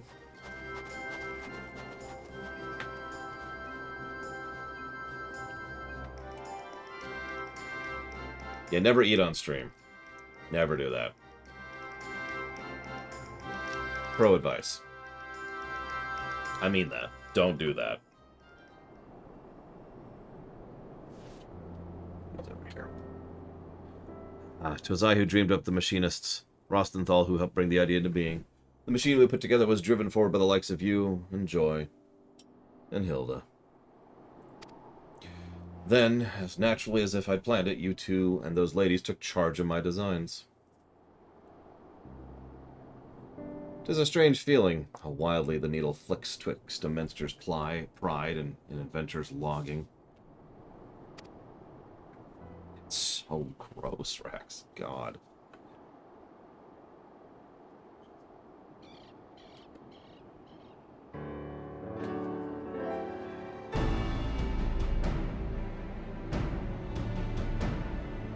It would seem, however, our comrades are experiencing some difficulties with the particulars of developing a new technique. A problem we might offer a solution. But in light of their efforts to achieve independence, to simply begin bellowing direction seems boorish. Do you have any ideas on how to proceed? Well, you know...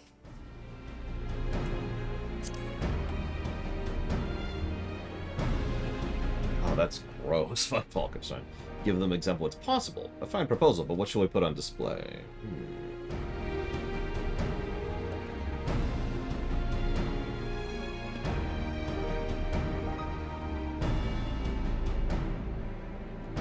I just think it's extremely gross, Inamisho. Anybody who talks while eating is pure evil. But of course, the answer stands right there in front of me.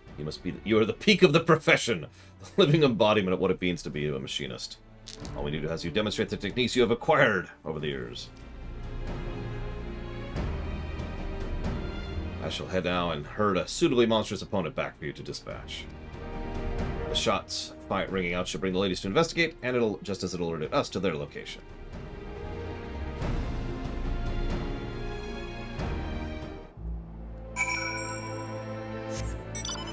I mean, if I was as smart as Miles, you know,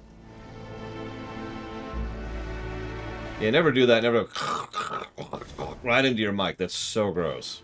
That is so gross. Oh. Bothering me just thinking about it.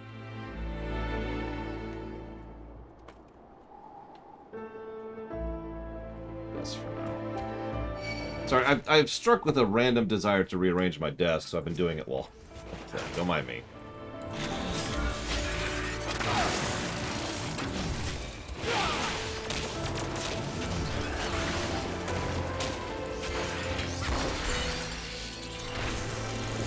Let's play Pyro for a minute here.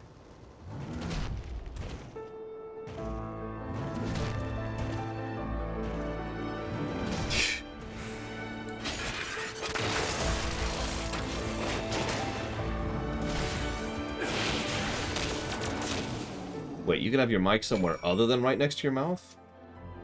I've heard of such a thing. What's this? Oh, it's that nonsense. Ugh. That's a bill paid.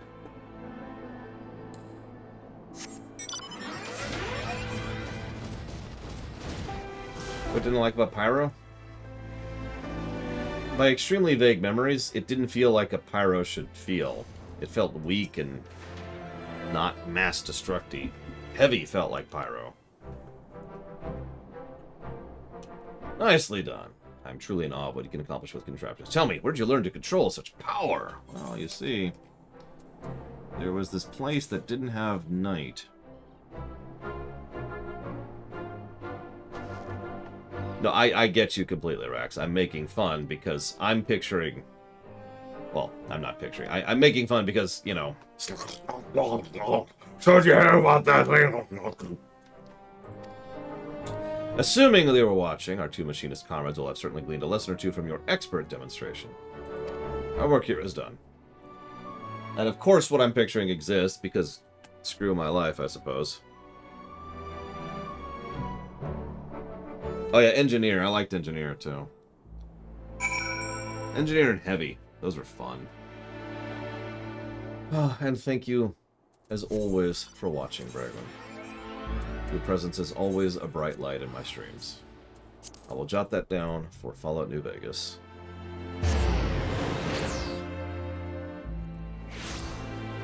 But yeah, speaking as someone who talks constantly when eating with friends, so be warned, if I ever come to visit Rax, there's just going to be conversation. I understand the concept. You know, the non-gross concept.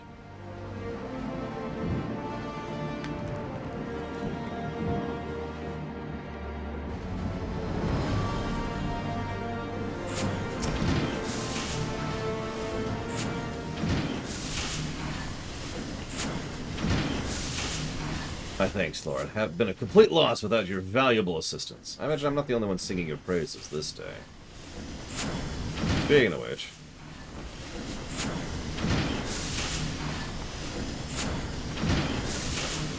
Look at you two, thick as thieves. Seems we were right. Rather brusque way of greeting. Even for you, Hilda, something on your minds. It was awfully convenient for Lord to put on a grand show of skill just as we were scratching our noggins over new techniques. And I'll wager it was my lordship which had him pulling the trigger. How did you... What, you think you were being sneaky? The notoriously helpful champion of Ishgard popping up right when we needed him? Uh-huh. She's got a point. Not that we were ungrateful, you see. We're just trying so hard to follow in your wake.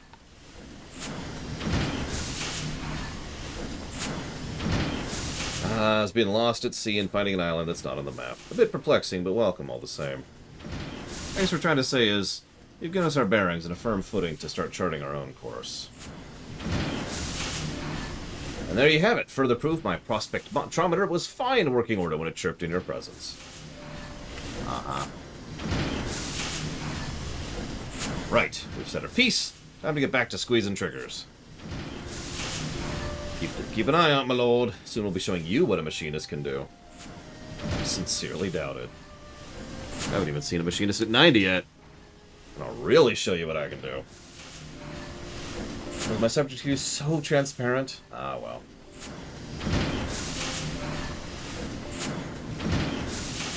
Let's get your astounding development. I dare say no barrage of shots. Don't we get barrage at like 83 or 84 or something like that?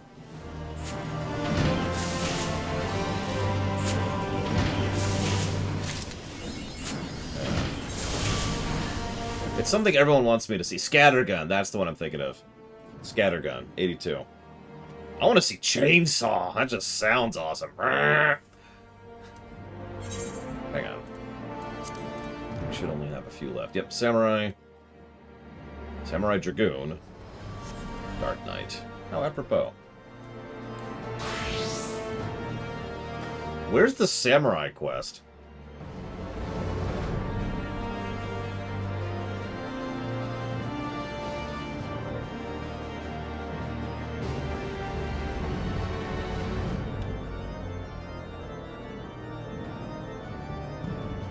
I guess it's in Kagane? And I don't know. Check it out. See if there's anything there. Find Kagane. There we go. Listen, Von Falkenstein. I like that outfit. So y'all can suck it.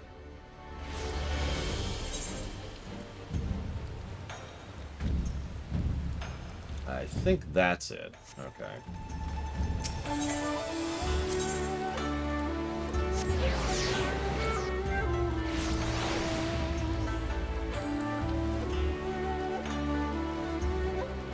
Right, okay.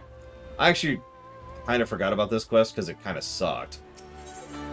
Yep, okay, here we go. Thor, how good of you. You see, I was about to depart to visit Eorza and Master Musosai's grave to tell you him of our victory over Ugetsu. So, accompany me on this journey to Eorzea.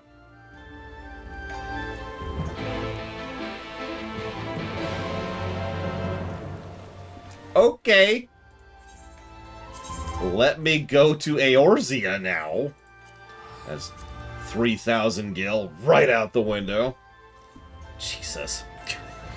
Just get... Okay. I'm cool.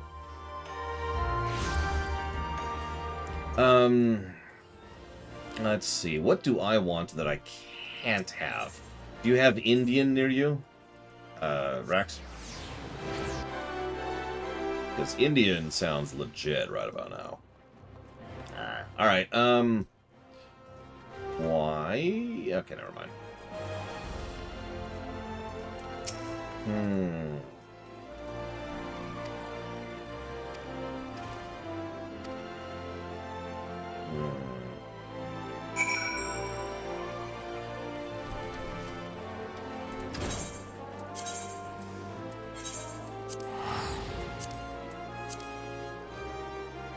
Do you want food just for now, or do you want to get something that you will also have for leftovers? Because that changes the equation substantially. Like, you know me, I don't order food for now. I order food for now and tomorrow and the day after and the day after.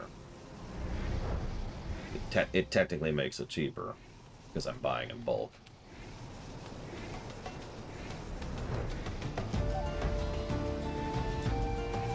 See, pizza's more of a now and later thing. Unless you can eat a whole pizza in one sitting, in which case you go for it. I mean, Lord knows your metabolism is ridiculous, so... So, my suggestions are, in no particular order, barbecue, pizza, or, like, a really good sandwich place, assuming you even have access to such a thing. Like, actual proper sandwiches, you know?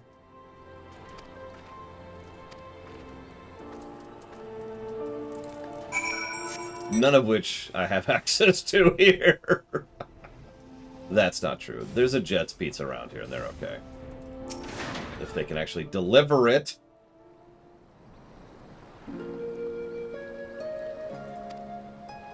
With Lore standing with us, we defeated Ugetsu and put an end to his madness. With your teachings, your legacy to live on in the Sekisegumi, so please rest easy. Yeah, it's Sunday. 'Tis done. Thank you for accompanying me. I won't stand for this mummery. That sounds like trouble. It's time to make it double. Yeah, if you have a local Italian place, that's a good pick, too. Dressing like a samurai don't make you one, you bastard. Sully Master Musasai's memory.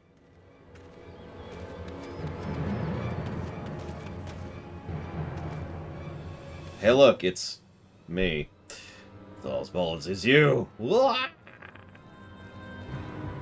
man knows you and Master Musasai. We must find out who he is. Do we have to?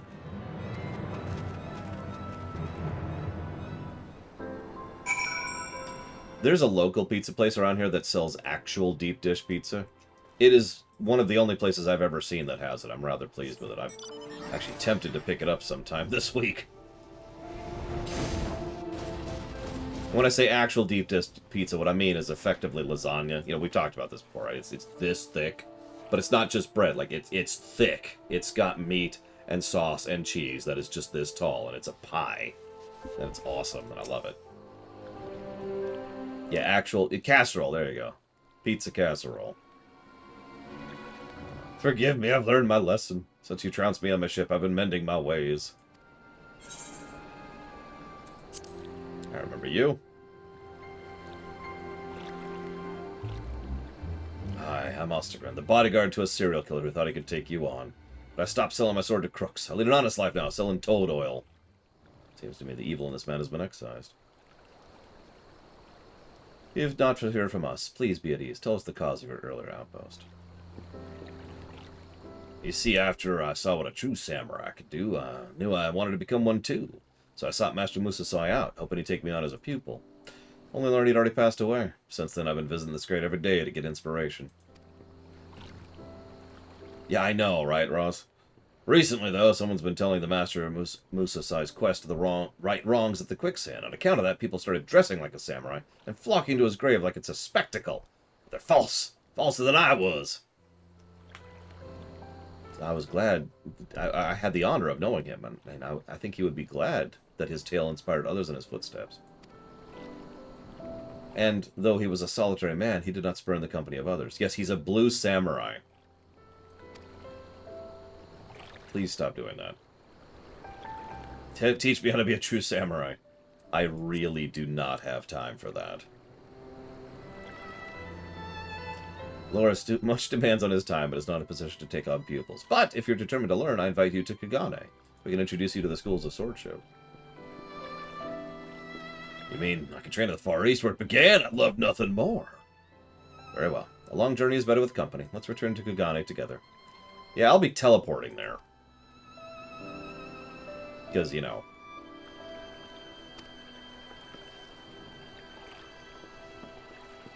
Duh. But, yeah. I actually am fond of both Chicago and New York pizza, and proper deep dish, obviously, since I praise it so much.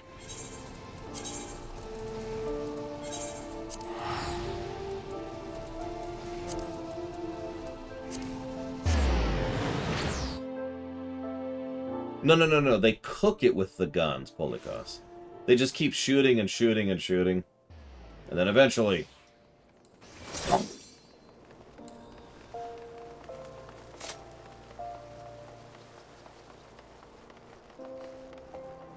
Yeah, with a genuine Tommy gun.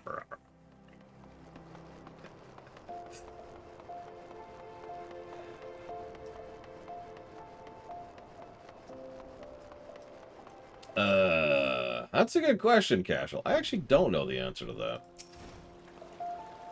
Hey, everyone who's read the book, why don't they use Aetheryte for trade purposes? Man, proper Italian is legit. I've only actually had it 3 times in my entire life.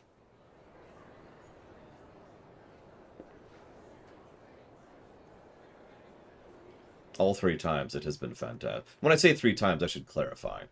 I had it once at a restaurant, once from a woman who cooked for me, which was very nice of her. And then there was a real Italian restaurant, which I went to, and it was just really, really good. And I got that several times, because it was in walking distance of where Gary used to live. And a tale began in an unlikely meeting between a young adventurer and an elderly samurai. Known as Musosai, the samurai took on challengers upon the blood sands. Many answered his call, but none... Okay, yeah, this is just a repeat. We know what happened. We did these quests. Came an unassuming adventure, wielding the katana, a foreign weapon he never held. He fought with his heart to claim victory.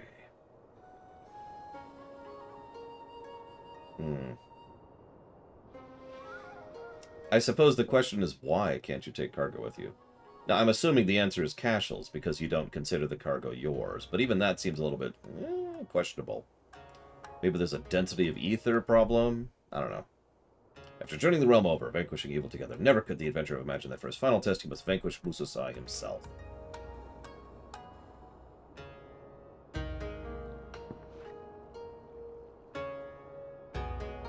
Left with no recourse, he drew his katana and faced his friend and master. A grueling battle unfolded, neither side yielding a single ill. The adventurer brought all to bear, but was matched at every turn by Musosai, who unleashed technique after deadly technique, betraying no sign of illness that ravaged his body. But at the end, it was the younger samurai who dealt the final blow to emerge the victor. His master trained him well. As he lay shattered, battered, and bloodied in the snow, he demanded his pupil finish it. Shutting his eyes tight, the adventurer raised his katana. Whoosh! The blade traced a vicious arc. Literally on the edge of their seats.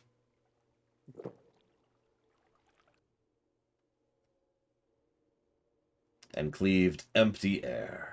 The adventurer had excised the evil in Musosai, as Musosai himself had done for those who could yet be redeemed.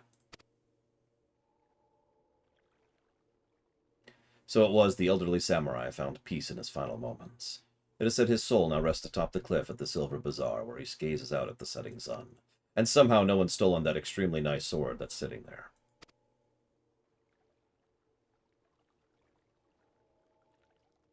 So ends my tale, The Legend of Musosai. Thank you for your attention.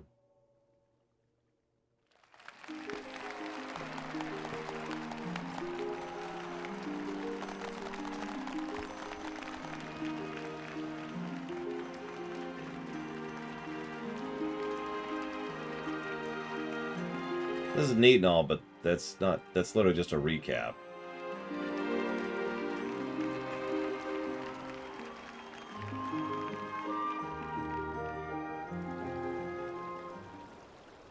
I don't think I've had German food. You know, it's hard to do this with you lot in the audience, but it's good to see you all, even Mr. Fake Samurai.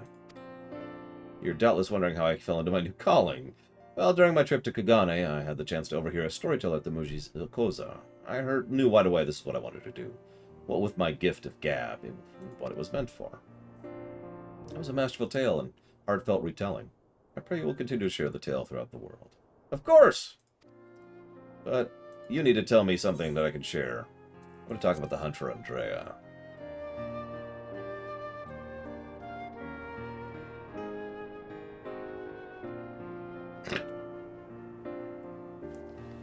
By the 12, your quest to right wrongs took you across the rift to another world. Truth really is stranger than fiction.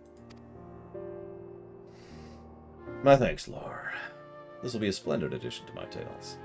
Time we sought out a ship. Brief though it was, I'm glad for a reunion. I'm gonna train hard, and I'm gonna back a real samurai. Just you watch. If your travels take you to Kagane again, which they never will. So, see you around.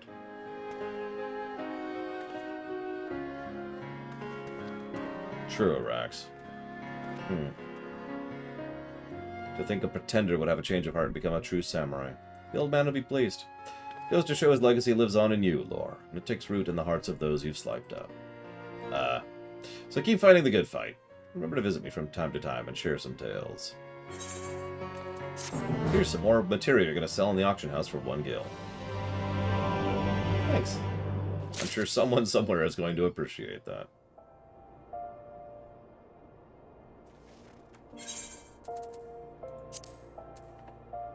So I'm told Dragoon is good. Guess we'll find out in a minute.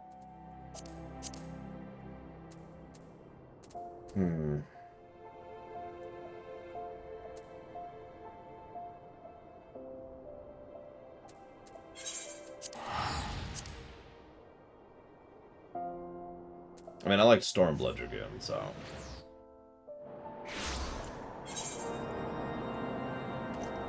Yep, there it is. It's a good question, Bud Falkenstein. Find out in a minute. Like I said. Oh, I'm sorry, Rax. Given my current location, it should not surprise you that I happen to actually have like 3 barbecue places around here. I just don't get it because barbecue is expensive. And doesn't reheat all that well, so... Now, if someone, you know, I'm taking someone out to a place, sure, but for delivery, nah.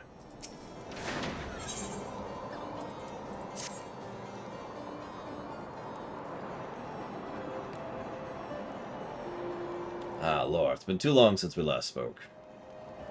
What's going on, dude? Your visits are more frequent than those of a former student of mine, however. It would seem he still prefers to keep his own company. The same could be said of Haustian, who has made quite the name for herself as a hunter in Dravania, according to Orkai. Ah, fortunate timing. Speak of the dragon, and he shall appear. They're so cute! Greetings. Would I be correct in guessing you have returned fresh from one of your adventures? Yeah.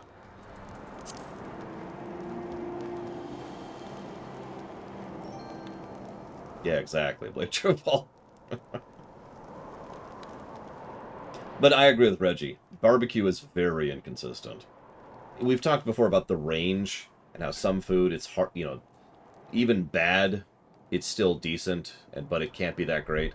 Barbecue's like this. You can go really, really, really bad and really, really, really good, and literally everything in between. That you fought such terrifying foes to fall so far from grace. 'Tis a tragic tale if I ever heard one. Oh, it sucks even more, Rax. One similar to Needhard. Aye, nothing will ever compare to his malice. Even death could not quell his thirst for vengeance. At least Andrea was not so consumed by hate.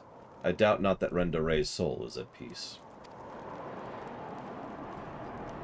Peace. I wonder if Needhog ever found it. Nope. I fear his soul yet lingers, doomed to wander endlessly. It's too cruel a fate, even for him. I share your sentiments. For as your dragoon, I once gazed into his heart as he gazed into mine. Such rage, such sorrow. I will not accept this. None should mark his passing as more than I can bear. What say you, Lore? I mean, maybe we could honor what he once was, if not what he became. Then we're in agreement. Though I must admit, as part of Hrace Falger's brood, I have little knowledge of Needhog. A deeper insight is needed if I am to properly pay my respects. Let's make a haste for the zenith. Okay.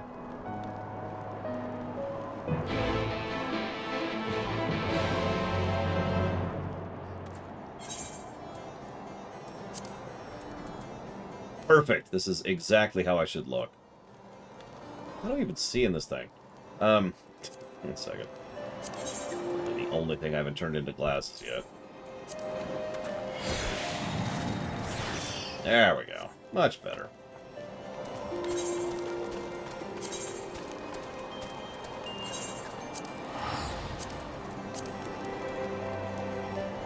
Alright, so I'm afraid I have to kill Valerian by law. So if anybody has anything they want to say to Valerian, this is a good time to say it.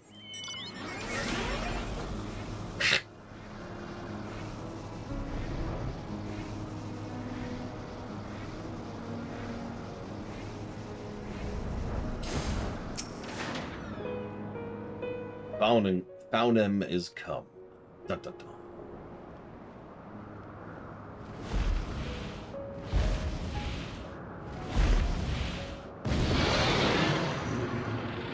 That was Valerian just now.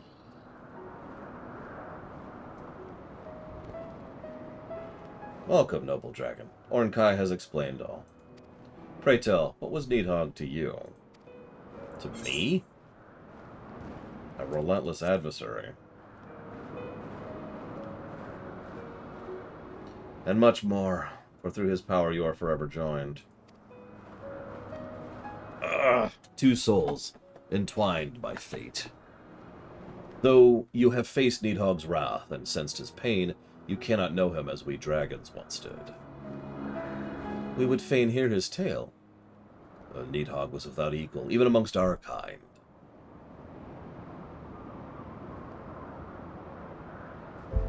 Destined was he to guard this world from the catastrophe that befell the Dragon Star in place of his sire. He valued strength above all else, and considered the affairs of mortals beneath his notice. Well, yeah, they're no Omega. Only the 7 great worms were worthy of his attention, and among them were none but Ratatoskr truly understood him. Her song was beautiful indeed, and she graced both dragon and man with her wisdom. She was invited by Thordan, King of Men, to speak on our behalf. Ratatoskr expressed our desire to live in harmony. However, it was known that Needhog did not share these views. When the king asked her how her brother saw mankind, she did not hide the truth. He believed that such frail creatures were incapable of protecting this planet, that the task must be entrusted to the great 7 worms alone. And that's why Thordan slew her? Ratatoskr had no intention of sowing discord, but the king could not countenance that his kind would be treated with such contempt, that we dragons would seek to claim the planet as our own. He turned on Ratatoskr, taking not only her eyes, but her life. When Needhog discovered King Thordan had murdered his beloved, his fury was beyond reckoning. For all his strength, he could not master his own rage. It utterly consumed him. Dragons and men, we are all the same, slave to our emotions, subservient to our hearts. And our stakes, apparently, if my chat's anything to go by.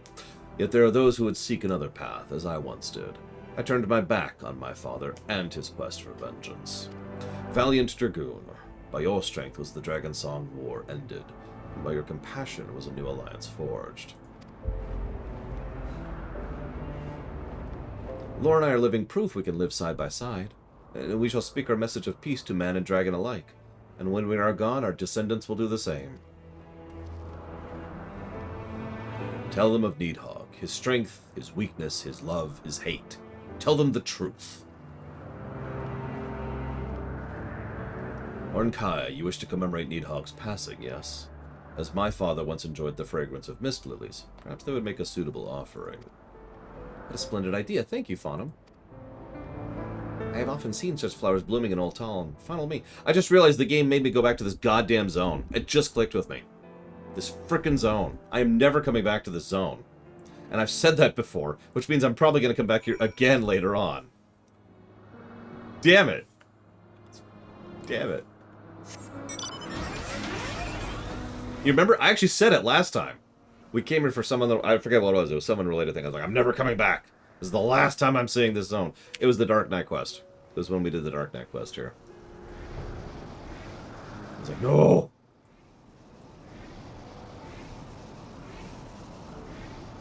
Yeah, one thing I want to do, I think I've said this before, I've mentioned the food tour I want to do with family someday. Probably family and friends. And of course, there's places I'd love to hit, like Japan, you know, or Sweden, or Italy. But what I really want to hit, too, like in equal measure, is places where I don't really know the food at all. Places where I have no experience with their particular cuisine. I'm going to try that out, you know. And probably not like it, but, you know, that's kind of the goal, is to try out stuff. What do we got? There's See, the dragon, I don't see as a quest objective. Oh, let's talk to him. Yeah, where's the lilies? This is up, so we will go. Now this is down. Up there.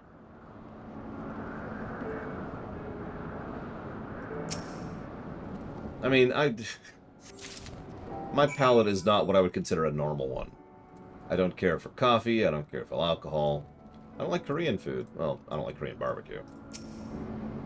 So, I do love Persian food, though. My sister's husband is, I guess that would be second-generation Persian. So, as a consequence, I've actually had a lot of home-cooked Persian food, and it is quite good. His mother and I tend to talk shop about food every time we get together. Anyways, in your funerary rites, the offering of flowers occurs at a grave, but where should we choose for Nidhogg? Ah, Garabanya. Yes, that could be considered his final resting place. But I must say, you seem rather adept at putting down dragons, and primals that resemble dragons. I'm glad we're not enemies. Look.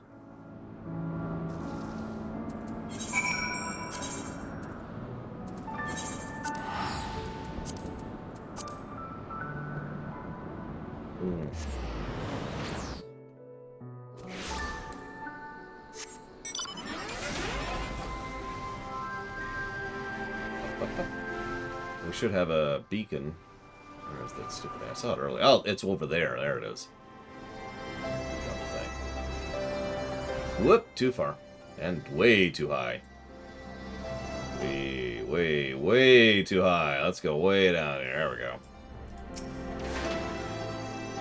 What a relief to have found you at last. I'd become rather lost, you see. Perhaps we'd best hurry on to the Royal Menagerie before I lose my way again. Oh, Jesus, Blackfile.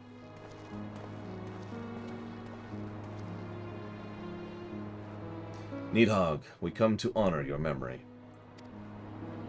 Though, now that we're here, I'm at a loss for words. Lore, is there anything you wish to say?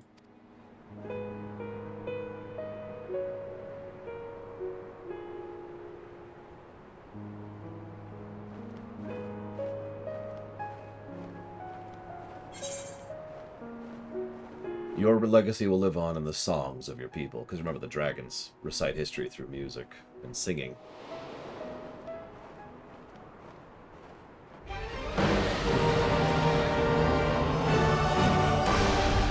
From a distant star, a father bore 7 eggs. Great worms rose forth, a powerful and wise. On blackened wings, one soared on high, with a roar that set the world a-tremble. Guarding their home in their father's stead, he was fearsome yet just.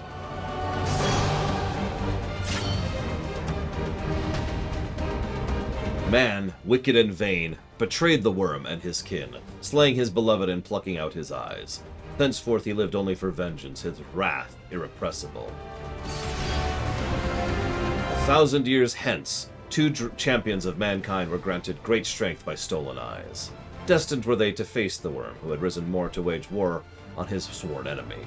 At the end of their struggle, the wayward son fell silent.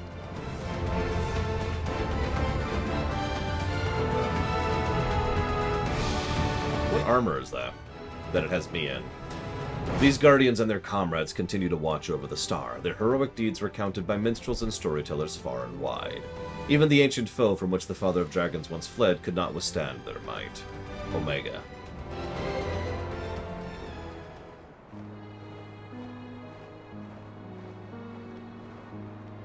Lore, I am not blind to the sins Nidhogg committed. I mourn the loss of what he once was, what he might have become had he been dealt a kinder fate.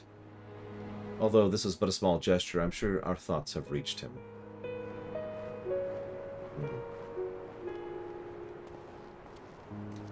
I have much to ponder on the return journey, and I expect Albrecht will wish to hear what we have learned from Faunum. Maybe you could visit him in Kurthus? No, I have not, von Falkenstein. So the only time I have available to go to the local coffee shop to actually try coffee is Sunday, the days when I go to get groceries. The local coffee shop is closed on Sundays. So...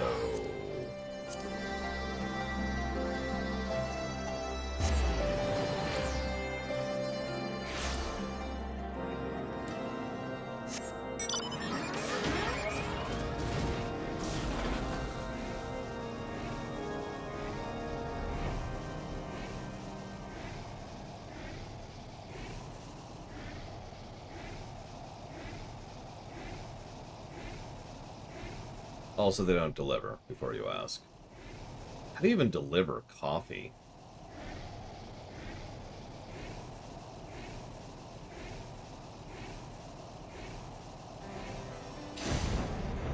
Yeah, I'm curious. Hang on a sec.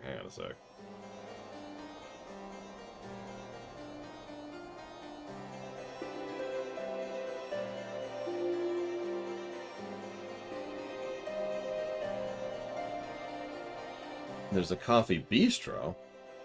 What do they sell? Hot coffee. Is that it?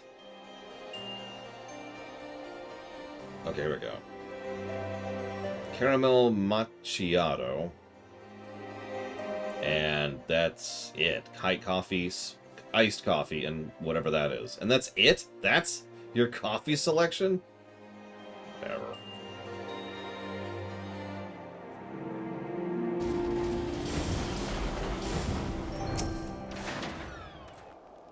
Were you able to pay your respects? I see. That's the first I've heard of such a detailed account of King Thoradin's acts. A betrayal in the moment, but a betrayal nonetheless. A pity he is far beyond the reach of justice. Although it may be hard to come to terms with the crimes of our forebears, we must accept the past for what it is.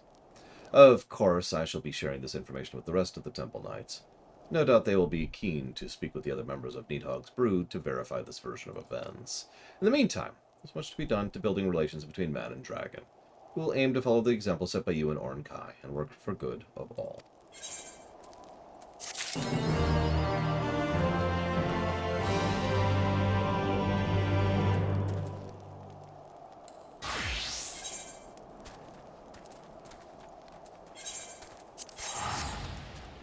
Watch, Dark Knight's gonna suck. What do you want to bet? It'll be the first Dark Knight quest that sucks.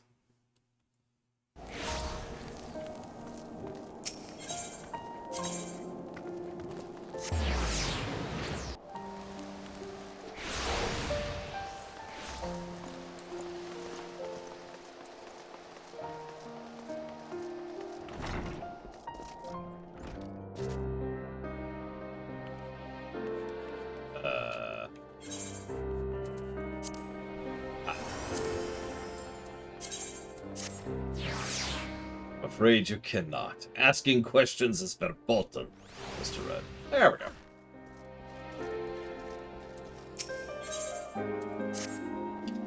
Ah, Lore. So it happens I have a letter for you. But before you talk about that, mind telling me what you've been getting yourself into lately? You and the Scions, I mean. I have an inkling, perhaps. Well. How to do Shadowbringers? Come again? Reflections of the Source, Parallel Worlds, Sin Eaters. What the seven hell's you on about? Something tells me this doesn't really make any sense if you walk me through it from the beginning, step by step. Okay, hang on. Explain.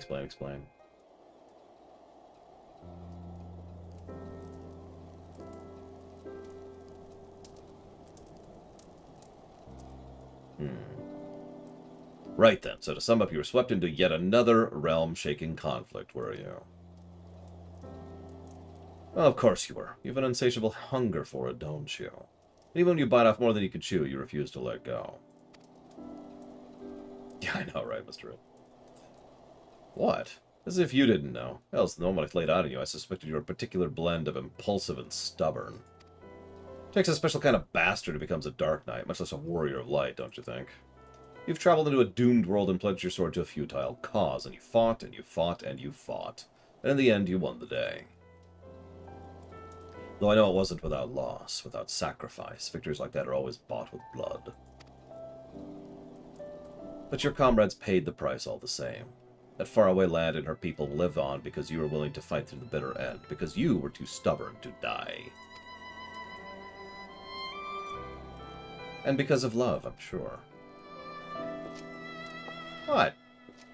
Being grim and dark only gets you so far. Don't you remember?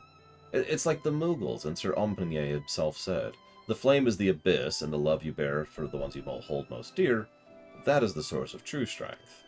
Lord could never have made it this far if his heart wasn't filled to the brim with love. I mean, she's right.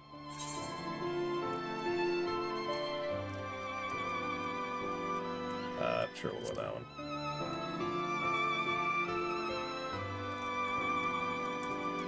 Let's not and say we did, huh? I'm sure that Thancred fellow you mentioned would provide a far more meaningful and interesting response. Having to look after the reincarnation of his surrogate daughter is certainly...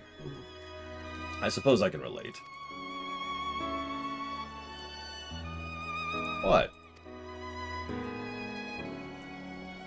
I've not once thought of you as my father. Well, no, I mean, we're not even the same race, so no one would even look at us and assume it. What? If you want to put a label on it, what would you prefer? Master and disciple, manservant and noblewoman? Sid. What about Chocobo's ours? Whenever Damil, like, God, you can be so daft sometimes. Hey, what did I tell you about calling me that? Oh, barbacoa, easily. Children, am I right? Best we give her a moment to cool her head for now. Let's talk about that letter I was mentioning.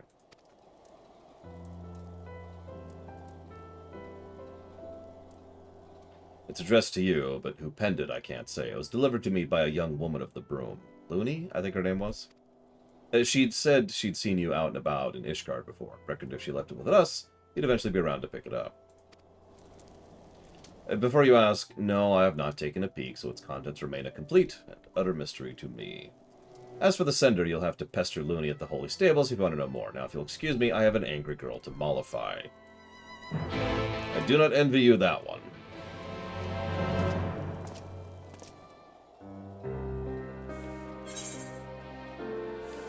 After sparing a few moments to chat with your extraordinary adventures in the first, Sid informed you he has come into possession of a letter, blah blah blah.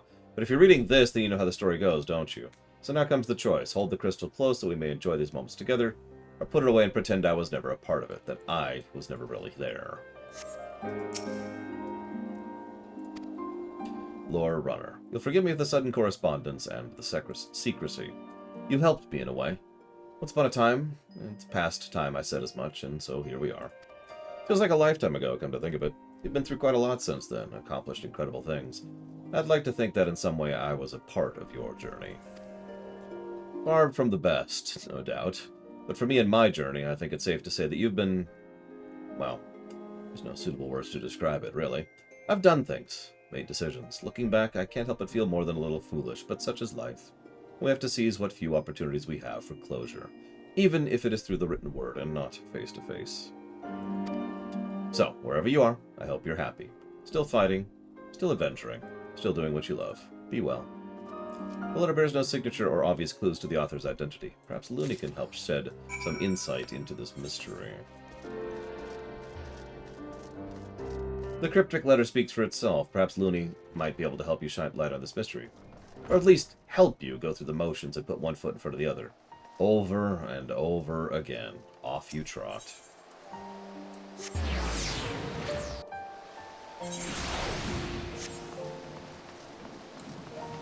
And yeah, I saw that, Pyro.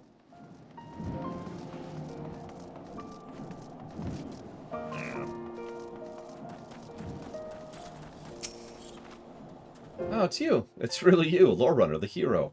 Honestly, I never thought I'd get to see you again, much less speak with you. Oh, sorry, you probably don't remember me. Not all surprised. All in a day's work, saving silly little fools like me. It was long ago when you rescued me from those temple knights who were trying to take me away from my grandmother.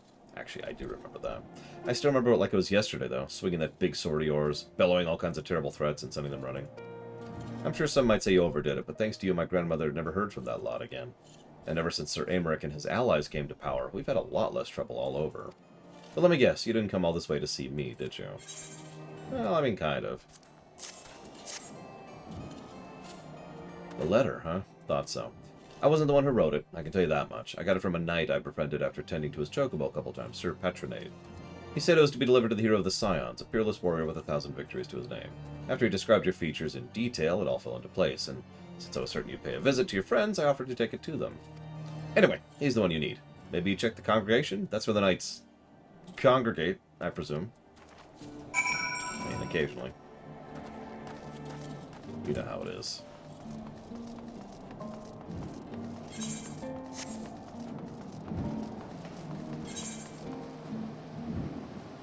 Looney, as it turns out, is none other than the girl you rescued from the clutches of the Temple Knights. She is not, however, the author of the letter. She didn't know, of course. How could she? She's not even sure how many of you there were that day. Are you? But never mind that. You have a search to continue.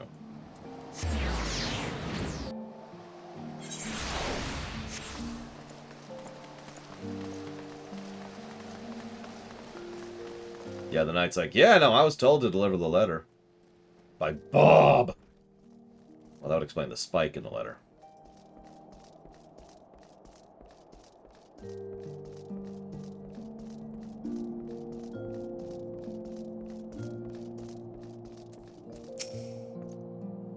You? How can I be of service to you, Master Runner? Yeah, I'm trying to figure out who sent this. Yeah, in the Titan fight, Mr. Red. Oh, what a relief it is to see it arrived unmolested. It was entrusted to me by Harella of Rhalgr's Reach. After the Battle of the Gimlet Dark, I spent a few nights there, you see. I can only assume that whoever sent it to the Reach had heard tale of the battle between you and Lord Xenos, and how you had been brought to the Barber. However, by the time it arrived, you had long since been spirited away to Ishgard. Had Looney not recognized you from the stories, I don't know how I might have seen it to your hand. If you seek the author, maybe visit the Reach? I know only what I told you, but surely Harella could tell you more.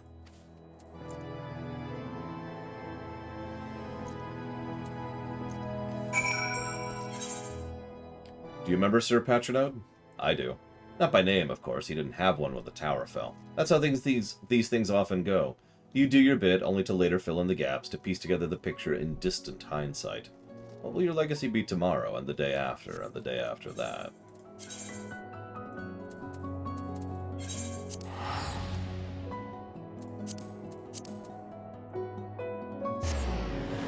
Well, that's not that bad, Pyro. And by Pyro, I mean Von Falkenstein. Like, your names are right next to each other, okay? And that means you're identical to each other. I kind of like that too, though. Pyro. Definition of a sequence break. Ooh, that's actually trickier than you'd think, because you could say a sequence break is any time you do things out of sequence as intended by developers, but then there's such a thing as developer-intended sequence breaks, which kind of defeats that translation, like, immediately.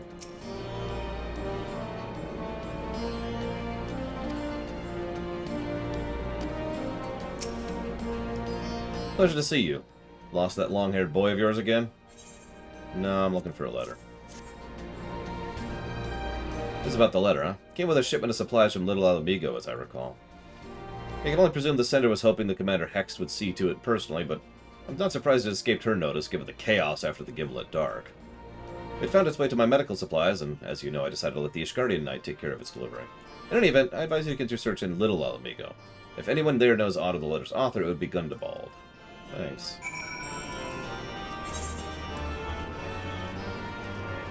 And Arella's just another step in your journey. Will you remember her?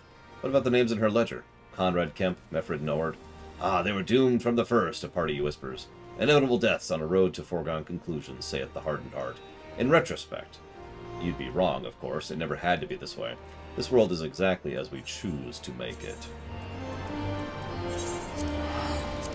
I remember those names, but what the hell, you know?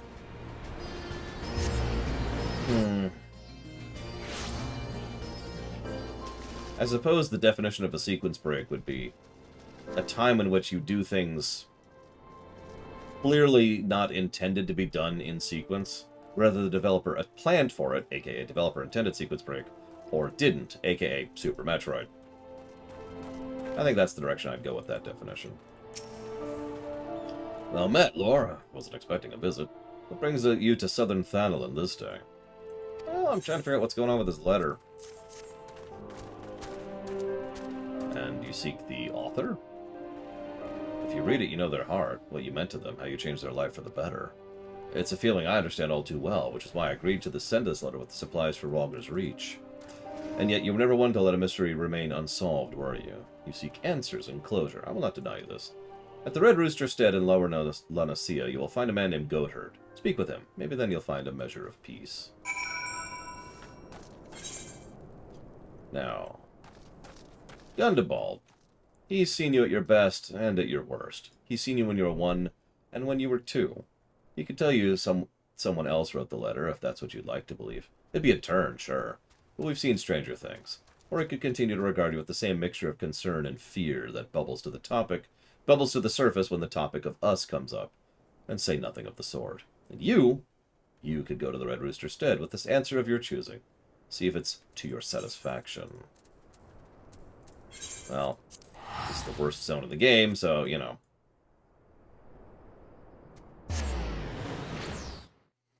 I would say no. especially since, by definition, you're at the freedom point.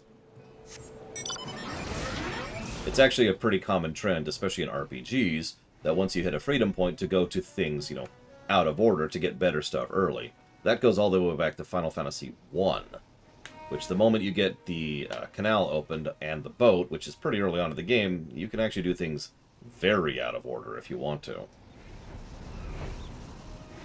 So, it's an old RPG tradition. Now, FF14 you can't sequence break in, because you'll get there, and you haven't done the unlock quest, so you can't even enter the zone, or the NPC isn't there. And then you just kind of go, ah! And that's why that sucks, the end. Alright, so. Should be true to FF1, damn it. Stay true to your origins. Damn, sorry.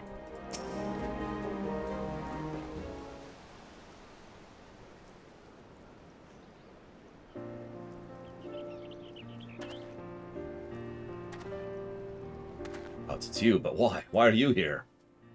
I'm here about a letter. See you around, Pyro. Hopefully. You don't remember any of it? The Kikuran bandits? A certain merchant who may have overstepped his bounds just a trifle? I remember. Quite clearly. You were right bloody messy when we returned to the dry docks with my wares, and I do mean bloody. I say, is none of you what I'm telling the ring a bell? Not even the part where I refused to thank you and you demanded you pay me restitution for the property you yourself returned to me? Well, seeing as I've already confessed it, I may as well reiterate. It was me. That was the beginning of my bad luck, as it happens. A string of bad decisions left me in debt to some very unforgiving fellows, and before I knew it, they'd taken damn near everything I owned. I was friendless, penniless, and hopeless. And let me tell you, running afoul of the Warrior Light had not done me any favors either. There was a time when I couldn't help but blame you for my misfortune. And then one day I was rummaging through my meager possessions, and I had an epiphany. I stumbled upon a package from that shipment you recovered from that ill-fated day. Flower bulbs. Stained with Kikuran blood, but still viable for cultivation. Still brimming with the potential to grow and thrive.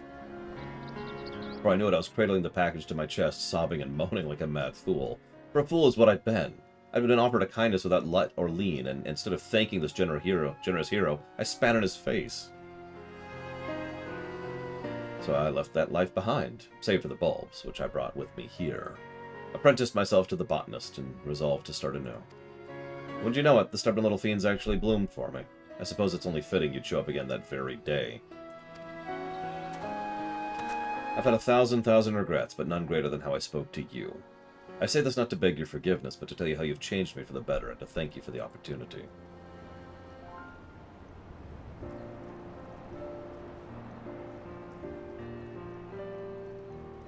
If I do have one request, if you're amenable to it, I pray you accept a flower.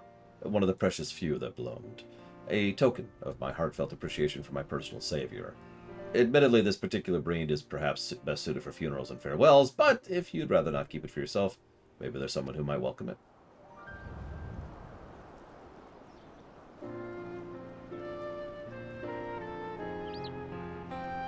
In case you hadn't caught that.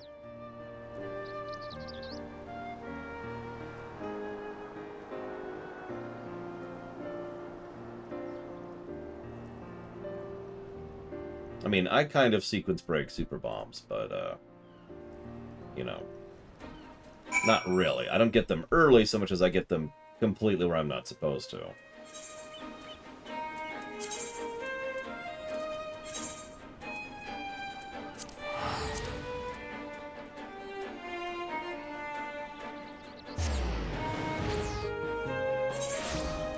Another nameless face, now named.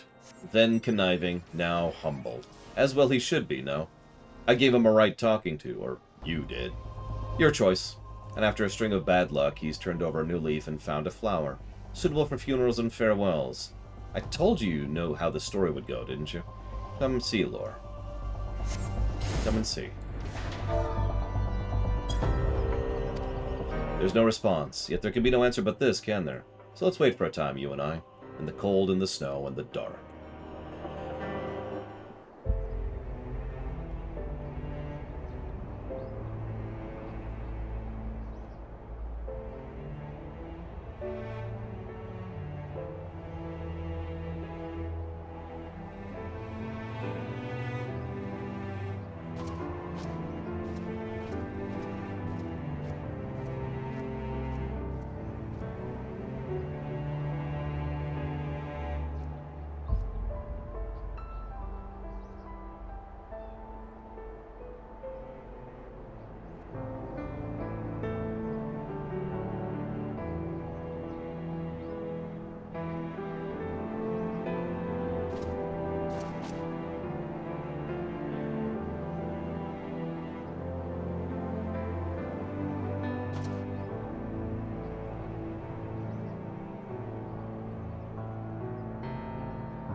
Clever, clever, clever. Or are we just playing it by ear? No matter. I wanted this once, more than anything. A chance to speak and be heard. But neither of us needs it anymore. And if we were to look deep in ourselves, we would realize we never did.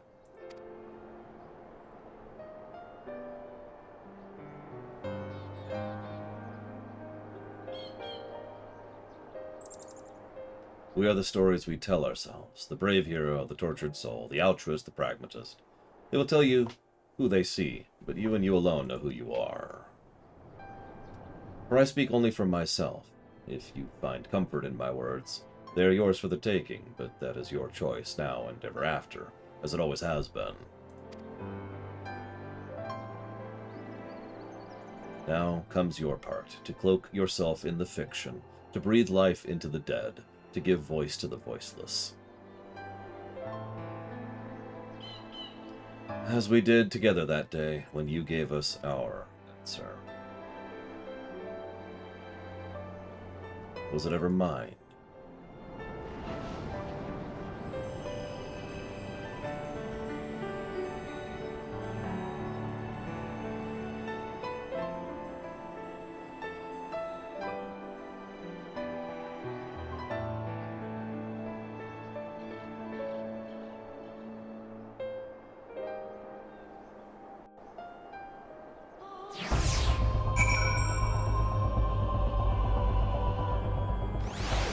And as usual, it's left up to interpretation.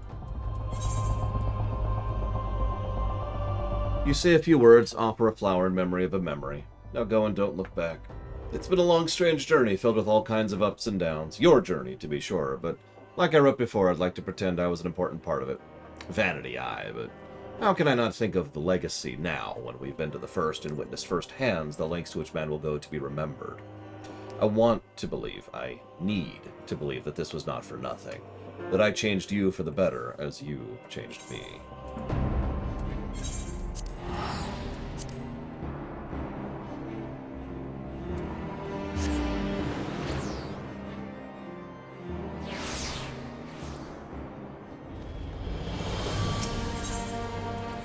And meanwhile, Arbert's like,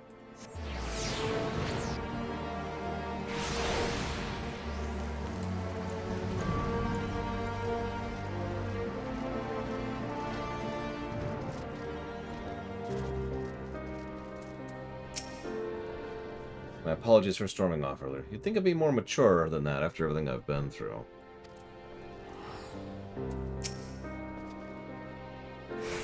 Welcome back, Lore. As you can see, we're getting along swimmingly. No need to worry about us in the slightest, not one bit. So, what of the mysterious unsigned letter? Did your grand search for answers lead you anywhere interesting? An old acquaintance. That's so. Well, glad to hear it, I suppose. That's it.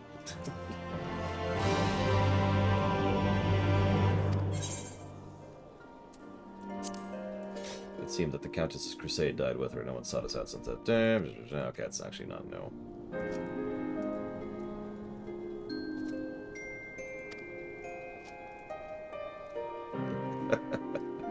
I just suggested to Sid that she should be up, if she wants to, that she should be allowed to walk the path of Dark Knight.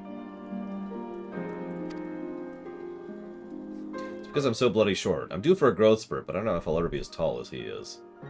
We are quite tall. In fact, I think he is very slightly taller than me. Because Al Ra can be a few centimeters taller than Elizon can. Yeah, just barely. So I'm thinking 18 negatives for the quest we just did. Maybe 19. Maybe 30. Maybe 87.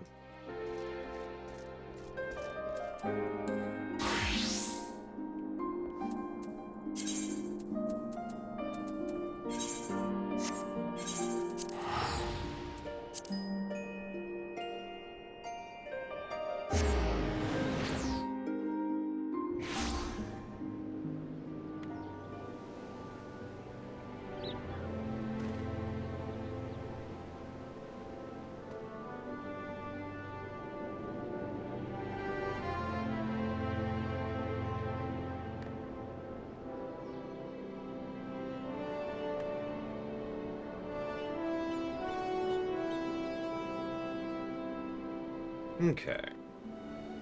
As you may or may not know, I'm not actually going to be doing Sage or Reaper today, because, I mean, my lunch break was 3 hours ago. So, what we are going to do instead is we are going to do Sage and Reaper tomorrow. Probably first thing. Could jump into those, see how that works out. I can't show off everything to you, so I won't. But I will show you everything after the original I Got Something quest. There will be no second stream today, if that wasn't extremely obvious.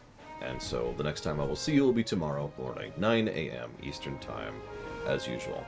There are no 80 quests left. All that's left is Sage, Reaper, and MSQ. See you then.